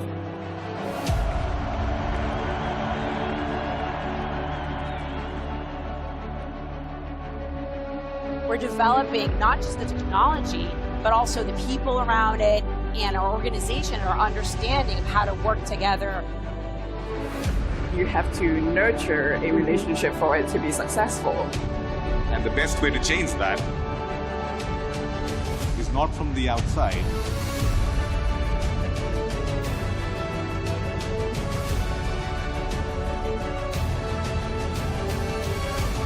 Be part of the dream, follow your passion, make the impossible possible.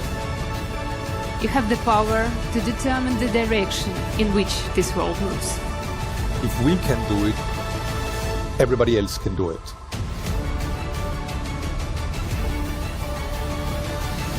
Let's do it together. Welcome to the Q&A and experiences stage. This is the stage that's all about you guys. You guys ask the questions. I'm excited about this. I'm excited to be out there talking to people in person in 3D because for me personally, that's where I get ideas. This kinds of thing I'm doing with you today, it's making me feel so much better.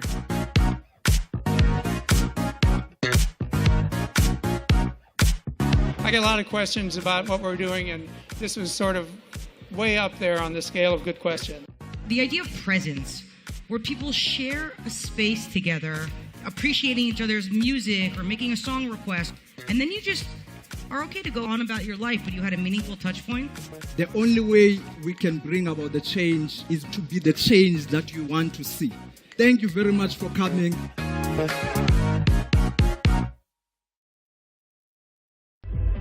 My biggest fear is that we'll not figure out the answers in time. The uncertainty that we live with is enormously challenging.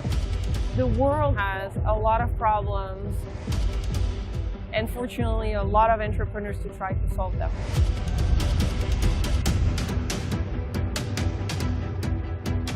The 5,000 people have come from different countries, from different walks of life. That is the beginning of the change that we need.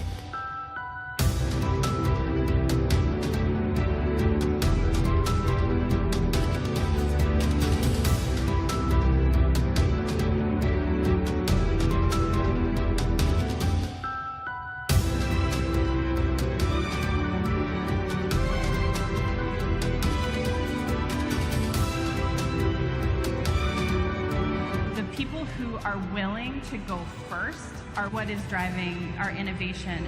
Human beings are built for resilience, and creativity often emerges in times of great struggle. We have to be able to dream of a future if we're going to be able to walk into it together.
to the navigate Q&A technological and adolescence, stage.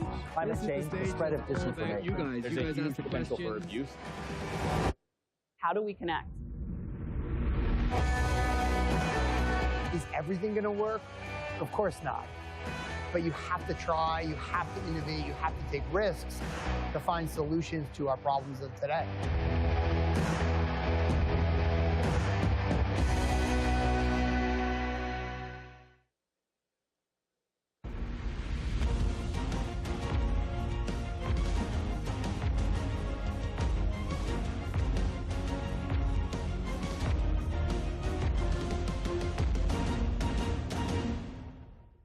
Please welcome to the stage, co-host of Collision and managing director of Techstars Toronto, Sunil Sharma.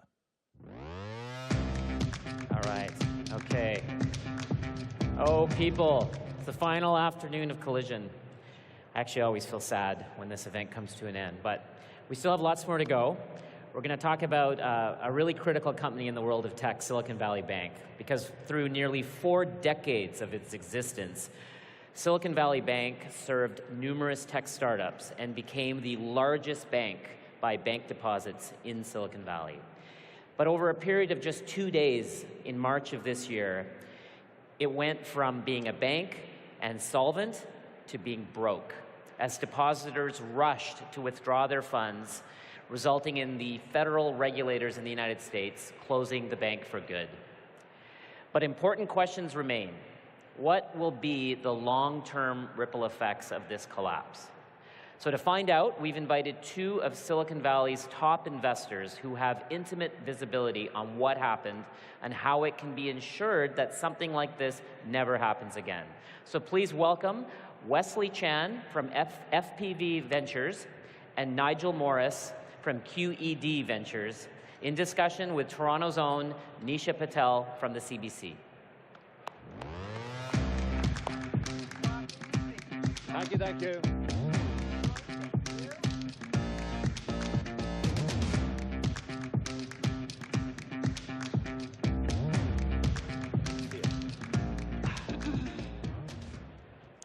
All right, Silicon Valley Bank in just 2 days went from being a top 20 US bank to one of the biggest failures in US history.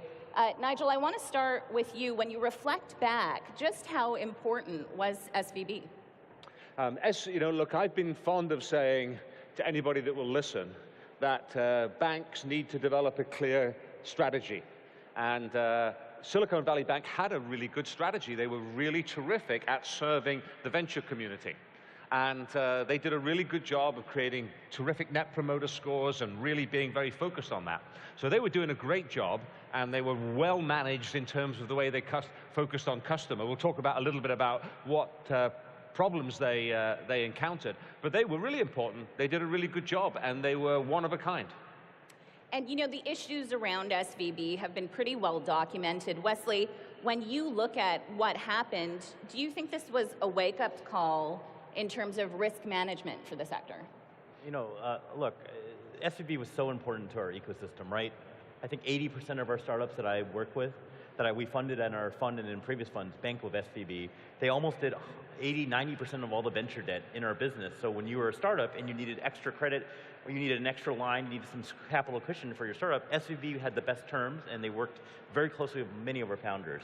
So they were very, very critically important, and they were not able to manage their interest rate risk very, very well, right? Like, you know, it was one of those things that should be basic 101 for so many banks. I don't want to criticize a bank I worked so closely with, but, you know, the fallout was just massive. So it was one of those things where it was a wake-up call for so many banks to look at this and go, like, how do we make sure that we're not overexposed in one area or overexposed in one set of securities where, you know, we weren't able to manage that properly. So it clearly left a big void. Nigel, what is filling that void? You know, we shall see. But let's go. I just want to go back to risk management for a second. Banking is really flipping complicated. You have to get AML and KYC right, and fraud, and credit risk, and then the operations, and manage compliance. It's a really complicated thing. And what SVB did was got one part of it really, really brilliantly, and we had a great franchise. The bit that they forgot and didn't focus on was treasury management. I take money in and deposits, and then I actually invest that money. That money was not well invested, which meant the valuation dropped, which meant there was a run on the deposit base, and we know the rest of the story. So to me, it says that banks need to be incredibly good at lots of things. And so many of the things that as venture capitalists that we talk about are not incredibly relevant to banks, because banks have to get all of these things right in order to be successful. So the void is, who's going to step into this? There is no SVB. SVB was acquired by Citizens. We see Mercury and I-80 and other entities looking to step into the space. JP Morgan have a massive comparative advantage in banking, because I think largely because of how well run they are and how well led they are. But it'll be really interesting to see who emerges as the new SVB. And you know, what was so interesting about SVB, as you mentioned, Wesley, is how much market share they got because they were so good at that part of the equation. So TBD, and candidly, TBD, whether or not that business really flourishes back in the same way as it did 4 years ago. Wesley, are you seeing anything different? Where are startups going? Oh, there's a massive difference.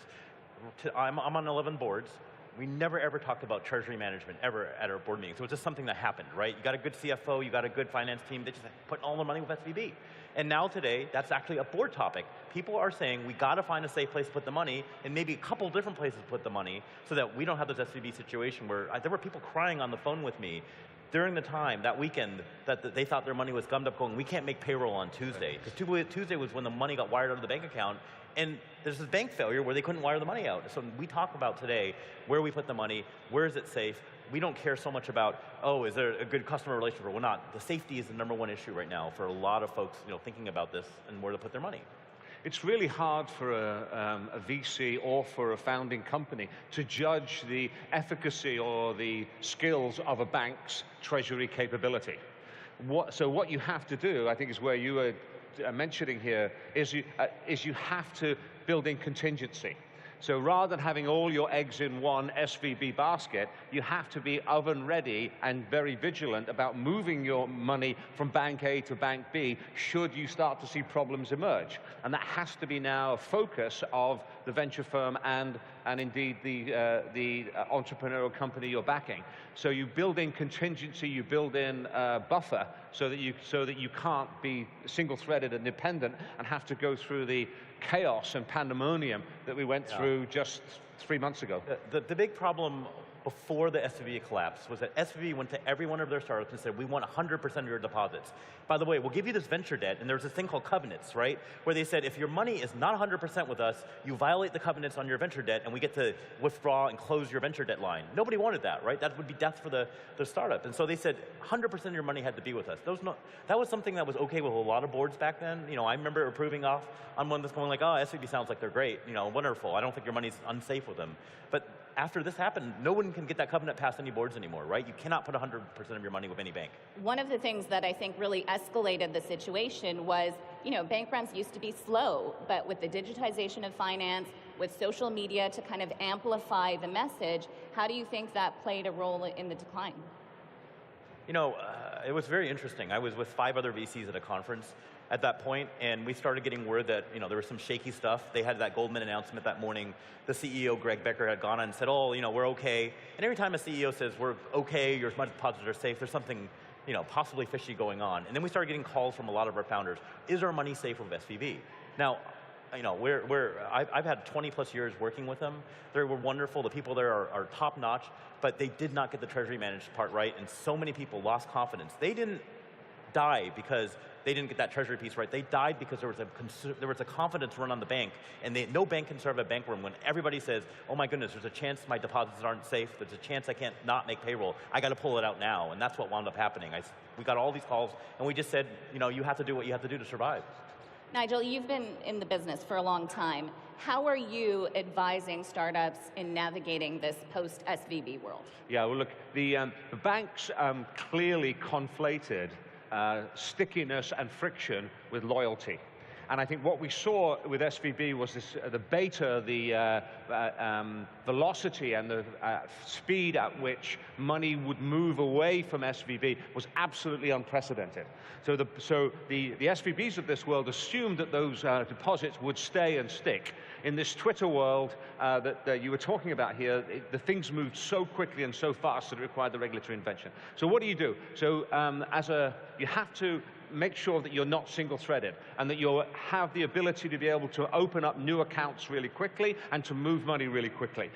What's very interesting is that when this happened 3 months ago, it was not other banks that opened up the channels for new accounts to be easily opened. It was fintechs that stepped into the middle. So Meow and Treasury Prime and Atomic, companies that we have invested in, saw a surge in volume as they were wiring up new accounts really quickly. But I think, and then we are seeing new versions of lending, if you like, or venture debt emerging with Capchase and Wayflyer, who are making secured loans. So what the implications of this must be to take a step back and say you cannot be single-threaded and you cannot rely on a regulatory intervention bailing you out in the event of a bank having a problem. The collapse came at an already difficult time, rising interest rates, uncertain economic environment. Wesley, when you're looking at this, has it changed your focus at all? Are you looking at different sectors differently? No, the most important thing is we care deeply about whether the company makes money, can get profitable or is profitable, and does the company build something that continues compounding, right? So the fundamentals of our investing hasn't changed. I've been doing this 15 years, right? The companies like Canva that I'm in make money, build something people want, and then compound over time because that cycle is a virtuous cycle that grows. The big challenge with SVB being gone now, and again, there were multiple bank failures. It wasn't just SVB, right? First Republic went under, Signature Bank went under. We had quite a few things happen. And the biggest issue now is credit. Right? The cost of capital had already increased massively with the market repricing, with interest rates going up. And now we have a third issue where there's a credit crunch now for startups. You used to be able to go to SVB and say, oh, okay, I opened a bank account, I got funded by a couple great investors, opened a venture debt line, and then you get additional capital that was non-dilutive that you could use towards investing in your company. Today, that's almost all shut down. Nigel mentions a few startups that are sort of trying to fill that gap, but nothing as big as SVB, not the system that we had before. So cash crunches for startups is now a much more real thing. Now, the second problem is that because we have interest rates going up, a lot of LPs are pulling their money out of venture funds and pulling their money out of tech. And so what you're seeing is an additional capital crunch coming in from LPs that used to be flush, from ventures funds that used to be flush with cash and aren't as liberal with giving it out, given how much the cost of capital has gone up. So those are two issues that we have, which makes the fundamentals so much more important when you're a company looking to get funding and need additional capital. So the advice to the portfolio companies, because of the lack of liquidity on the debt and on the equity side that you just heard about, is you have got to husband your cash so much more carefully. You've got to be cutting all of your science experiments. You have to pull back on your growth. You have to make sure to get to profitability much earlier so you have control over your own destiny. And then we have to figure out how long it'll take before we get to the other side of this. And it's just not clear how long that is going to be. So we're spending a huge amount of time with our portfolio companies looking to reduce your expenditure, prolong the amount of time that you can leverage the amount of money you have in the bank today as we're going into this period of tremendous uncertainty. Yeah, the important thing to remember is it's not what I focus on, it's what the founders have to focus on in their companies. Laser focused on getting profitable and on building product that can capture market share and make money, right? That laser focus, if you don't have it now, especially given how treacherous things are with future capital financing and with credit crunch, that's going to be the death of your company. If I were being harsh, all this talk about blitz scaling actually became a huge problem in the fintech land that I live in. You've got to focus massively on your unit economics and make sure that every horizontal customer that you book is making money. The only way you get to vertical profitability is by adding customers that have great unit economics. It's not about just grabbing market share. It's not about just getting great customer base and then figuring out how to make money later. That game, I think, has massively changed. When you look at everything that's happened, has it prompted the community to look at regulation any differently? Look, I think this is a massive wake-up call for the banking regulators. Not so much that they didn't understand treasury management, but the regulators tend to regulate last year's problems, not prospective problems. And I think that the regulators tended to focus on making sure that the policy and the internal controls were doing what they were supposed to do, i.e. this is our policy, are you actually doing it, rather than does the policy itself solve a potential problem. So we're going to see a tremendous focus by various banking regulators on treasury management, on gapping, on the underlying beta of deposits, the nature of the loans that are on the balance sheet. That's going to be an area of tremendous focus, and I think also you're going to see the regulators require more equity against banking balance sheets. But you know, I think the clarion call for me and the regulatory community is let's focus on the potential problems. Let's talk about white papers. Let's talk about engaging with what's happening in the ecosystem rather than regulating last year's problems. If you're a startup founder and you're expecting a regulator to save you, you got some problems, right? Let's be fair. I mean, look at crypto. All these things happened, we had all these collapses, and then we're suddenly talking about regulation now. I mean, it's not how the game works if you're in the startup. Things move too fast. So the best startup founders anticipate the problems ahead of them, and don't let this catch them. And then they're the ones that are surviving and thriving, whereas meanwhile everybody's going, oh, woe is me. Like, why didn't the regulators save me? That's we don't advise our companies to count on the regulators at all. Yeah, quite right. Look, many of the management teams and the boards of these entities got caught out when SVB had their crisis. So how can possibly a founding team that doesn't really understand banking judge whether or not SVB or FRB is really a risky bank? And wholeheartedly agree that the regulatory structure does provide some support and some fidelity in the system, but it can't be counted on as a final answer. And you have to remember, SVB was regulated, right? They had regulation. They had to keep a certain amount of capital requirements and so forth. There was a lack of regulation and oversight on that as well that they did not succumb to, right? So that's a big problem as well. So you can't depend on that. How much of this was just, there are a lot of people out there who have not lived in a higher interest rate environment. How much of that plays into all of this? And Mark Zandi, the Moody's economist, said to me recently, he said that the next recession always occurs when the people who were there for the last recession have retired. So I think that there's a lot in that. We've got some of the people that I work with who are less than half of my age, but often twice as smart. They've never seen interest rates go up by 500 basis points. And the movement in interest rates was totally unprecedented. But plausible and should have been gamed and should have been scenarioed in the projections that SVB and others had in place from a treasury management perspective, and that the regulators should have embraced. But it was absolutely unprecedented. But you know what? There will be learnings from this, and people will learn from it to the extent that they won't get caught out by this particular phenomenon again as easily.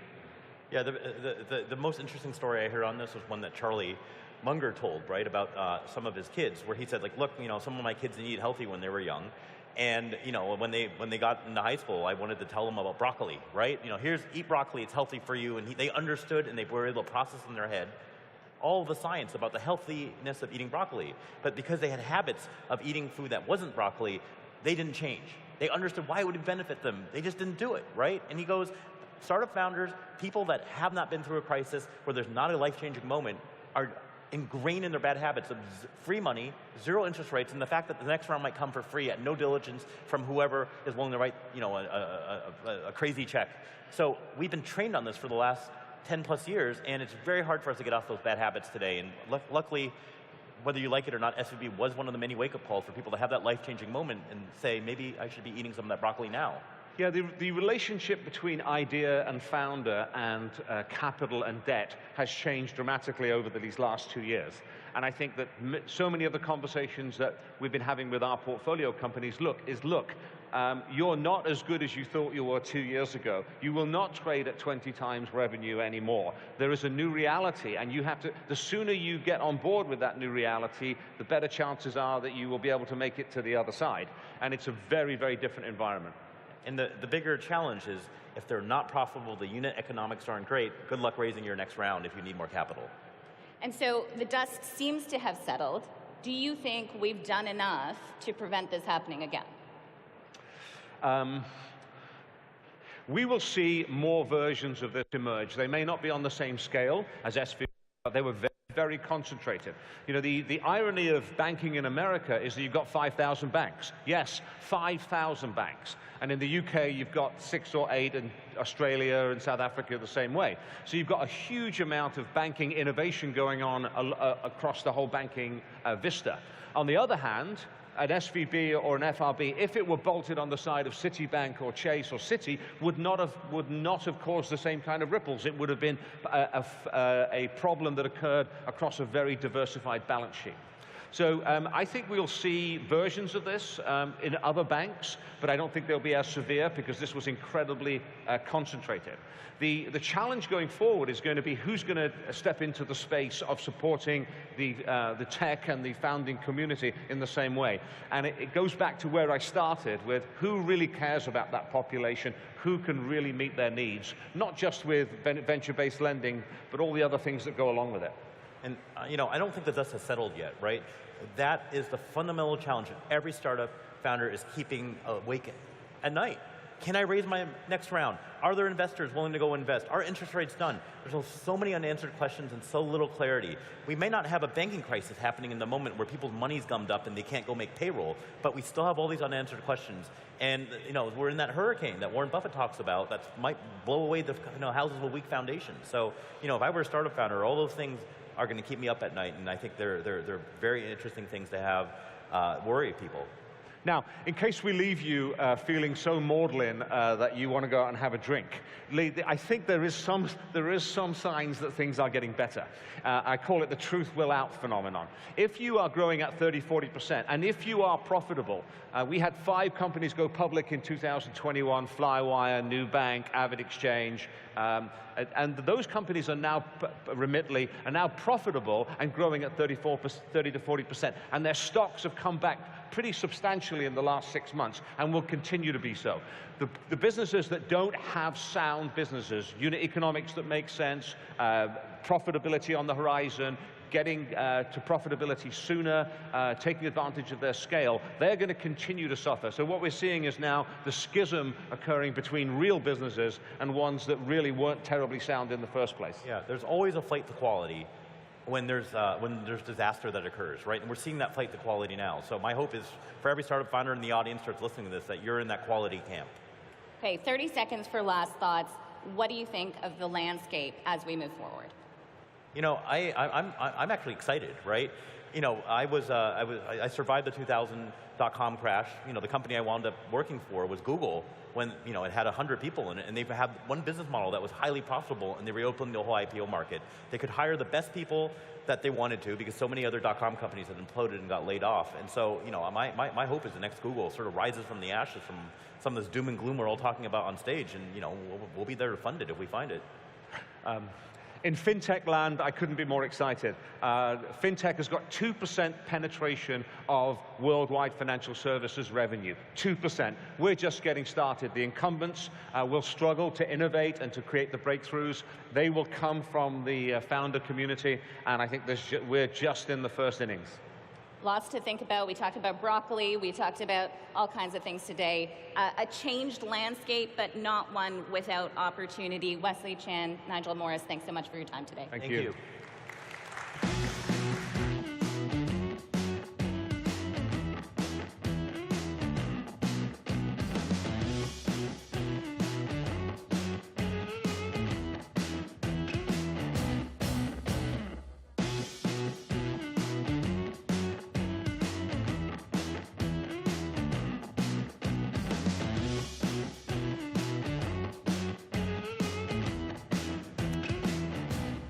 Okay, so listen, depending on where you live in the world, Web3 is either dead or it's booming. Shortly after Web Summit this past November, FTX collapsed. And then the SEC started suing exchanges like Binance and Coinbase and brought the thriving world of NFTs and cryptos to a standstill or at least a state of suspended animation. So now, to discover just how far away we are from a user-owned economy and what's been holding back this mass adoption, and to explore where crypto is going to go in 2023 and beyond, we're going to have a superstar panel hosted by Akash Parisha, who's from The Information. And so please welcome the co-founder and the executive chairman of Animoca Brands, Yat Su, the co-founder and CEO of Layer Zero Labs, Brian Pellegrino, and general partner at Variant, Li Jin, to the stage. Please welcome them.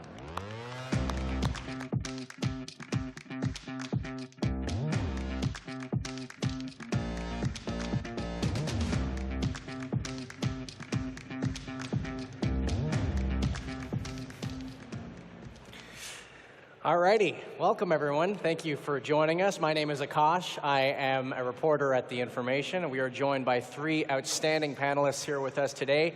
Li Jin is a partner at Variant Capital, where she invests in crypto startups, and she brings with her a lengthy background in consumer investing. Yat Su is the co-founder and executive chairman of Animoca Brands, a company that invests heavily in gaming, NFT startups, and Web3 across the board.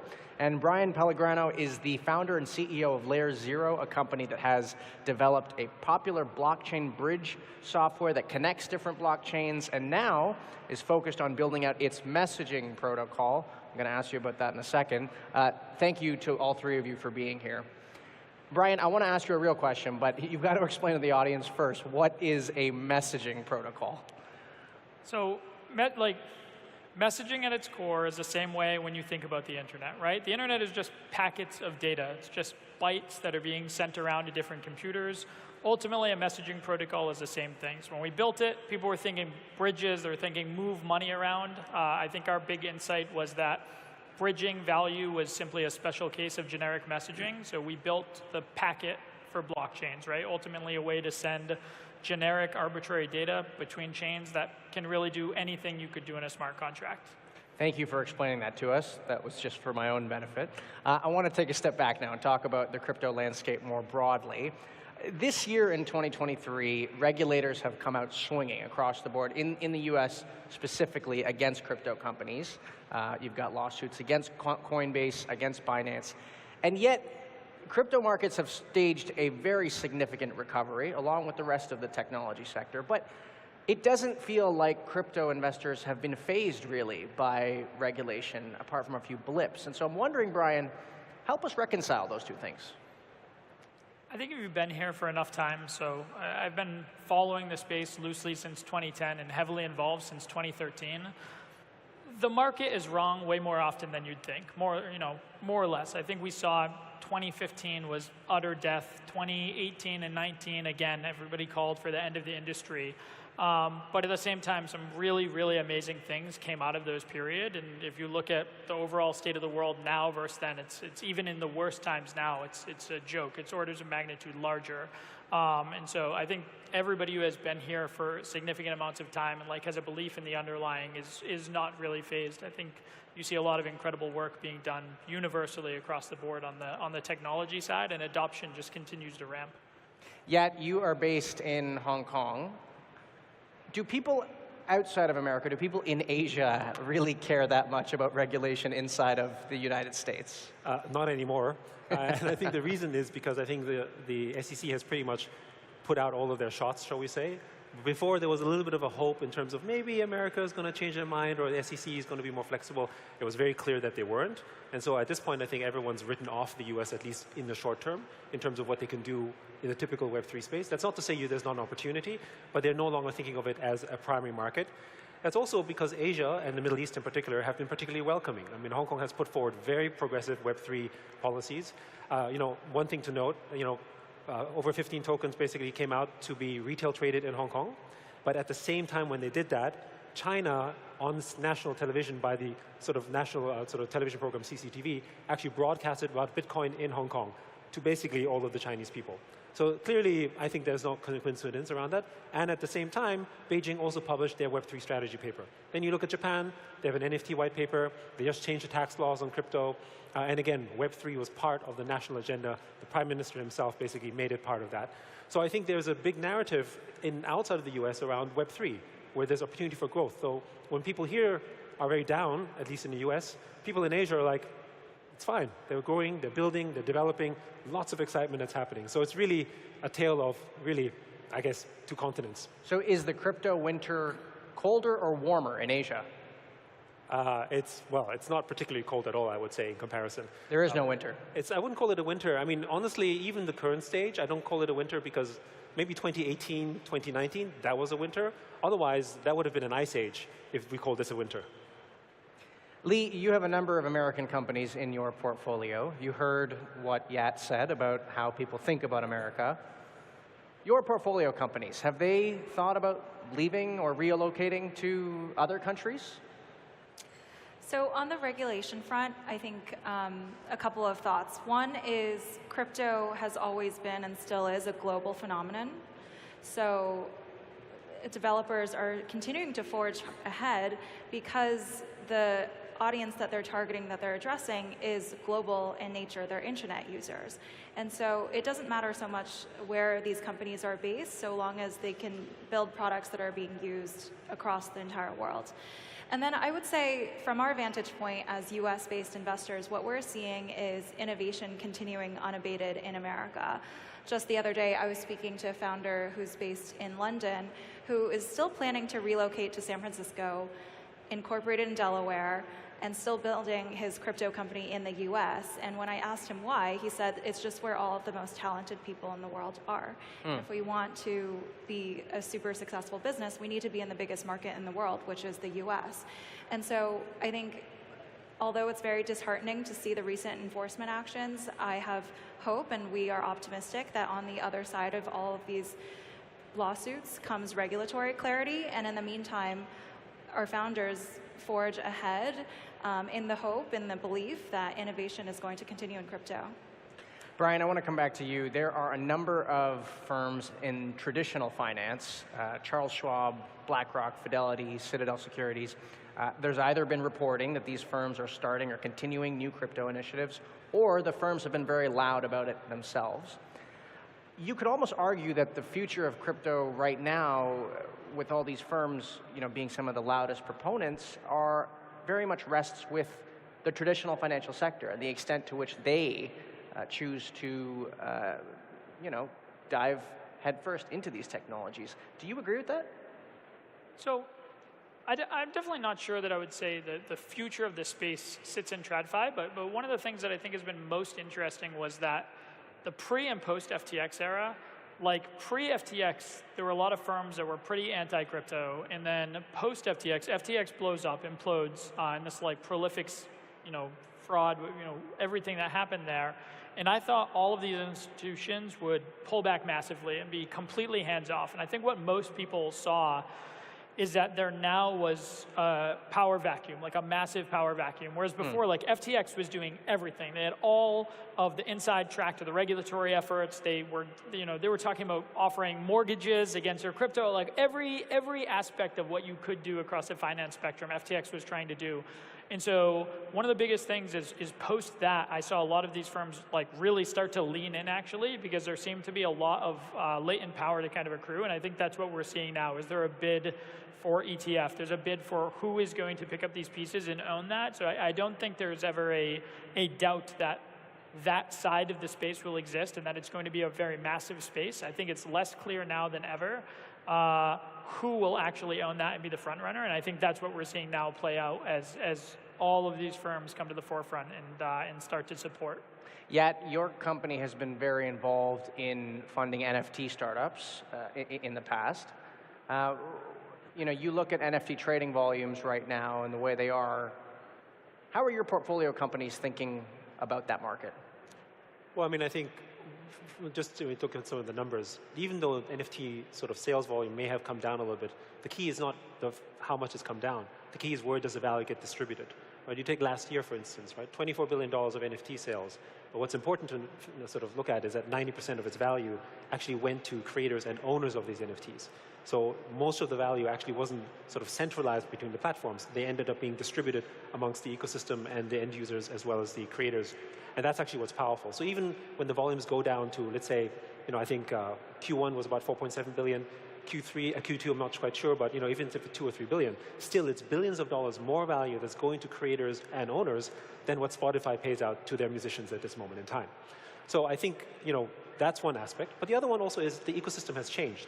When at the height of the market, much of the NFT volume was quite speculative in nature because all of this heavy financification that came in, the sort of the flip side of a very capitalist system is that you had a lot of speculators trade.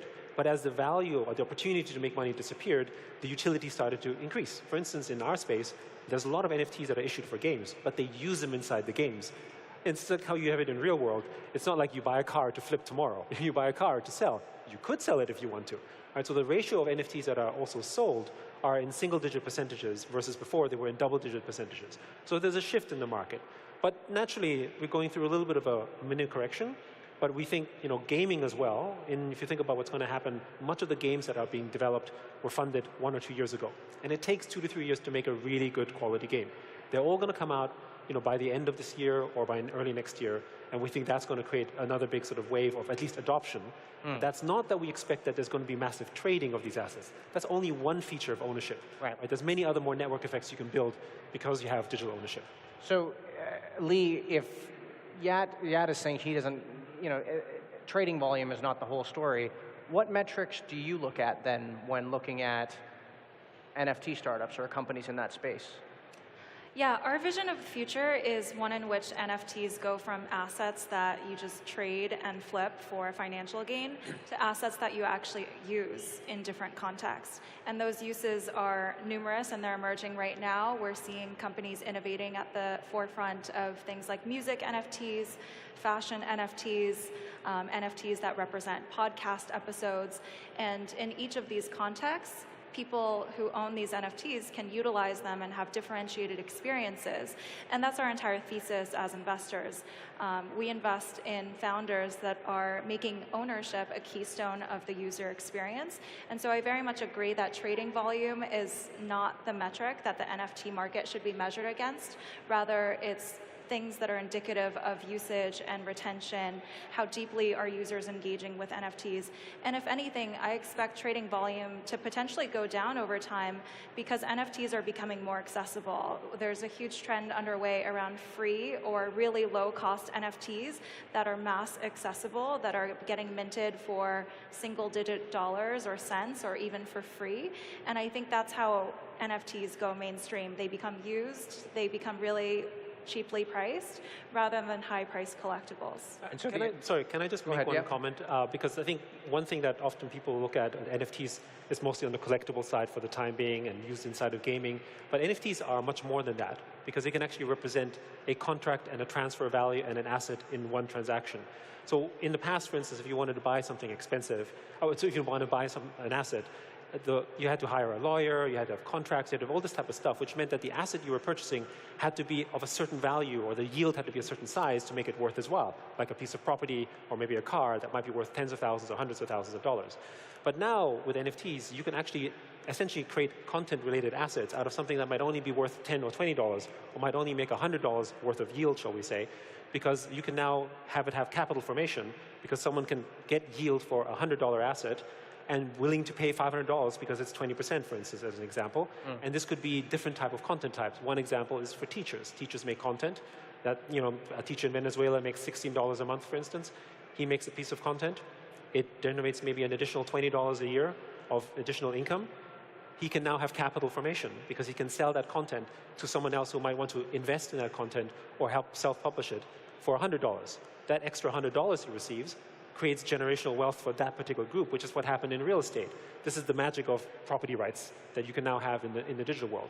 So we see essentially what NFTs will do is create property rights across all content assets. Right. Every piece of content that was not worth a lot now becomes an asset and has the benefit of capital formation. Will create a bigger space for everyone. So if it's not trading volume then what is the business model then for companies who are working in this space? Lee?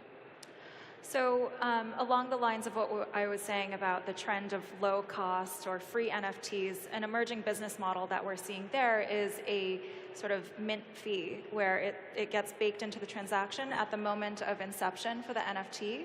So when you mint an NFT, you might pay a very small gas cost, and embedded in there is a fee that the minting platform might take. So that's an example of a business model that we're seeing. Brian, I want to come back to you. Lee and I were on a panel earlier this morning, and we talked about what it takes to scale crypto. And one of the things that Lee mentioned was that there's a need for product and customer marketing talent, a lot of which right now sits at Web 2 companies everywhere.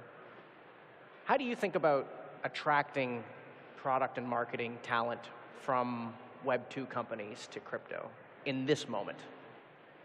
So I think one thing I think we've done a really good job at, well, one, through our first, we're at 63 people now. I think through our first 20 or 30 people, we had 100% acceptance rate. We really shot for the moon in a bunch of hires. And so I think we've been able to do an amazing job at pull people from Web 2, from traditional spaces here to work on this. And I think part of that is just creating a mission that people align with. I think for us, the pitch to everybody early on was simply this. It was, you are amazing at this specific thing. You're going to come in, you're going to have very high degrees of autonomy and everything good and bad that comes with that. Autonomy is not a free ride. It means you have a real lever into the success of the business, but you have all of the responsibility that comes with that, and you're going to work with equally incredible people, and we're going to build something amazing. And that was a pitch to everybody. And so I think more than anything, one thing that crypto has allowed are sort of these new models in general. A lot of this is extremely disruptive, and I think part of it is pitching a group and being able to pitch the group that we can also have this environment that is different than your 10,000 person company that you work at, is different than this big bank, than whatever that may be, and come in and live and thrive and work on something meaningful with just a group of amazing people. And so we have had tremendous success with specifically that. So I don't think it's anything that you would do differently in Web3 or not Web3, other than maybe you have this bar of skepticism you need to get candidates over. But in general, I think people who are exceptional want to work in that environment. And so more than anything, the focus should be to cultivate that environment, because that will make a bigger difference than almost anything else. Yet at the same time, you have to focus on attracting talent. You also have larger crypto companies right now that are laying people off. And a question that I've had is, where do those people go? Are those people, do you think there's a risk that they go back to Web 2 companies and they become disenchanted with Web 3? I would say that if that's happening, it's probably happening in America, because it's not happening in Asia. Because so many new companies are forming, they're excited about the space, and as a result, if someone is laying off in Asia, then they're basically doing a new startup in the Web 3 space, because there's also government funding, there's support from industry at large. But I would also sort of add to this point is that what we found as a challenge wasn't really around sort of the layoffs or anything like that. Onboarding people from Web 2 to Web 3 wasn't really as difficult, at least in the gaming space, for instance, because you can open up wallets, right, between Gamey, Sandbox, Quid, Phantom Galaxy, and so on. We've signed up over 20 million users that have a wallet. But the issue isn't having a wallet. It's once they have a wallet, they're like, what do I do with it? I have no idea what to do with that, right? I don't actually understand what the value is, because they lack financial literacy. So the Web3 user, the very adopted Web3 user, is someone who understands something about finances. He understands money. So he's willing to maybe trade or understands that it's an asset. But most Web2 users don't have that understanding at all. And as a result, they have a wallet, they use it inside the game, but they don't understand that there's separate network effects that can build from that. So what we found is that the journey to onboard isn't so much a technical issue, although of course it can always improve, but it's also a knowledge issue. It's like we have to onboard them in terms of knowing why you go on Web3, and that is more of a sort of knowledge of financial literacy, maybe philosophical, maybe about stakeholder capitalism, as opposed to just, here you have a wallet and now you can trade, right? And I think that's what happened in the beginning, so we just have to expand that message, and it's part of the education with Web3. Lee, I want to talk about the venture capital landscape and the funding environment right now. How hard is it for startups to raise money right now in crypto? Well, I think it's certainly a bit more conservative of a funding environment than it was for the last couple of years, but there's still a number of firms that are actively deploying into crypto, especially the crypto native funds like ours, like Variant, that have conviction throughout market cycles. Like, we are unfazed by short-term movements in price. We're not traders. We're really trying to back founders that are doing their life's work, and that holds true regardless of where crypto prices are at. And so speaking for ourselves, we're closing, I think, 5 deals at the moment. We got 400 applications to the Founder Fellowship that we're running this summer from super early stage crypto companies. And so we're still seeing tons of builders entering the space, starting crypto companies, which is really heartening. And then on the capital side, there's lots of funds that have been raised in the last couple of years that are still actively deploying into those deals. Do you think that all the capital that was raised by those mega funds last year, the year before, do you think all that capital actually gets called? Well, I can't divine the future, and I don't know the internal strategies of those firms. But when you raise a fund, you are able to call and deploy all of the capital that you've raised. So what that means is there's a ton of capital out there in terms of dry powder that's waiting for talented builders to come into the space and build something and raise capital. So for motivated builders looking at crypto, there is still a ton of opportunity. We still need products that are going to win the hearts and minds of users. And so we think there's a ton of opportunity left. We've got just over 2 minutes left. I want to end with a question here. The theme of the conference is artificial intelligence. Crypto is on day 3 of the conference this year, which, whatever that means. But there are people who are looking for opportunities between crypto and AI. And so I want to go down the list, down the line with each of you.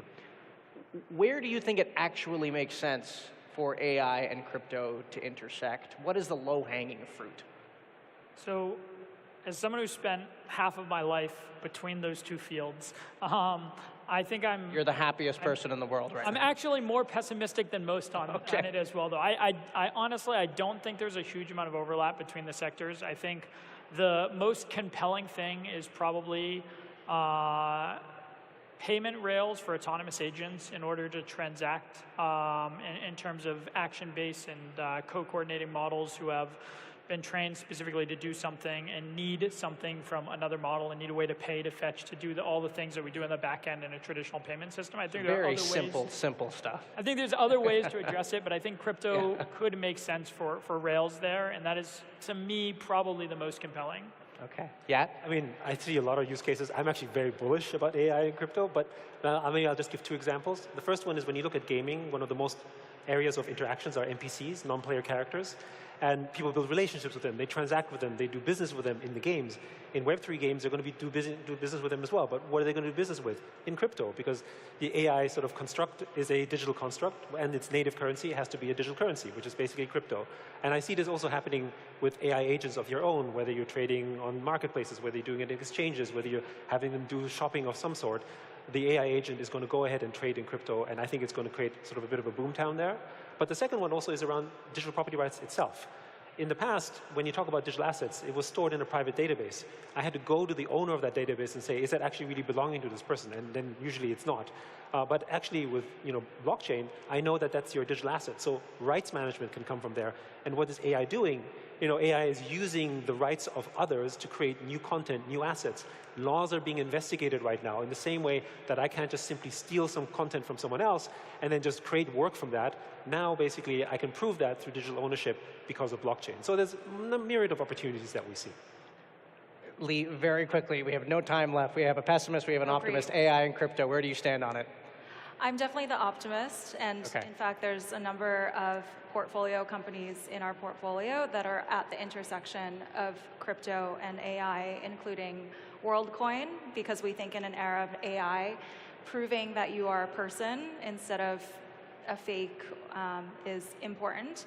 We're also investors in this AI NFT art project that uses AI to generate a multitude of artwork, but then they're stewarded by the community that votes to direct the AI and guide the output that gets created. So I think there's an underlying tension between AI and crypto, which is that AI is about artificial abundance, creating a multitude of outputs, and crypto, which is kind of about artificial scarcity and imposing property rights and digital scarcity for the first time ever. And I think there's a lot of interesting opportunities at the intersection of those ideas, but I know we're out of time, so I'll just end there. Thank you very much to the 3 of you, and thank you for coming. Thank you, everyone.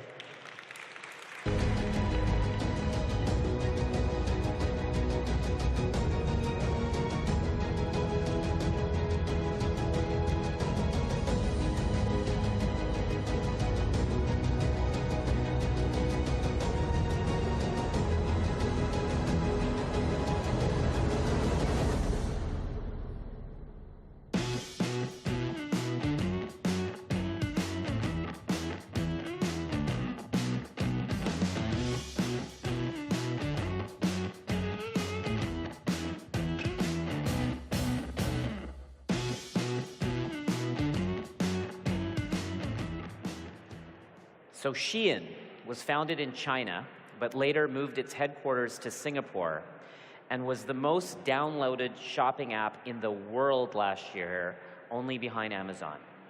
They've raised money from Tiger Global and Sequoia Capital China at a whopping $66 billion valuation, dwarfing other fast fashion brands like H&M and The Gap. To find out how the global fashion and lifestyle brand built a future-proof supply chain to meet the demands of tomorrow's consumer class, please welcome Shein's Global Head of Corporate Strategy, Peter Pernodé.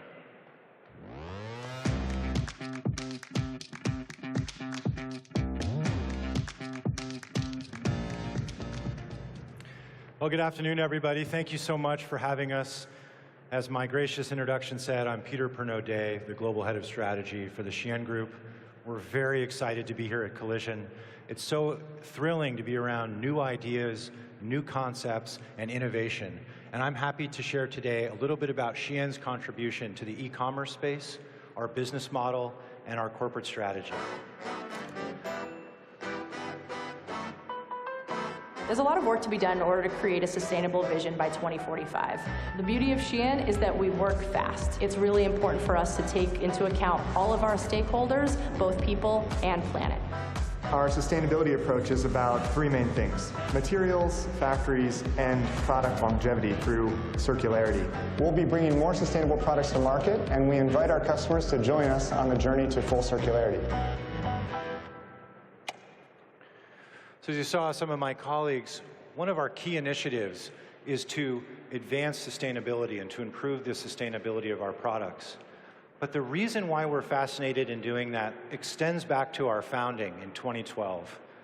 We were founded to solve a problem that our founders saw as an inability to access affordable, fashionable, high-quality garments. To us, we call this making the beauty of fashion accessible to everyone. And Shein has combined a series of technologies, business processes, and cutting-edge machine learning capabilities to deliver on that promise. Our business model is somewhat unique, and it marries two distinct sets of technologies. The first is audience engagement technologies through our mobile app and our web store, and the second is a machine learning-empowered supplier management system, which connects our agile supply chain of over 5,000 suppliers into a digital, efficient whole. How does this work? We call it the on-demand business model. What we do is we will start with a limited production of between 100 and 200 copies of any given garment for the entire world. We will then post images of that garment onto our mobile site, onto our web storefront, and we will assess how customers interact with that product offering. Are people clicking on it? Are they pausing on it? Are they sharing it with their friends? Are they adding it to their cart? Are they purchasing it? As these decisions are measured, our machine learning technologies will try to detect a demand signal. If that demand signal is detected, we will make a projection about what quantity of production is necessary to meet the measured demand. And only then, armed with that information, armed with that accurate assessment of demand, will we go back to our agile supply chain. We will put up a potential offer into our supplier management system, and in real time, that supplier management system will identify one of our third-party contract manufacturers with the capability and capacity to produce our estimated demand.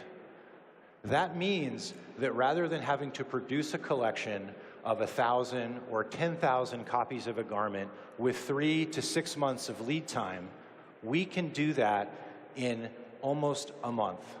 And we can do it by reducing inventory waste and excess clothing waste into the very low single digits. This rapid development process with very minimal waste allows us to offer a huge array of clothing so that everyone can find some article of clothing to allow themselves to self-express, to, as we like to say, participate in the beauty of fashion. This optionality is one of the key reasons why we feel that we are truly a customer-led brand. We don't have to chase trends. We don't have to be designer-led. We are democratizing fashion. So how are we continuing to drive the value creation model that we've established? One of the key elements of our initiatives going into 2023 and 2024 is to advance the deployment of digital thermographic printing. Digital thermographic printing technology replaces traditional screen printing for fabrics, and it dramatically reduces water waste. It also improves overall waste because there are fewer errors, the content of the fabrics is higher quality, and it allows us to speed up production. But more importantly to us, it's a technology that we're sharing with our supplier partners. These are small and medium-sized enterprises in China, in Brazil, in Turkey. And by empowering their workforce to use this technology, not just for us, we're able to drive meaningful change throughout the fashion and garment production industries. This leads into our second objective, which is the further reduction of waste. In 2023, we were proud to announce a partnership with Queen of Raw. Queen of Raw is one of the leading SaaS providers and aggregators of dead stock fabrics in the entire world. This cutting-edge technology goes out to retailers, garment production, mills, you name it, and gathers data on how much excess inventory they have and whether that dead stock material is suitable for conversion to various purposes. That's collected into a database that Shein has access to, and we can make purchases of previously unused or unusable fabric and turn it back into meaningful inputs to our production model, and this encourages circularity and further reduces waste. When you add that to our industry-leading, very low overall waste, we feel that we have a very powerful story to tell and to continue to tell about how to do pre-production and production of garments in an efficient, sustainable manner. But ultimately, we're a business, and we want to make sure in our mission of making the beauty of fashion accessible to everyone that we continue to delight our customers. That means trendy clothing, yes. It means high-quality clothing, yes. But for us, it also means effective pricing. The beauty of our model is that because we have such low inventory waste, because we are online only and do not have physical retail stores, we are able to offer garments at very, very competitive price points. And it is this efficiency that allows us to help our customers across the globe be able to express themselves through the beauty of fashion. Now, as we sit here in 2023 and we look back on the 11 years that we've been in business, we think that we were one of the earliest pioneers of something we call digital-first retail. From the very beginning of our business, we were founded on a premise that if you married accurate demand measurement technology with cutting-edge supply chain management software, you would be able to dramatically empower people to participate in the beauty of fashion. And we have observed over the last several years, and particularly accelerating this year, that there is a keen and growing understanding within the retail space that digital-first retail is the future. What does digital-first retail mean, and what has been Shein's experience and contribution to that transition? To us, the first and most important thing is customer engagement. By having websites and web properties, or even in-store experiences that are immersive, that are tailored to customer needs, that provide relevant, interesting, and timely results. These technologies exist, they're available today, and they are things that will allow you to meet customer expectations and customer needs in new and potent ways. We at Shein have done this through our industry-leading mobile app. We do it through a series of pop-up stores. In fact, we're opening one just next month in Montreal. And this multimodal engagement allows us to connect with our customers, to understand where they're headed, and to really empower them. And we think that that is the first step in producing a digital-first business. The second step is acting on information. There's a lot of talk about artificial intelligence. There's a lot of talk about large language models. To us, the true conversation is about augmented intelligence. How do you take machine learning technologies? How do you take statistical modeling? How do you take algorithms? And how do you combine those with an agile, flexible supply chain and manufacturing base that's capable of producing goods that exist in the real world and doing that at a price-effective and efficient way. Well, we at Shen have figured that out.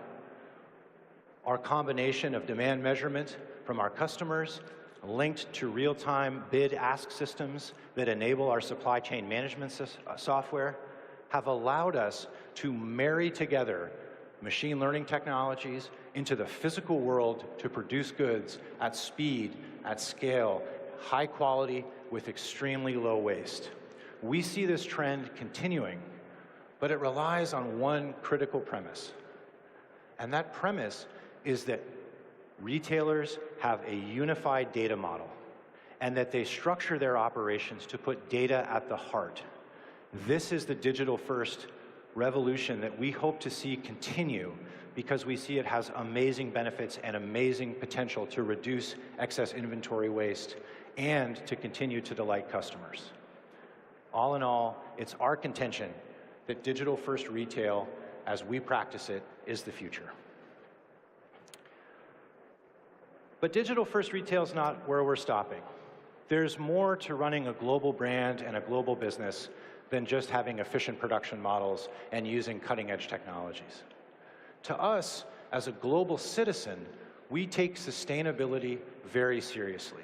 And we think that these same technological innovations that have led us to dramatically reduce waste on the production side, that same spirit, that same curiosity, that same drive to innovate can be applied post-production to create what we hope will exist by 2050, which is a fully circular garment production supply chain. Sounds great. How do we get there?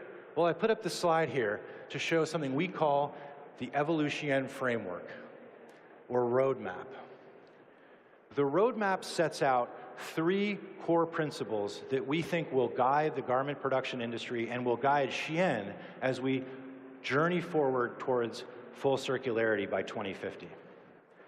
The first pillar is people.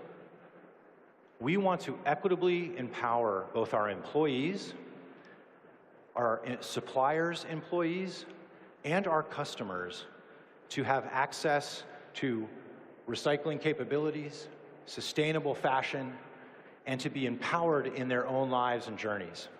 One of the ways we've done this is invested extensively in a supplier community empowerment program that goes into our suppliers' factories and not only trains them on how to use technologies like digital thermographic printing, it also helps them get access to educational opportunities, small business grants, after-school care, additional job training, and enhanced facilities. All of these investments are aimed at empowering equitably our broader supply chain. The next component focuses on wasteless innovation. Wasteless innovation, or wasteless efficiency, is really about taking our digitally empowered supply chain, our production model, and its low waste capabilities, and finding technical solutions that will allow us to bring that post-production. Queen of Raw, which I mentioned earlier, is one example of that. Another example of it is something we call the Evolution by Design standard. This standard is a fabric material that's produced by some of our leading supplier partners. It features 30% post-recycled waste polyester. And this material is used throughout the garment production. It's not limited to a particular capsule collection or a particular green set of clothing. Instead, it's to be used in any type of fashion product that we produce. We've just announced a partnership with a leading pop star from Brazil, Anitta. Her entire collection is made with the Evolution by Design framework. And that collection is something that we hope will serve as an example as we continue to extend the use of these next generation materials throughout our business model. But finally, our vision goes beyond just our current efforts at recycling, just beyond our current efforts at rescuing dead stock. As we move towards 2050, we hope to see significant advances in how garments are made, how garments are recycled, so that we can have a truly circular garment production capability, where a garment could be taken, recycled, and that recycled material converted into new fibers that can be used to make net new garments, and that cycle will continue over and over again. And we're investing in that technology and very excited to talk with brand partners and others who are working in this space. This is all very exciting. We're very motivated by it. We travel around the world talking about it. But we alone are not able to deliver on all of these promises. And that gets to our third pillar, which is collective resilience. As we look at the global garment production industry, as we look at the global retail industry, as we look at production writ large, we know that it will take collective action. It will take bold leadership. It will take working cooperatively across technologies, across companies, maybe even across industries, to deliver on some of our broader goals of being fully circular by 2050. How do we do this? We've worked closely with brands like Brookfield and the Apparel Impact Institute to empower our suppliers to use carbon-neutral technologies and carbon-neutral power sources to reduce the overall impact of their production model. We're looking at next-generation fabrics, as I mentioned. We're also participating in industry groups and coming to conferences like this so that we can share and advocate for continued collective action. But all told, it will take the entire industry, not just Shein, to drive change. But we're committed to being a voice for this very important topic and to lending our expertise on pre-production technologies to help lower the overall impact of garment production globally. To sum up, Shein is really, at its heart, an empowerment company. We want to make sure that anyone can self-express through the beauty of fashion, that they will have access to trendy, affordable clothes that suit their particular taste, style, body morphology, or cultural preferences. The marriage of these technologies between demand measurement and supplier empowerment have produced a unique ability to provide this, and we think have solved the animating problem that we set out to address in 2012, which is how do you make everyone able to participate in the beauty of fashion. I want to thank the Collision organizers for having us here. I want to thank you all for staying a little bit later in the afternoon on the last day to attend. It's been a real pleasure to be with you, and I look forward to speaking to some of you after this meeting. So thank you very much.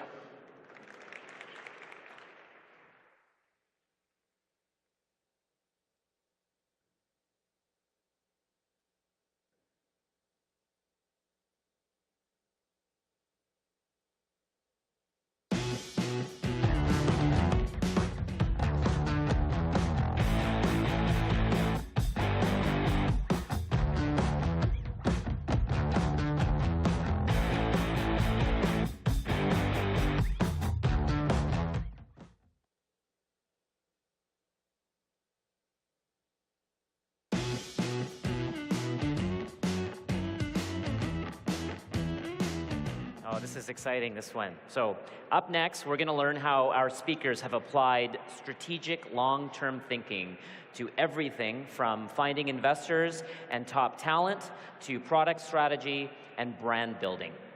Class Dojo and Superhuman are no flash-in-the-pan companies. Their CEOs have gone against the grain of move fast and break things in favor of deliberate compounding growth. So please welcome to the stage Class Dojo founder and CEO, Sam Chowdhury, and the founder and CEO of Superhuman, Rahul Bora.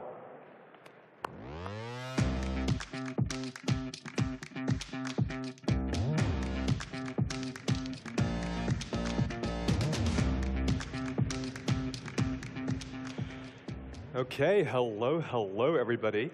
I am so excited to be able to do this, Sam. So you may not know, Sam and I have known each other for a long time, over a decade, I think.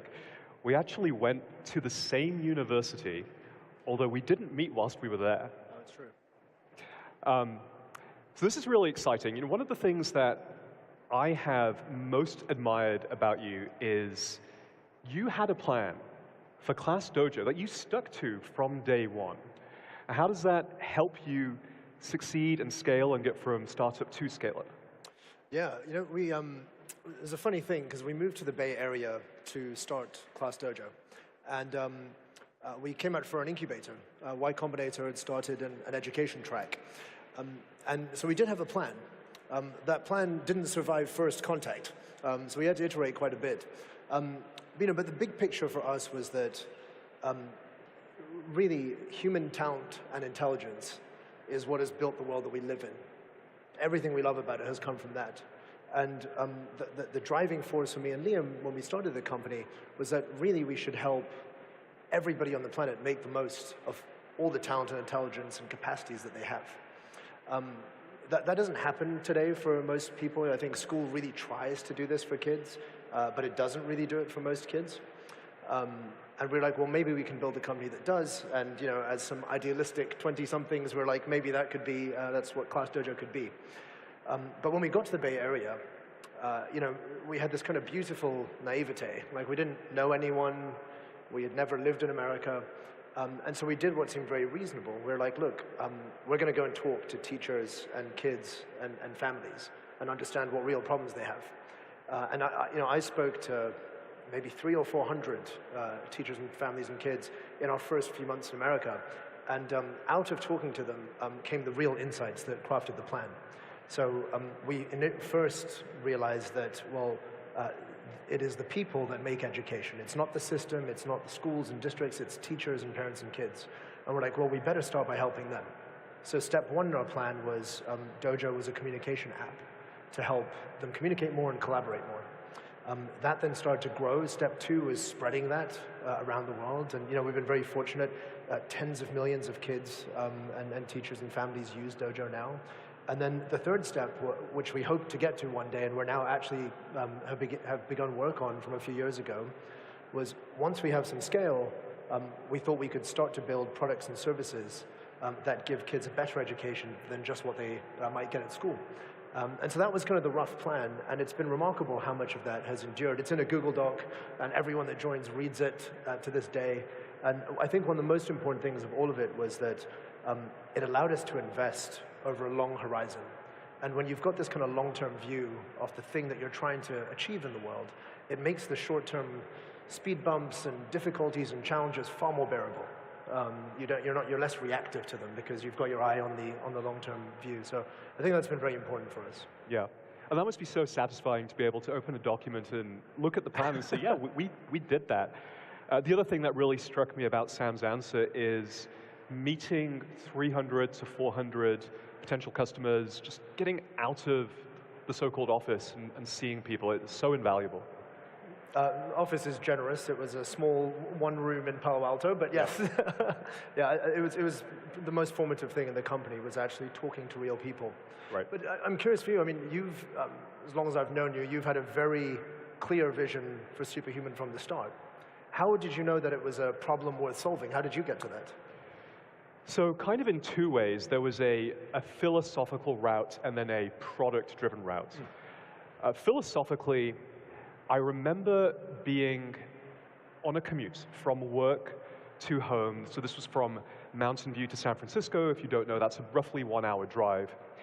And this was in the heyday of Uber and Lyft. So I was actually in the back of an Uber. And I did my email. I cleared tomorrow's calendar. I wrote some documents for the rest of the week. I actually made a reservation for me and my girlfriend that evening at a really nice restaurant. I even called my mom. And so in the space of this 1 hour in the back of the car, I was a productive employee, I was a proactive boyfriend, I was a present son. I was just generally a better human You're just being. winning. Yeah. And I am to this day. No. The point is, Uber, I realized, was not about transportation.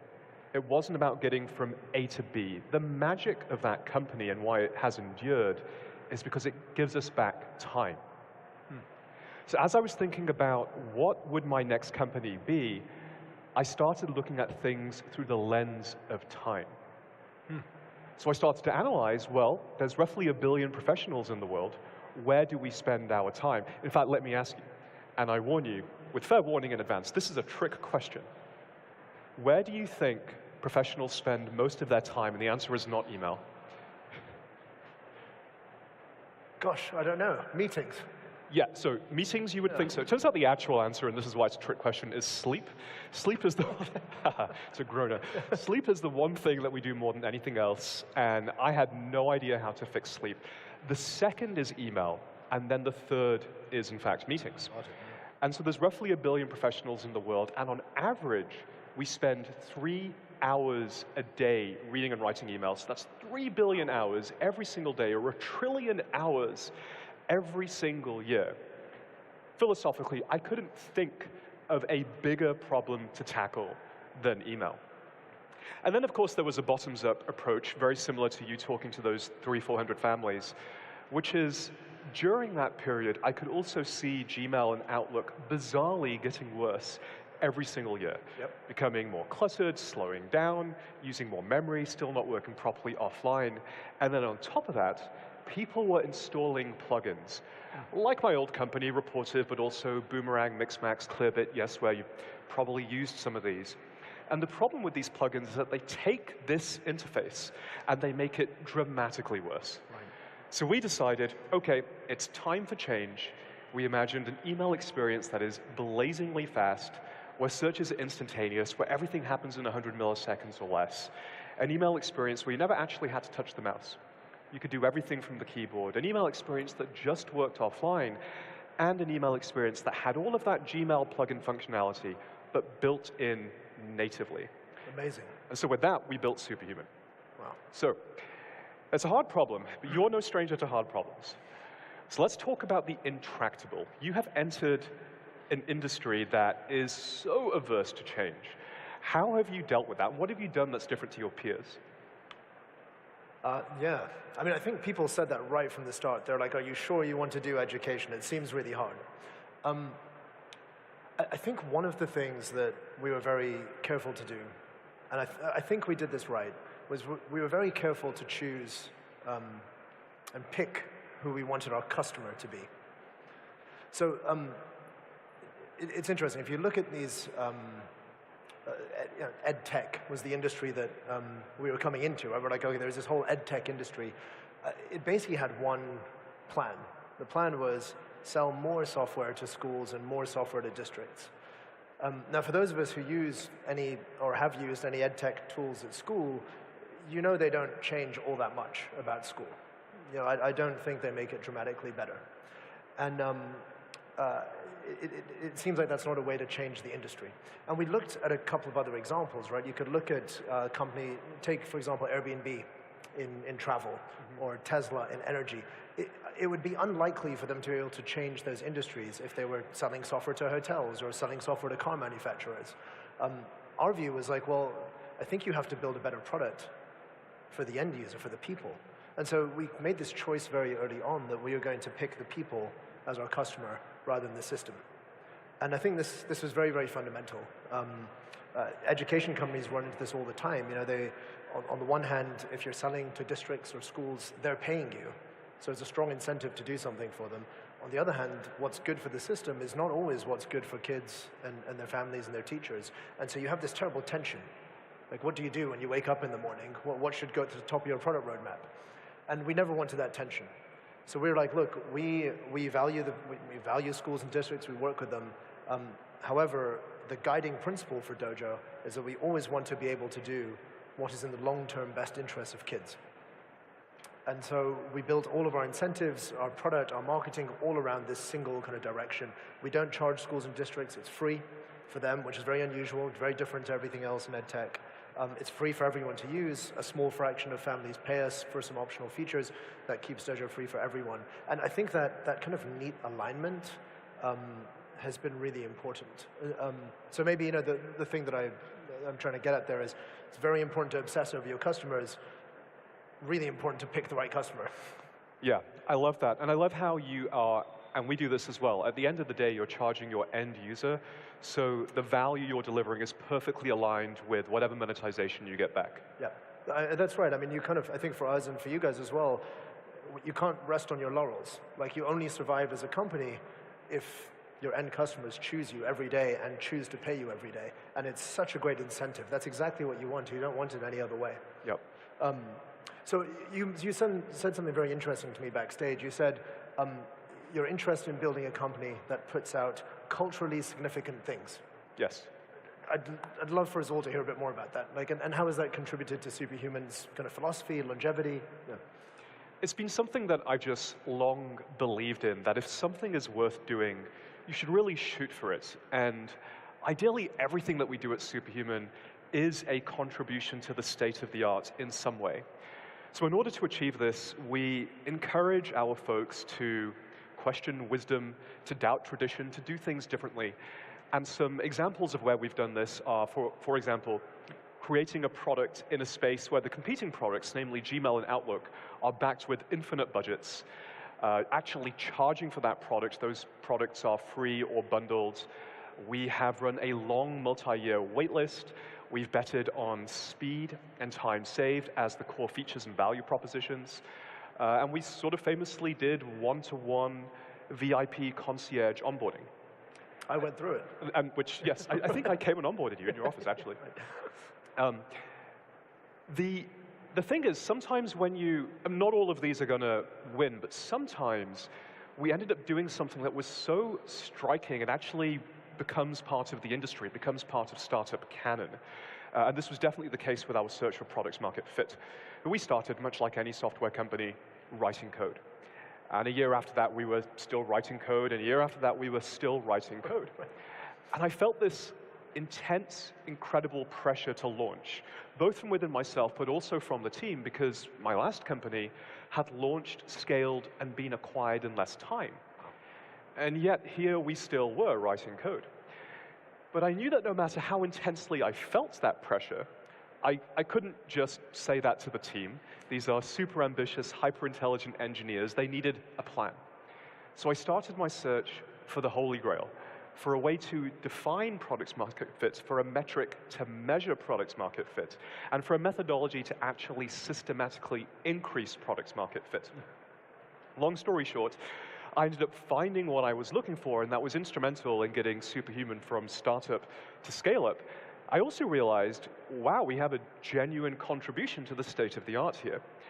So I wrote it up, published it with first-round review, and today it's the most shared entrepreneurship article of all time, I believe, which is kind of crazy, and is now the default way that startups measure and iterate on product market fit. So the second half of your question was, how does it help Superhuman succeed? Well, it's also one of the best adverts for Superhuman that we've ever written, right? Superhuman is the running... It is a great article. You should read it. Yeah, so if you Google Superhuman product market fit engine, you'll find it. But it's just a good example of how building a company is often just about building so many different pieces in tandem, some of which will work and some of which won't. But when they do, it's really nice. It feels good. Yeah.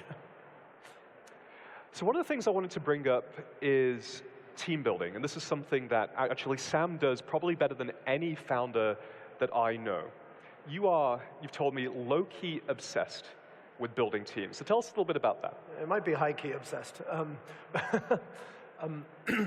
Yeah, I mean, I think at some level, for companies like ours, I think the team you build is the company that you build. And there's no really getting around that. So for Dojo, we're a very odd-shaped company. We serve tens and tens of millions of kids all over the world, but we do that with a very small team. It's about 200 people. So imagine, I was doing the numbers, it might be 10 or 15 cities the size of Toronto, but served by just 200 people. And that's kind of unusual. It doesn't happen very often. But I think we've always had this philosophy that we don't need many people if we have the best people. And we're willing to be patient and do unusual things to find the very best people.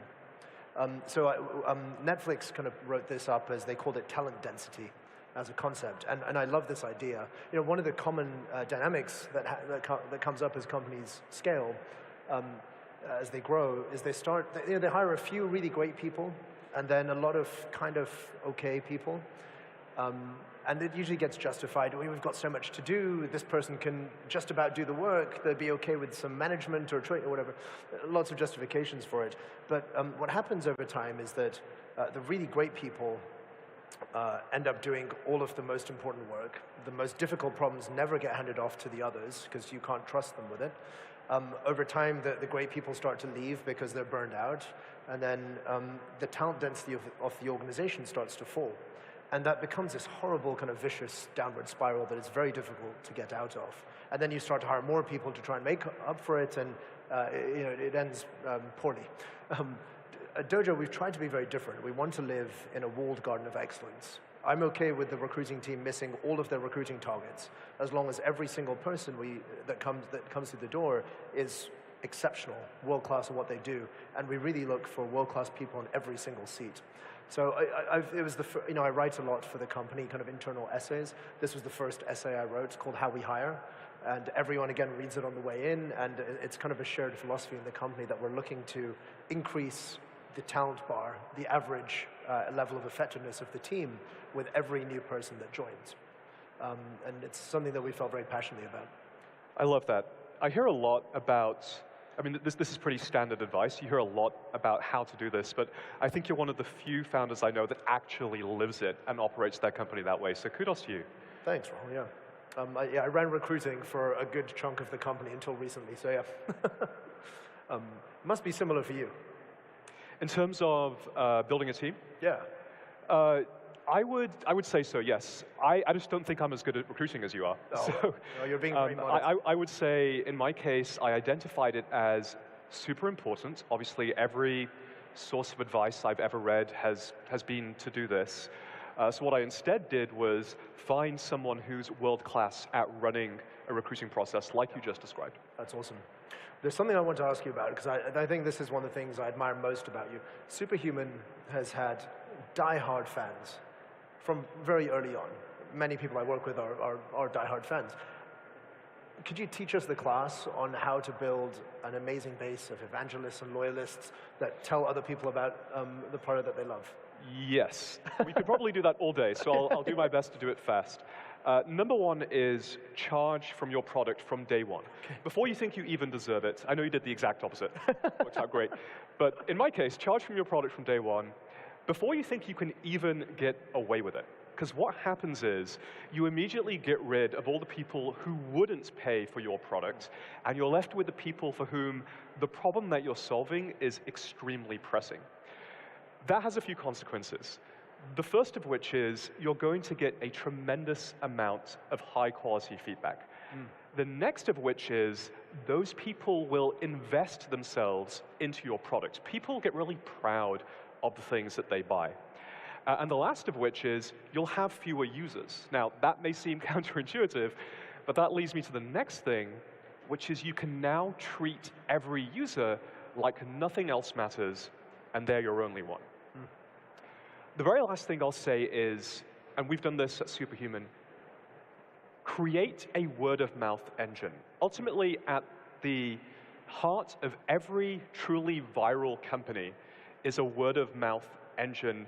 And the way that we do this at Superhuman is every Friday we get the company together, we celebrate what we call Friday Wins, where we're actually looking at all of the word-of-mouth events from that week. So we go to Twitter, we go to LinkedIn, we go to TikTok.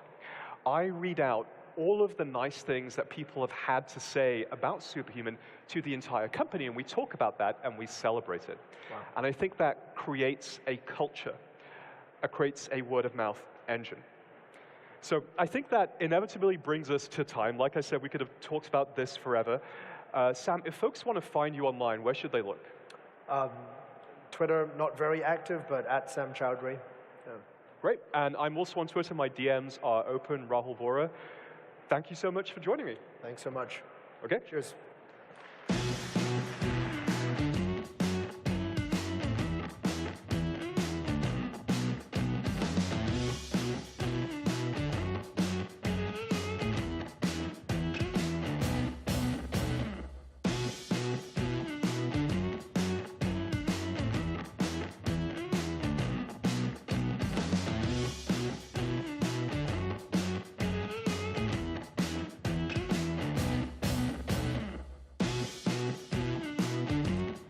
Okay, so according to our next speakers, one of the most vibrant and quickly expanding economic sectors right now is health tech.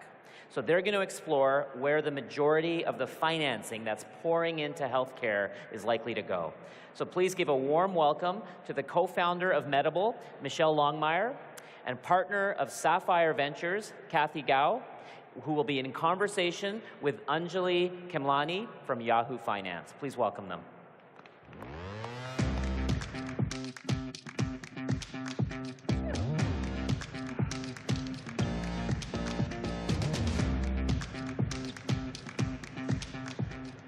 I kind of feel like I want to do a hello Toronto, but all right, you guys are awake. That's amazing. Everyone had coffee, yes? Or whatever caffeine you choose. We're all awake, we're all here, excellent. I'm so excited. Hi, I'm Anjali Kemlani. I'm the senior health reporter at Yahoo Finance, and I am thrilled to be here, but mostly because of these two. I'm going to let them introduce themselves, but I promise you we have a fun panel ahead. Kathy, please. Hi, everyone. I'm so happy to be here. I am Kathy Gao. I am a partner at Sapphire Ventures. We are a venture capital firm focused on enterprise software, primarily investing at the Series B to Series D, and we are a proud investor of Medable. So I'm Michelle Longmire, the CEO of Medable, and we accelerate the development of new medicines by generating evidence in clinical trials.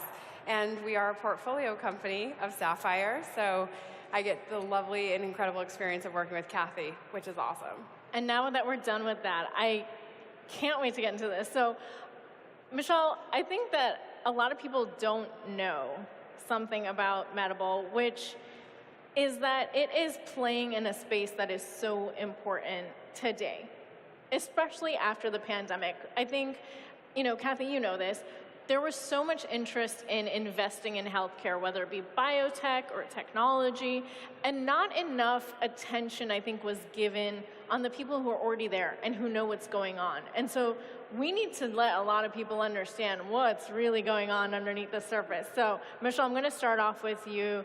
You have a platform working on decentralizing clinical trials, which is a buzz phrase used to basically say, take it outside the academic centers and make sure that people who need to be patients are represented in these clinical trials.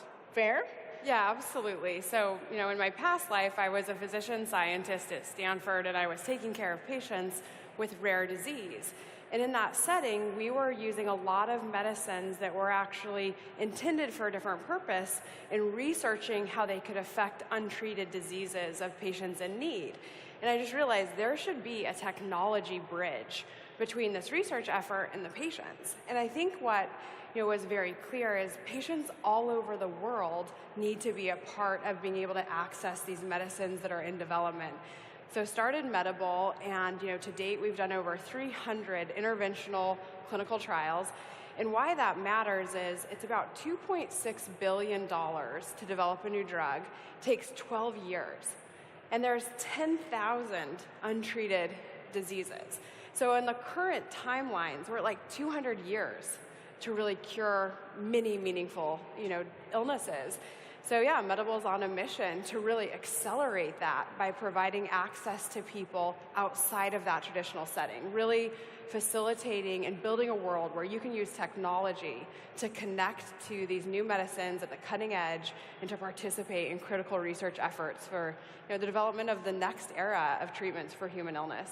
And that really fits into what a lot of people want, right? Right now, there's so many people, whether you are Canadian or American, in the United States, and you access the healthcare there, there's frustration on how to get to it, on how to meaningfully, equitably be a part of it. And everyone thinks that the other solution is required, but clearly it's just about nuances and fixing some of these problems.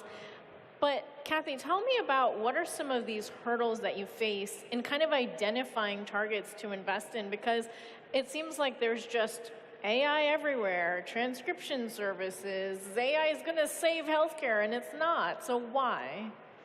So just to set the context a little bit, in 2021, healthcare funding from venture capitalists was at an all-time high. About $30 billion came into the sector. Compare that with 2022, that number was roughly halved, And based on Q1 numbers for this year, it's even lower than that. So why was there a peak in 2021? And why did that fall off? And what's ahead, right? That's the million-dollar question. I think COVID did a lot of things to healthcare technological adoption. A lot of these technologies were already there.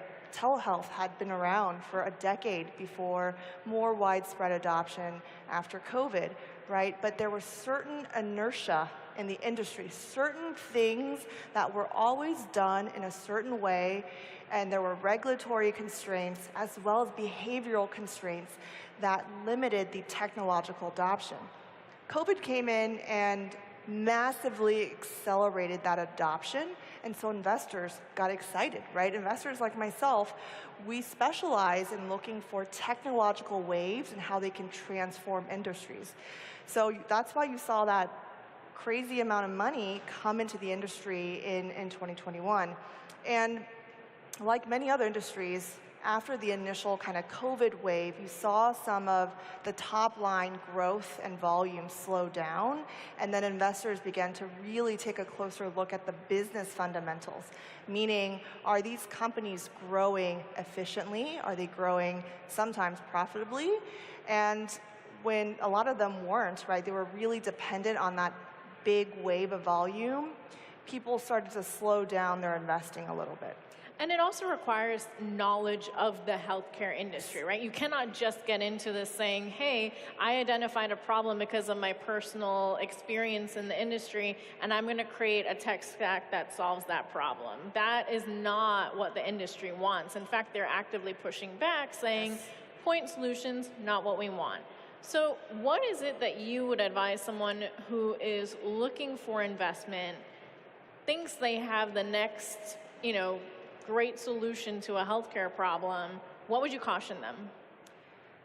I would say that healthcare in particular as a vertical, and I'd love to hear Michelle's thoughts on this as well, is just incredibly nuanced from so many different angles.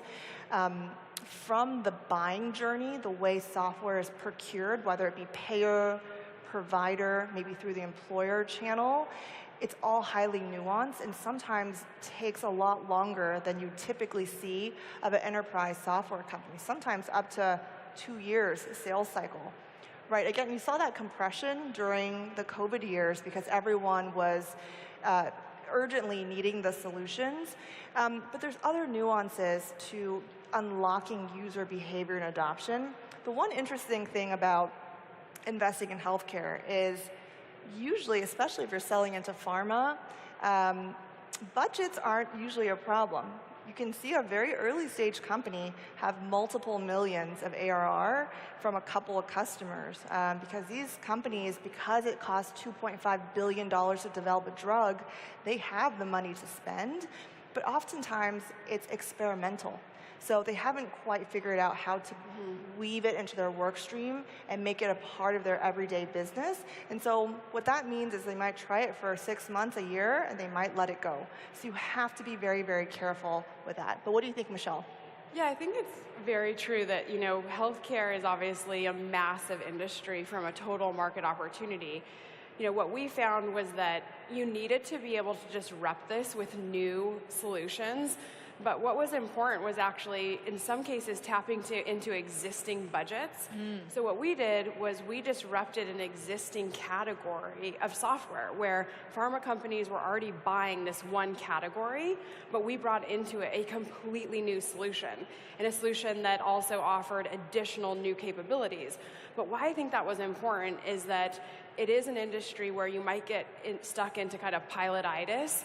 Whereas if you look at, okay, where is the spend in technology? Where is it in pharma, in clinical trials, in a hospital? And if you can tap into an existing budget, I think you actually de-risk your business model in a significant way. I've seen, as an entrepreneur in this space, many incredible ideas and many things that would be completely logical, benefit the patients, do all these great things, but they don't get adoption because of kind of the existing infrastructure and some of the slow ways in which things really change. Now, clearly, COVID drove new behaviors, new opportunities, but I do really think to look at where the existing spend is and to disrupt that with new and better technologies is a way of getting in and scaling and then surpassing, what is all obviously already in place and tapping into that massive market opportunity.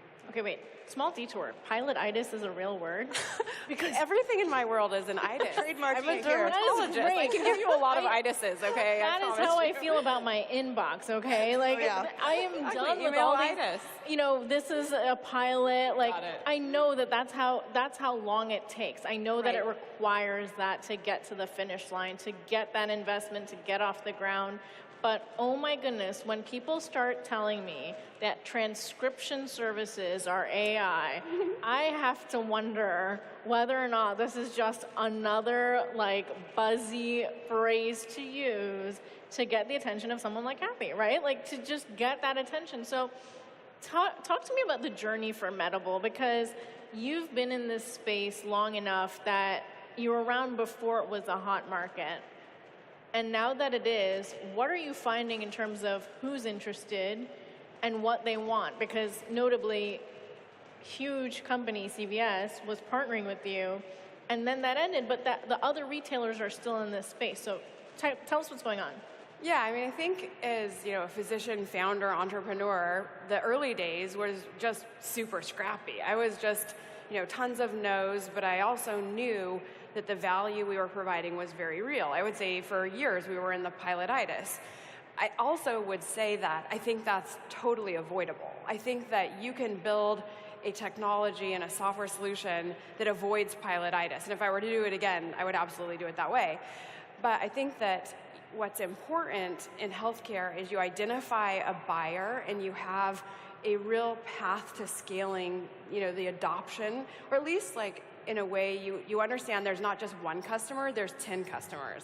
So let's take a market comp like a company like Viva Systems. They got to 40 billion in market cap on 200 customers.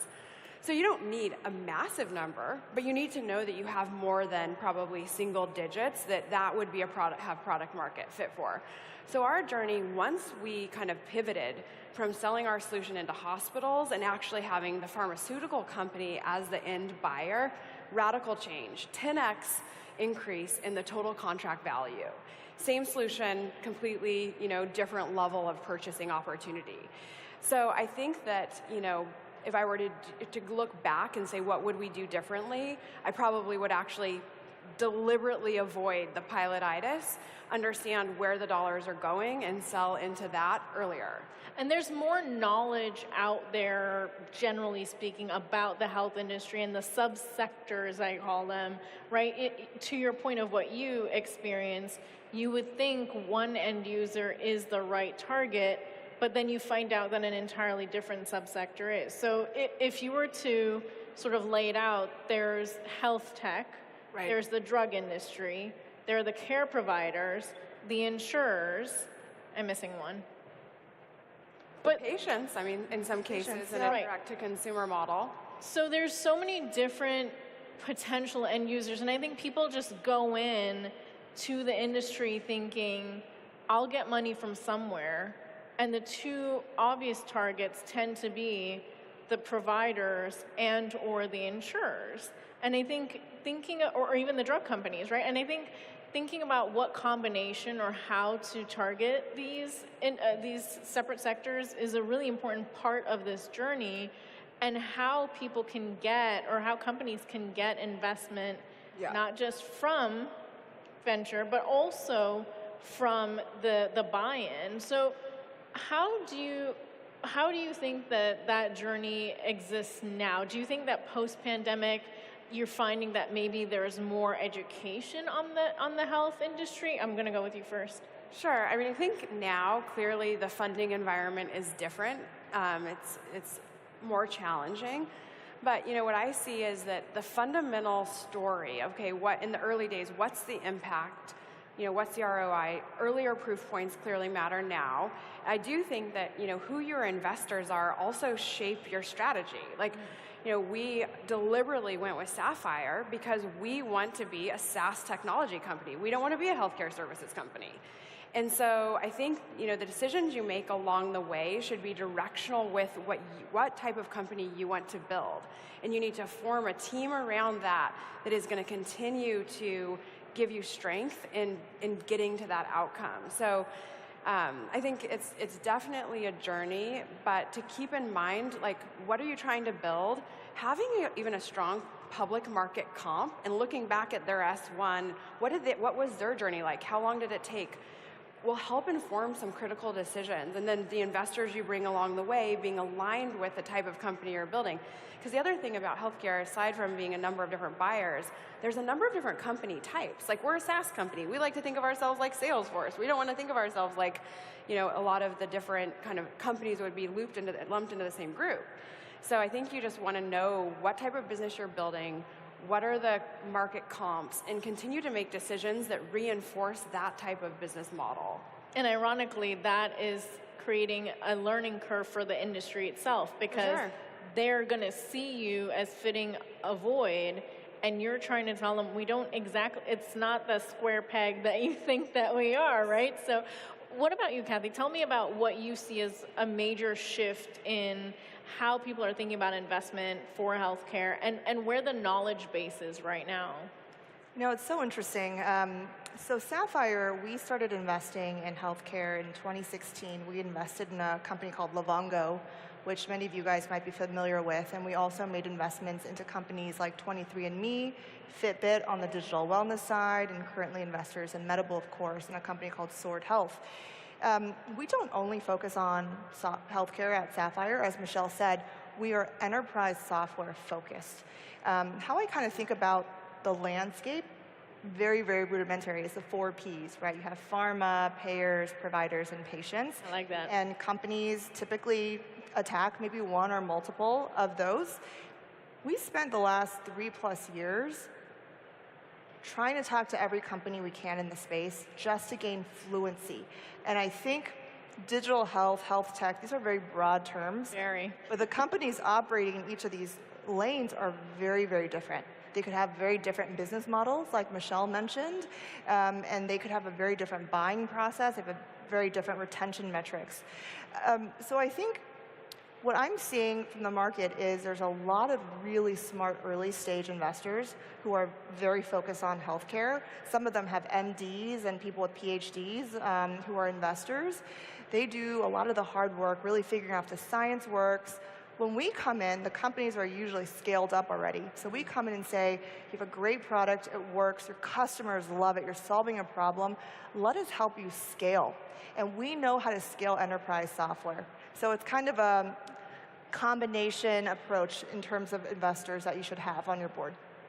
Michelle, final question for you. When it comes to what you think the health industry looks like, would you say it is broken, siloed, or completely dysfunctional? I gave you no choices there. No, to be fair, pick your own word for it. How do you describe it to someone who's on the outside looking in? It's hard to not say that the American healthcare system is dysfunctional when life expectancy is heading in the wrong direction. With that said, the opportunity for extraordinary, improvements in health outcomes has never been greater. And that's where I think the opportunity for technology lies. That's all the time we had. Please give a round of applause to my great panelists here, Kathy, Michelle. Thank you. Yay. Thank you. Yay.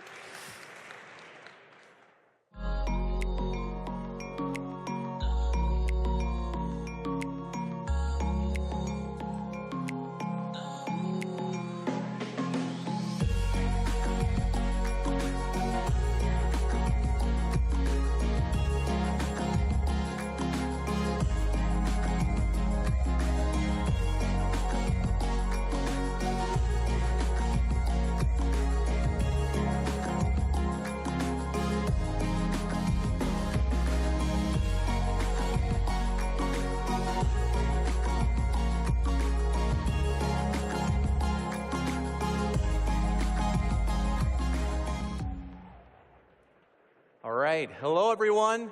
Welcome to the winner's announcement of Pitch, the world's greatest startup competition.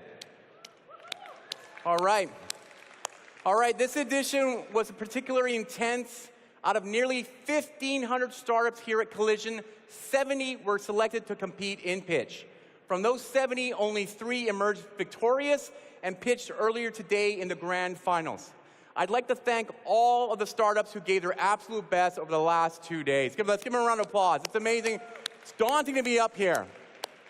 It was amazing to see so many passionate founders pitching their businesses to our audience. I'd also like to thank our judges and bring 2 of them out right now. Judges, come on out. Good. After you.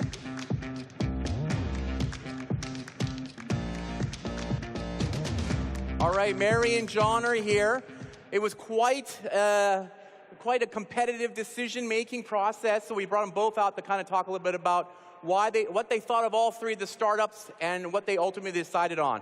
But first, before we announce it, let's take a look at the audience poll. So let's bring up the slide and see what the audience voted for, the 3 startups. Sizzle with 56%, Fractinum 25%, and LL Patent with 19%. What do you guys think? Was that something that you were seeing as well? Yeah, all 3 of the startups we thought were pretty exceptional, and as we noted when we were doing the judging, you know, the companies are in a bunch of different sectors. We were awesome. It was an awesome utilization model, a marketplace with Sizzle, democratizing access to real estate with Fractinum, and NL Patent obviously taking advantage of the AI wave and building their own LLM. So across the board, we were incredibly impressed, and also the synthesis with which they were able to speak about their businesses was impressive as well. John? Yeah, I would just say again, try doing a 3-minute pitch in front of the mirror and realize, my God, I didn't say anything. So to try to get all of those key elements in those pitches were incredible. The quality was incredibly high, and borrowing from a line of Seinfeld, you're all winners. Great. All right, may I have the envelope then? Absolutely, here you go. All right. Let's find out. Let's see, look backstage. We'll see the 3 startups backstage. There they are. Cheer them on. They're ready to find out who the winner is. All right. And the winner of Collision Pitch 2023 is Sizzle. Woo! Come on out.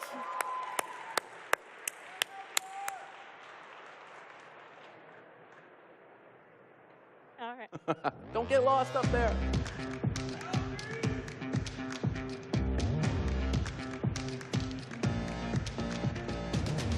There she is. There's your trophy. Congratulations. Thank you. Thank you so much. And thanks to our incredible team who's in the audience. Team Calgary and Alberta is here to support. This is amazing. Thank you all so much. And thanks for supporting us. Great. Excellent. Thank you. Thank you, everybody. Well done. Well done. Thank you so much. Well done. Congratulations. Oh, I think we're... No, it's okay.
Welcome to the Q&A and experiences stage. This is the stage that's all about you guys. You guys ask the questions. I'm excited about this. Like, I'm excited to be out there talking to people in person in 3D because for me personally, that's where I get ideas. This kinds of thing I'm doing with you today, it's make me feel so much better.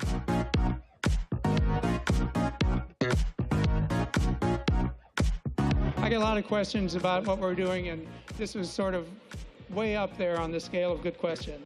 The idea of presence, where people share a space together, appreciating each other's music or making a song request, and then you just are okay to go on about your life, but you had a meaningful touch point. The only way we can bring about the change is to be the change that you want to see. Thank you very much for coming.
My biggest fear is that we'll not figure out the answers in time.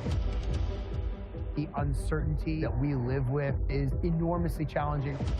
The world has a lot of problems, and fortunately, a lot of entrepreneurs to try to solve them.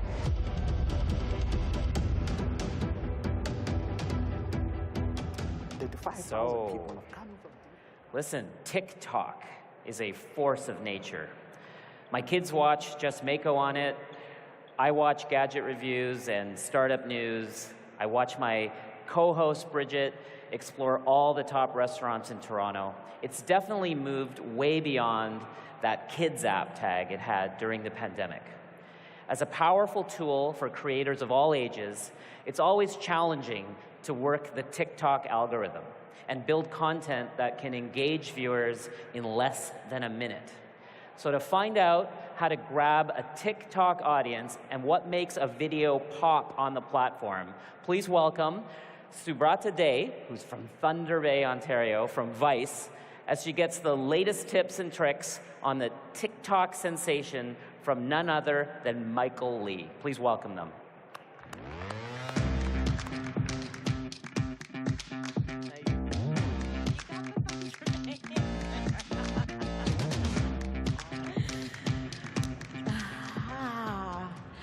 Hello, hello, hello, hello. Great to see everybody. What's up? And you already heard about the incredible Michael Lee. He of 10 billion views on TikTok, and I'm sure counting.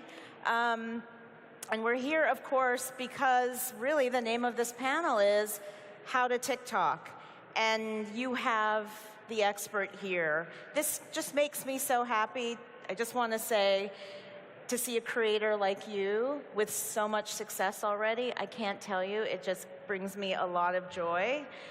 Who's somebody who's been in the media space for a long time, and we have a lot to learn from you. So let's get into it. Yeah, let's do it. Yeah, I'm down. let's hear it. Thank you guys for being here. Yeah, I mean, start from the beginning. You know, everybody here probably even wants to know, like, how do you do something that engages 10 billion people potentially under a minute? Oh man, that's a packed question. Yes. I would say that short form media has obviously completely changed the landscape of social media. And I think that if you're looking to find virality or brand exposure, that's where short form comes into play. I think a lot of brands and a lot of creators have this kind of like indecisiveness of where to start. And I think it's really important to, first of all, know that short form and long form is going to be here to stay, and I think you have to take advantage of both. And I think that the intention behind both is very different. Now, if you want to build a loyal following and fan base, and you're a brand and you're looking to actually, curate that audience and that community, you want to go for a long form piece of content. If you want to get brand exposure and get viral numbers and to have a mass audience see who you are, that's where short form comes into play. So it's actually a mixture of both that's really important. And I think a lot of brands and creators fail to realize that when you kind of get into the whole social media game. So talk a little bit more about that. I mean, because you're communicating with people and engaging with people with videos that are under a minute. I mean, they feel connected to you. I mean, they come to you. So how is that happening? So you started with these dance videos, but the truth is, like, we know your family, we know about who you are through these videos. So tell us what it is that people are connecting to you. I think that with TikTok specifically, the landscape is changing, but when it first started, it was really an app designed to make the average person feel seen and to feel connected, because the content, that's what it was resonating. It was something that you could put your phone down, record something, and you'd have a community of people that enjoyed your videos, whether it was with your family, if it was by yourself. It was and it still is a very comedic-based app. And I think that the landscape is now it's kind of open for everyone. I see directors on this app. I see, chefs. I see dancers, of course, and so many different other, talents kind of being shared. And it's really different for everyone. But I think that the opportunity is still there. It hasn't changed. However, the bar has raised. So if you do want to get into it now, you do have to have an understanding of storytelling. You have to have an understanding of some type of quality of production before kind of getting into it if you want to see some type of success. And I think that if you don't know where to start, you have the internet at your disposal, and you have all of these videos, all of these different resources to kind of take advantage of. And other than that, it's getting into the flow of just doing something that you're uncomfortable with and learning piece by piece, day by day, until you get better at that thing.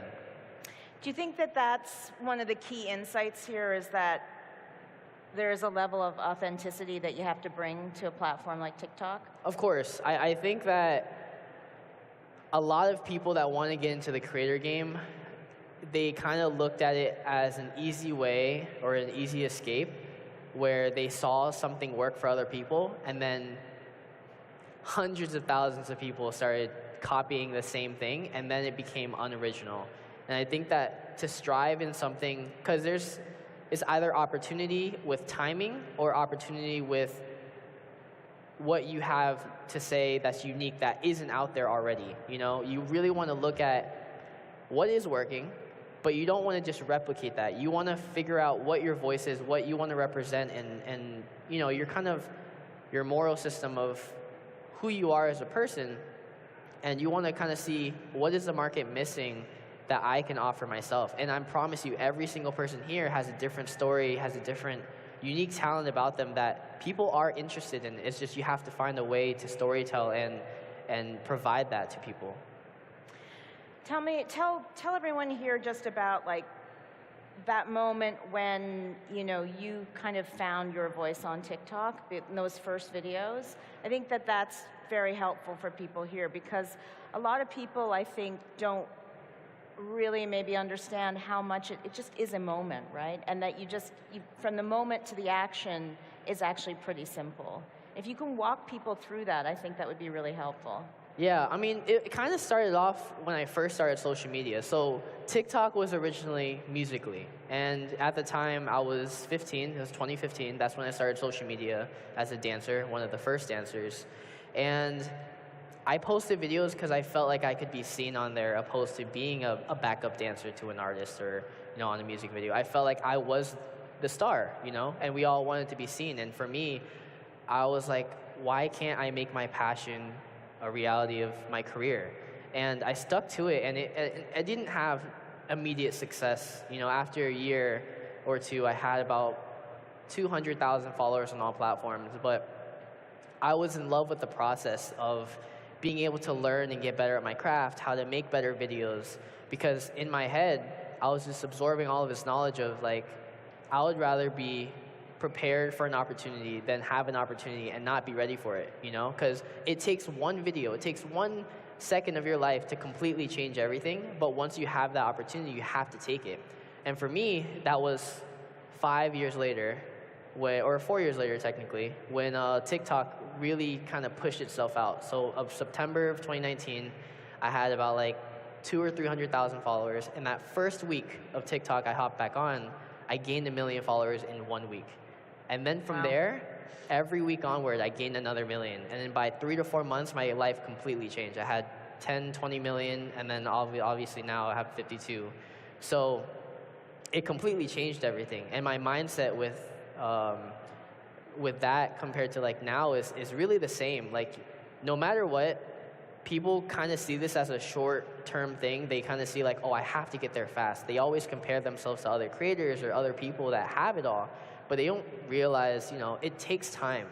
And I think that when you know that this is going to be here for 10, 20, however long, how many years, you can really sit back and just know that if you are happy with what you're doing, if you're passionate with whatever craft you're doing, or if you're building a business, as long as you're working at it and kind of learning the landscape, eventually, day by day, you're going to get better. And that's how you really stand out. And it's not just with social media, it's with any profession, it's any passion. That's how the 1% really kind of get there. So, yeah. Do you think that for you, and just in the experience and what you've been exposed to with TikTok, and now, you've founded your own company in Joystick, and I think people are really seek out, your expertise.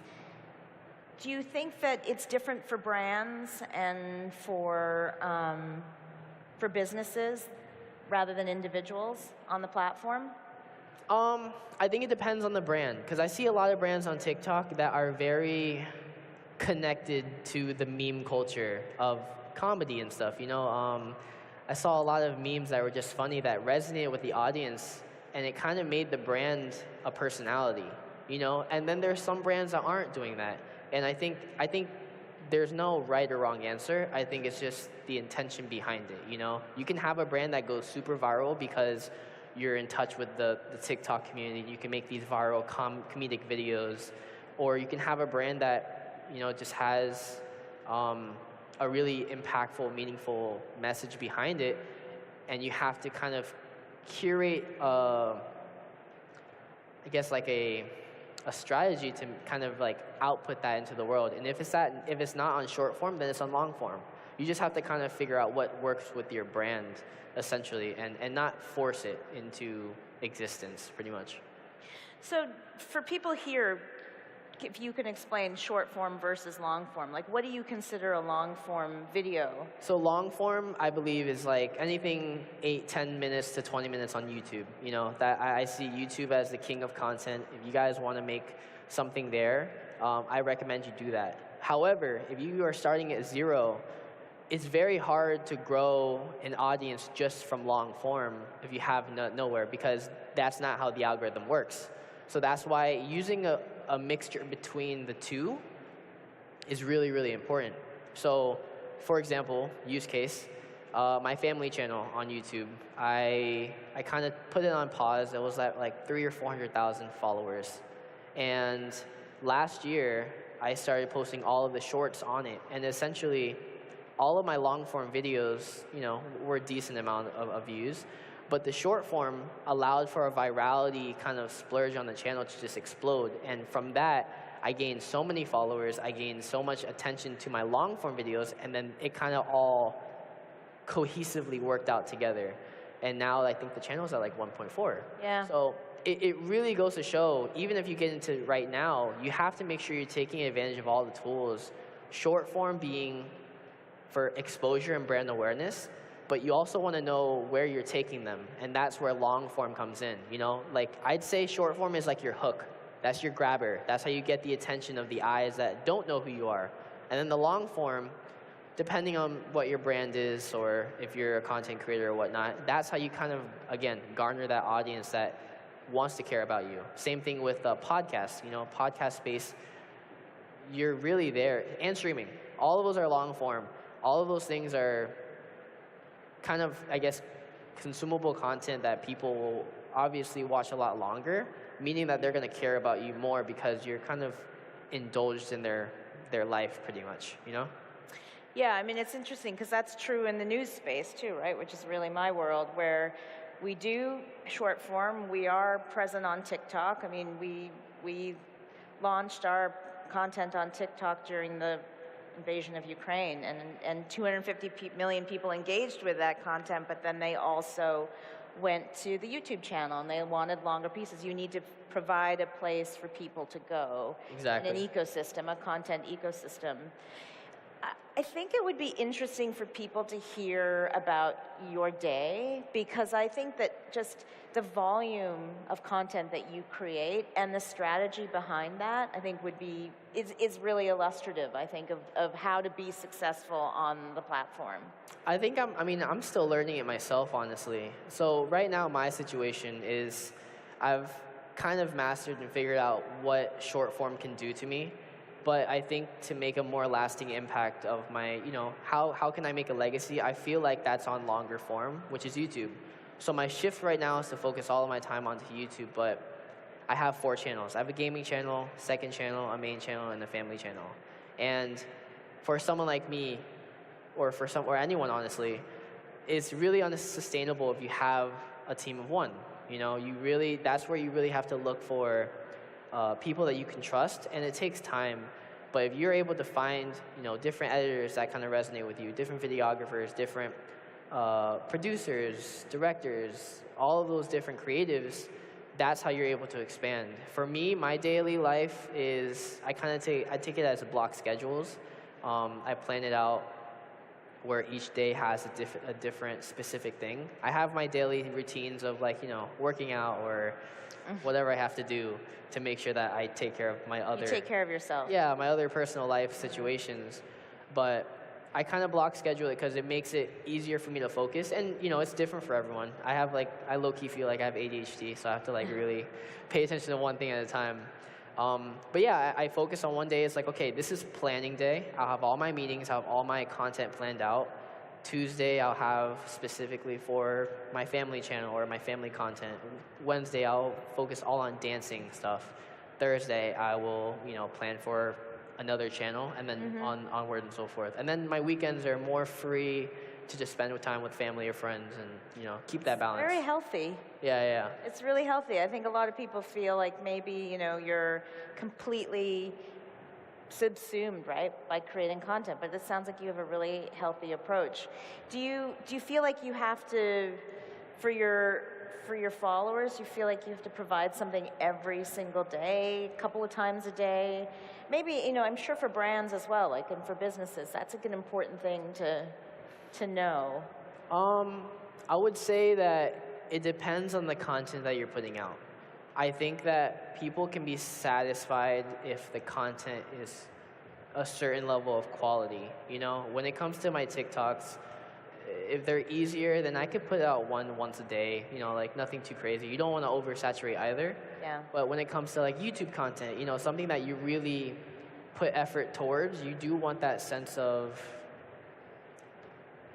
scarcity to where people are yearning for more, you know, like, for example, I mean, Mr. Beast, the #1 creator on the world, he posts every 2 to 3 to 4 weeks, but he also has the shorts going on and other channels. But depending on the quality of the content, he spends so much money on those longer form videos that it takes time, but to satisfy his his audience and fan base, he does have easier ways to put out content that doesn't take millions of dollars and hours at end, So I think it really depends on the scalability. But I think if you're starting off, focus on one thing, hyper focus on experimentation. Experiment, figure out what works for you, and also what makes you happy. I think that a lot of people come to me talking about like, how do you do it for so long and this and that, and I think it's more of just a question of why are you doing it, and if you're happy with doing it, then you shouldn't really be worried about burnout. I think that if you start doing things that you're not happy with or that isn't kind of aligned with who you are, you'll feel that. Right. And your audience will feel that. And your audience will feel it. So I went through that. I think it's it's an ongoing battle that we'll all kind of face through life in general, and I think that it will you'll figure it out if you keep working at it.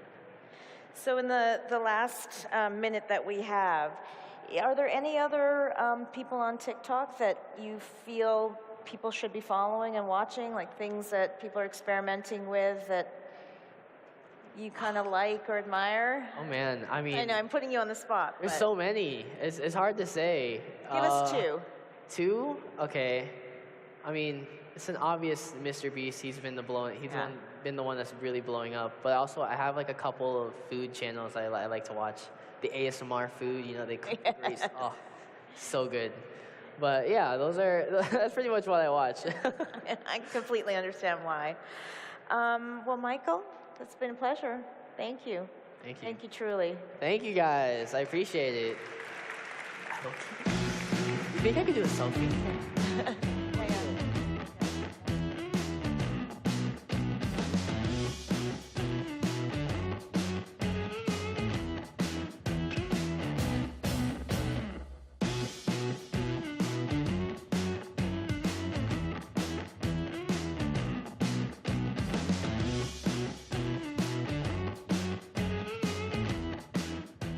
All right. So natural language sits at the heart of human intelligence.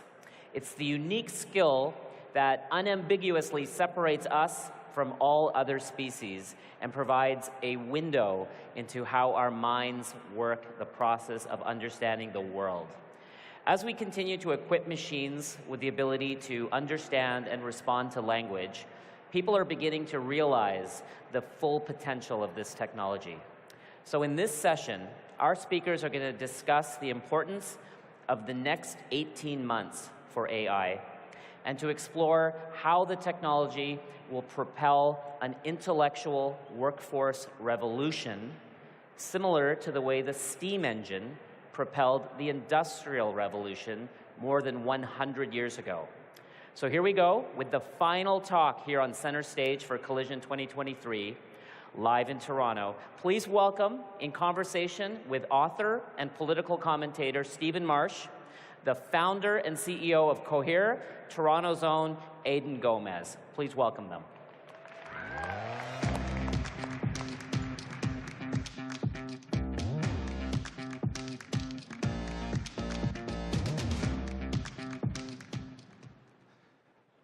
Hi there. My name is Stephen Marsh. I'm a writer about AI. I've written about AI for The Atlantic and for Wired and The New Yorker and others, and I've been doing that since 2017. And during that time, I think one of the most fascinating people that I've had the good fortune to meet is Aidan Gomez, who's CEO of Cohere, founder of Cohere, advisor to prime ministers and others on AI. But it's funny, I still think of you as the kid who was the youngest co-author on the Attention Is All You Need paper that gave us the Transformer.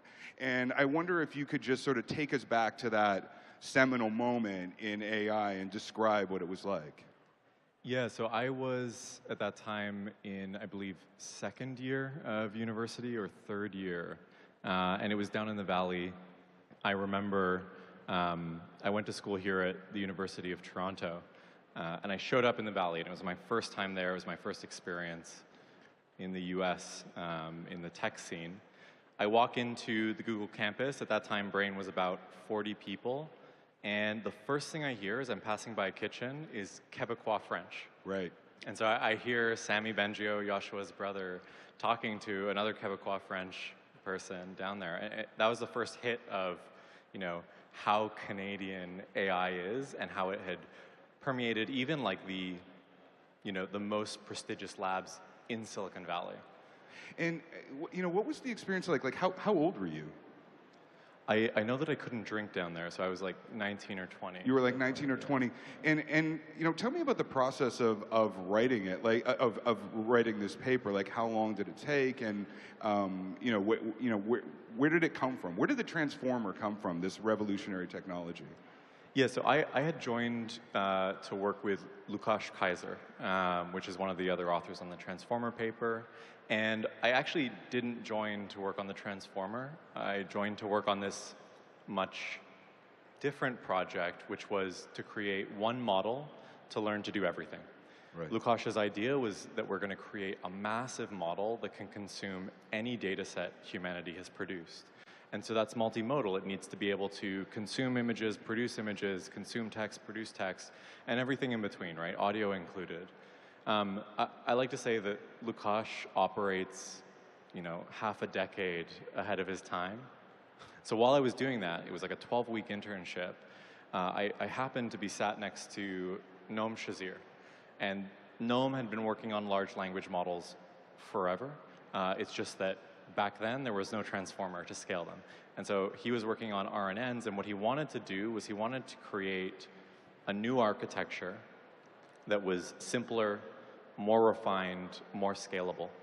And we found out that someone in the Translate group, which is a different part, we were in Brain, and there's another group in Translate, had the same idea. And that was Jakob and Ashish and Nikki. And so all of us, we came together and we collaborated on building what's now the transformer. Back then it was just, an autoregressive model that happened to do really well at, English and German translation. And when you hit send on that paper, it was for the NeurIPS conference, right? Like, did you know what you were doing? Did you know this was going to be as big as it was? No, I don't think, one person had an idea. I remember we submitted the paper. It was like 2 a.m. or something. That was the conference deadline. And so we were still in the office. The only two people left were Ashish and me. I was laying on the couch and looking up at him. And he was like, Aiden, this is going to be a big deal. And I was like, why? Isn't all research like this? This was the first time I was doing. Right, you're 20. You think this is what research is like. I thought this is just what research is. And so he saw it. I think if you ask him today, what he meant by that was, we're going to get a lot of citations. This is a good academic contribution. I don't think anyone saw what it would become. Right. I mean, I think one of the fascinating things about transformer-based AI is that it creates this shock in people. Right, like it certainly did for me. Like I remember for me it was using some GPT-3 where I asked it to finish Coleridge's poem Kubla Khan, and it did it in this incredibly effective way, and I was just like, what is going on? Did you have a moment like that, like a moment of shock, where you're like, wow, this is something that I didn't expect? Yeah, the first big shock came actually after my internship. I returned back here to Toronto. I was at U of T. I was doing research over the summer with the lab here. And I got an email from Lukáš, and the subject line was something like, look at this. And then in the body, it said, the transformer. And then beneath it, I kept reading, and it was this story about a Japanese punk rock band that had gotten together, broken up, put out these albums.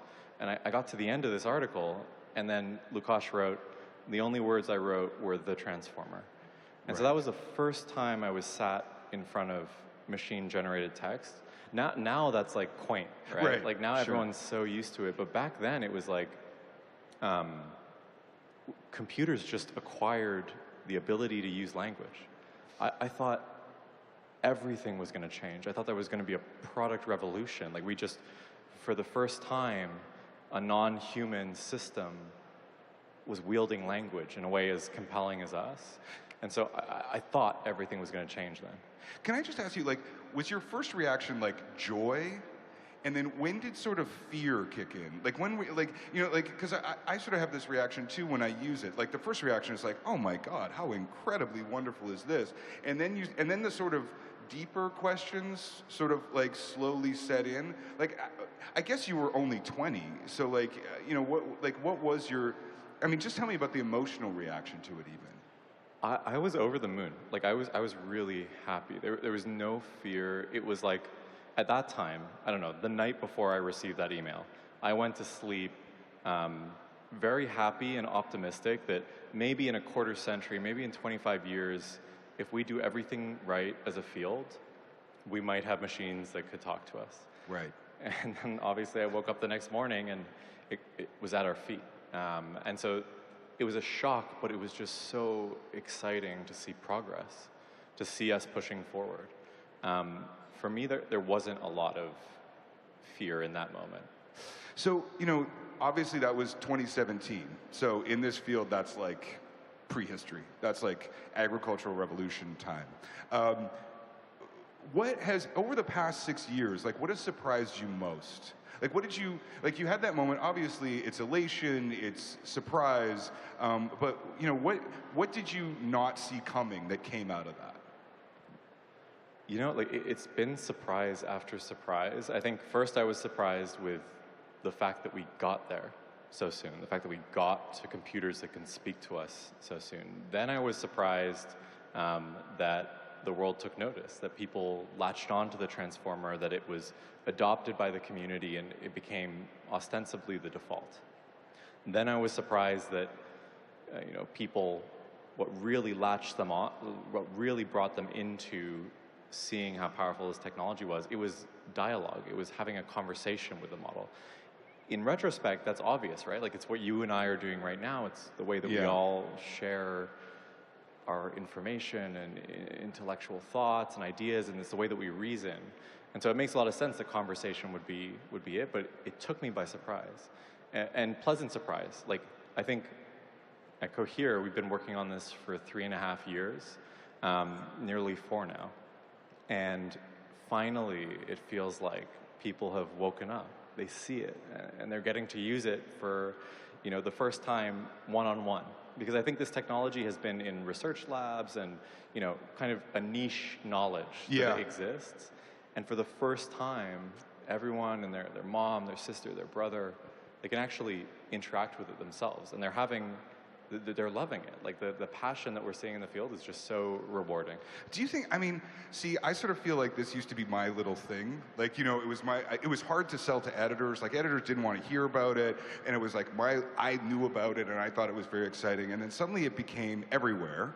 And of course, that creates a lot of stupidity, like naturally, right? And I just wonder, like, what, you know, when you hear the discourse around AI, what do you think, like, I wish that would go away? Like, I wish we would stop talking about that, or, you know, that's I don't want to talk about that anymore. I think, well, yeah, I don't think it's stupid per se. I think it's definitely important, and I don't want the conversation to go away, but I do want balance in the discourse around AI. Obviously, since well before computers existed, like literally for the past 100 years, people have been thinking about what happens if an intelligence that's non-human emerges. And we like to catastrophize, and so it's like doomsday scenarios. And that's been going on for over 100 years. It's a very salient message that humanity has kind of latched onto. And I hear a lot of that same doomsday narrative in the discourse around AI today. And we should think about that. It's important. This technology has real risks. But I think we should also focus on the risks that are more present today. For instance, it just became very plausible that we can spin up millions of bots that can inject themselves seamlessly into social media, into our public conversations, to push some idea. That's something that is plausibly implementable today. And that's not really where the public has latched onto. And so we're getting pulled from the policy side, from the public discourse side, into only focusing on the worst case outcome, which of course is literally everyone dies. Right. And so and a human extinction event. A human extinction event. And Right. so I think well, it is worrying. I mean, hey, I'm concerned about it too, but we have to weight these things. I think having some balance and some renewed focus on stuff that is more plausibly arriving in the near term would be fantastic. I would love to hear more concrete policy proposals to mitigate the risks that I just described. For instance, I think it should be a right for humans to know, are you reading a piece of media that is synthetic, that was created by a machine, or are you reading a piece of media that is actually a human? And so human verification, that should be a right. Like you should know the source of what you're consuming. Can I ask you why? Like, why do you think that's so important? I think that... I mean, you know, you get a bank statement from someone that says, "Dear Mr. Marsh, you're one of our most valued customers." Like, I get those today. They're obviously, like, I mean, a human being may have been involved, but it's not, it's obviously not a human communication. Like, why is that? I mean, I guess the question is, why is that the thing that worries you? So I think even with that email, I think that you should know that that's a template that your name was plugged into, and you have a right to know that. You know that the CEO of your bank, RBC, didn't, you know, personally draft that email for you. And at the same time, I think for these models, they're now indistinguishable. Right. Truly indistinguishable. And they're so scalable that you can start to project messages. And I do believe that we as people, we're like the average of the ideas that we're exposed to. And so if you can compellingly shift that average towards something that, you know, is beneficial to you using these bots, that's a real risk to society. Yeah. Let me ask you a two-parter. So maybe we can get away from the doomerism. Like, what is the, you know, what keeps you up at night? Like, when you see this stuff, what is your primary anxiety? It doesn't even have to be rational. Like, it could be, I saw something that scared me, because I think we all have that with AI. And also, like, let's try out hope. Like, what do you think is, like, what's a utopian vision of AI applications for you? Like, society actually gets AI right the way it didn't get social media right. Like, what is the worst case scenario, and what's a really good case scenario? For me, one of the things that scares me the most is that the way that language models or this new generation of AI does harm is very subtle and slow. I think that was the risk from social media. We didn't feel it immediately. There was no big bang. There was no flash. There was no extinction event, right? Like, it was just a subtle shifting in our behavior and our psychology that hurt us, and it amplified some of the worst patterns in human psychology, right? It really stoked addiction. Things were optimized for extremes, things that elicited emotional reactions from people.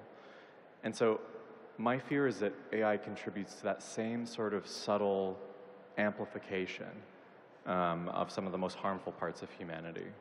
On the optimism side, and just to be clear, I'm way more optimistic than I am pessimistic about this technology. I wouldn't be doing what I'm doing if it was any other way.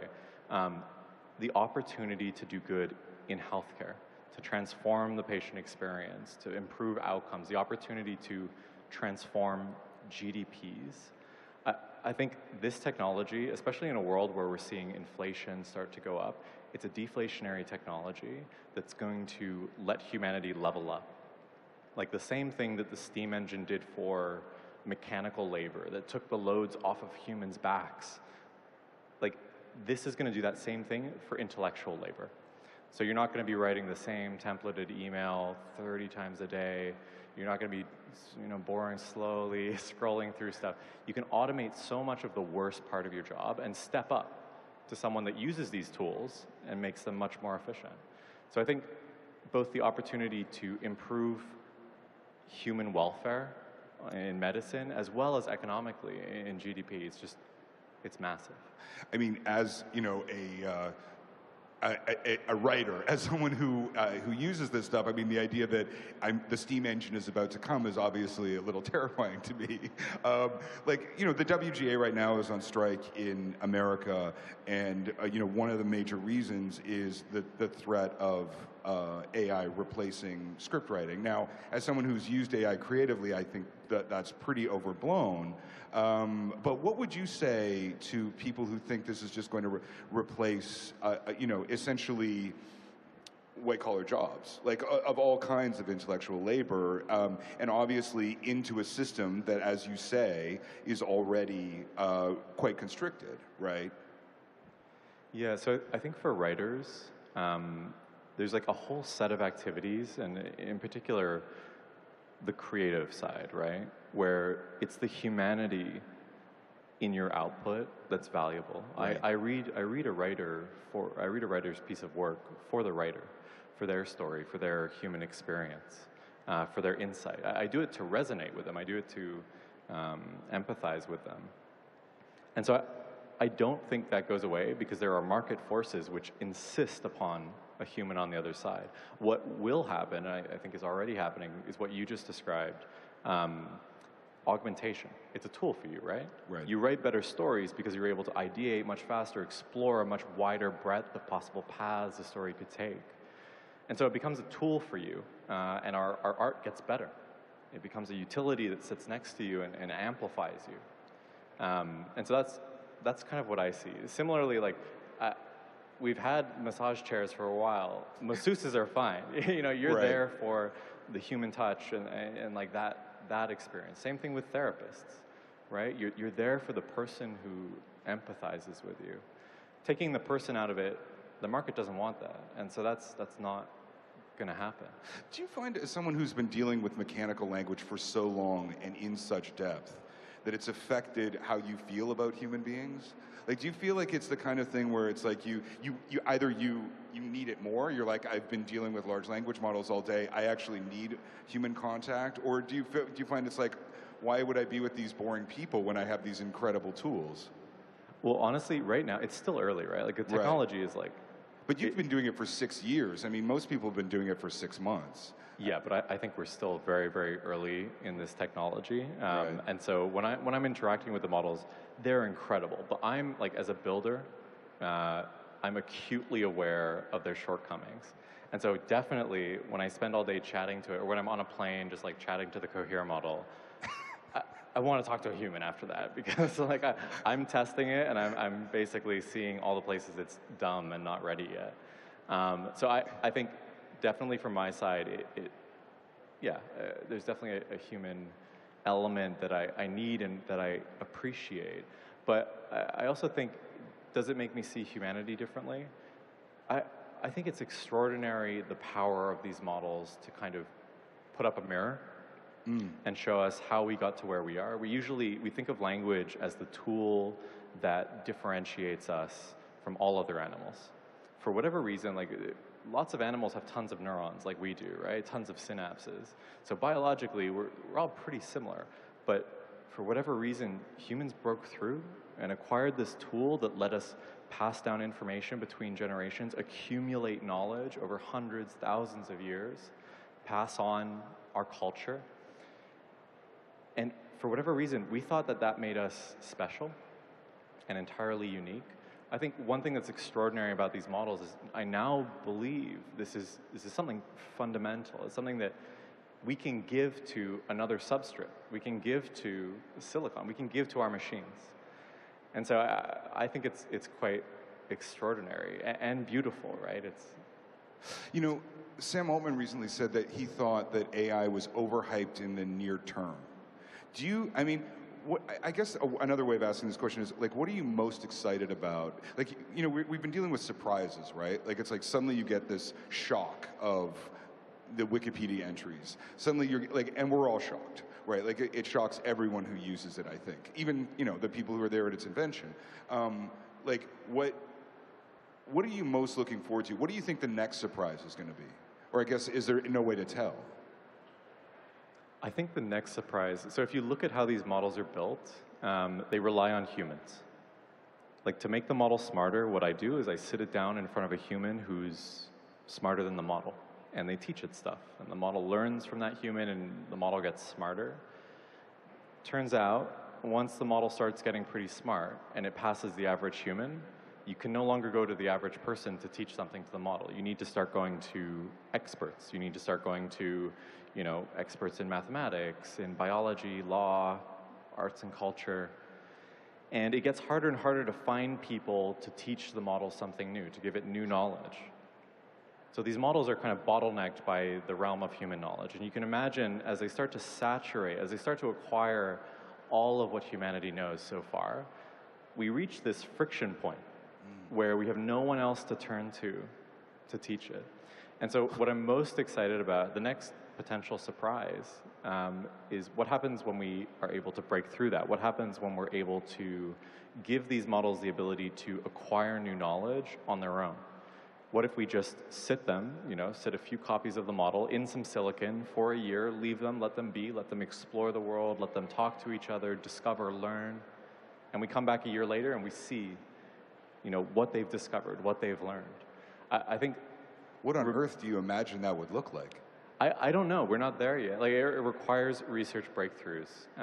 But I think the surprise that might be coming is that we have that moment. We have that breakthrough of these models learning by themselves. And then we're able to learn from them. They have new knowledge that we haven't acquired yet, and they can teach us, and they can bring us forward.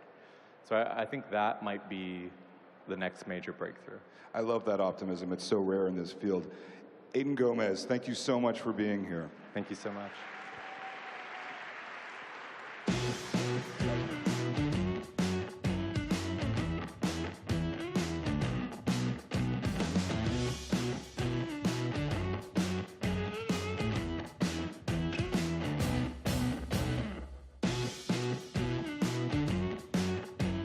Wow. Okay, listen, folks, we're sad.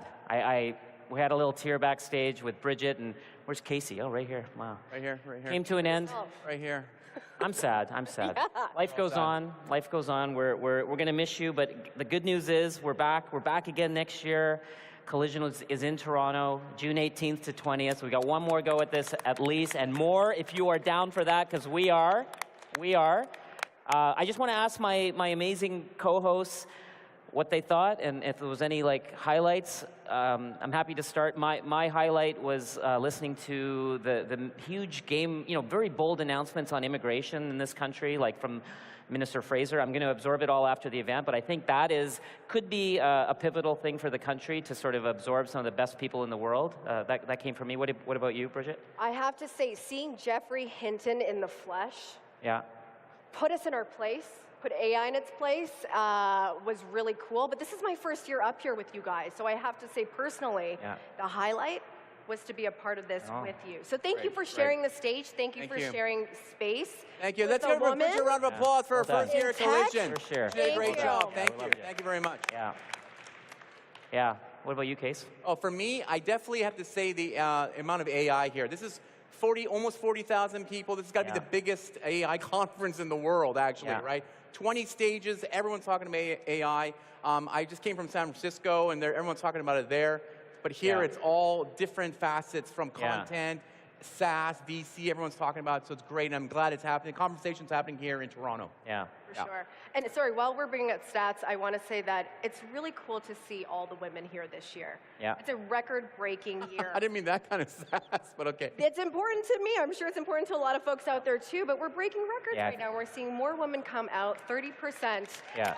of the startups founded by women. And that's, hopefully we'll take it up to 50% next year. And 41% of the total attendees were women here. Huge. 36% of the speakers were women. So these are good starts. We're going to do better. I think there was 1,727 actual startups that were at the event and partners from around the world. I believe it's 76 countries were represented here at Collision.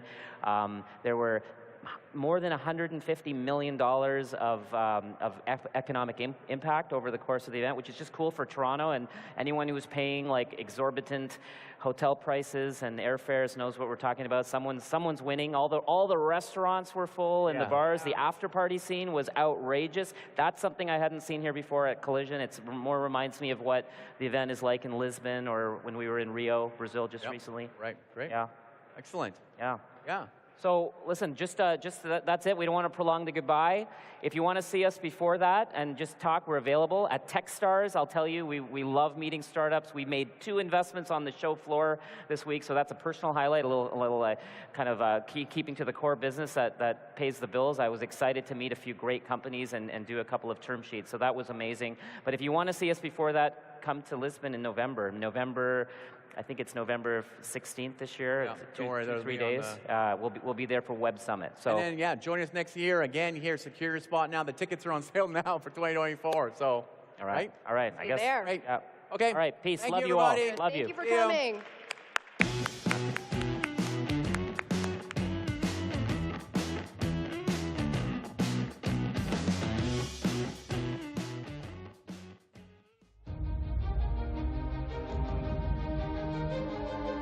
Content, there's no question, is going from 2D to 3D. It's happening all around us. I don't think you could replace me with AI and do the same YouTube videos. It's all about people. When you have a shared vision, it is incredible what you can accomplish. The people in this room, the jobs that you create, allow us to have vibrant and dynamic communities. And we get to have some fun over the course of that process as well.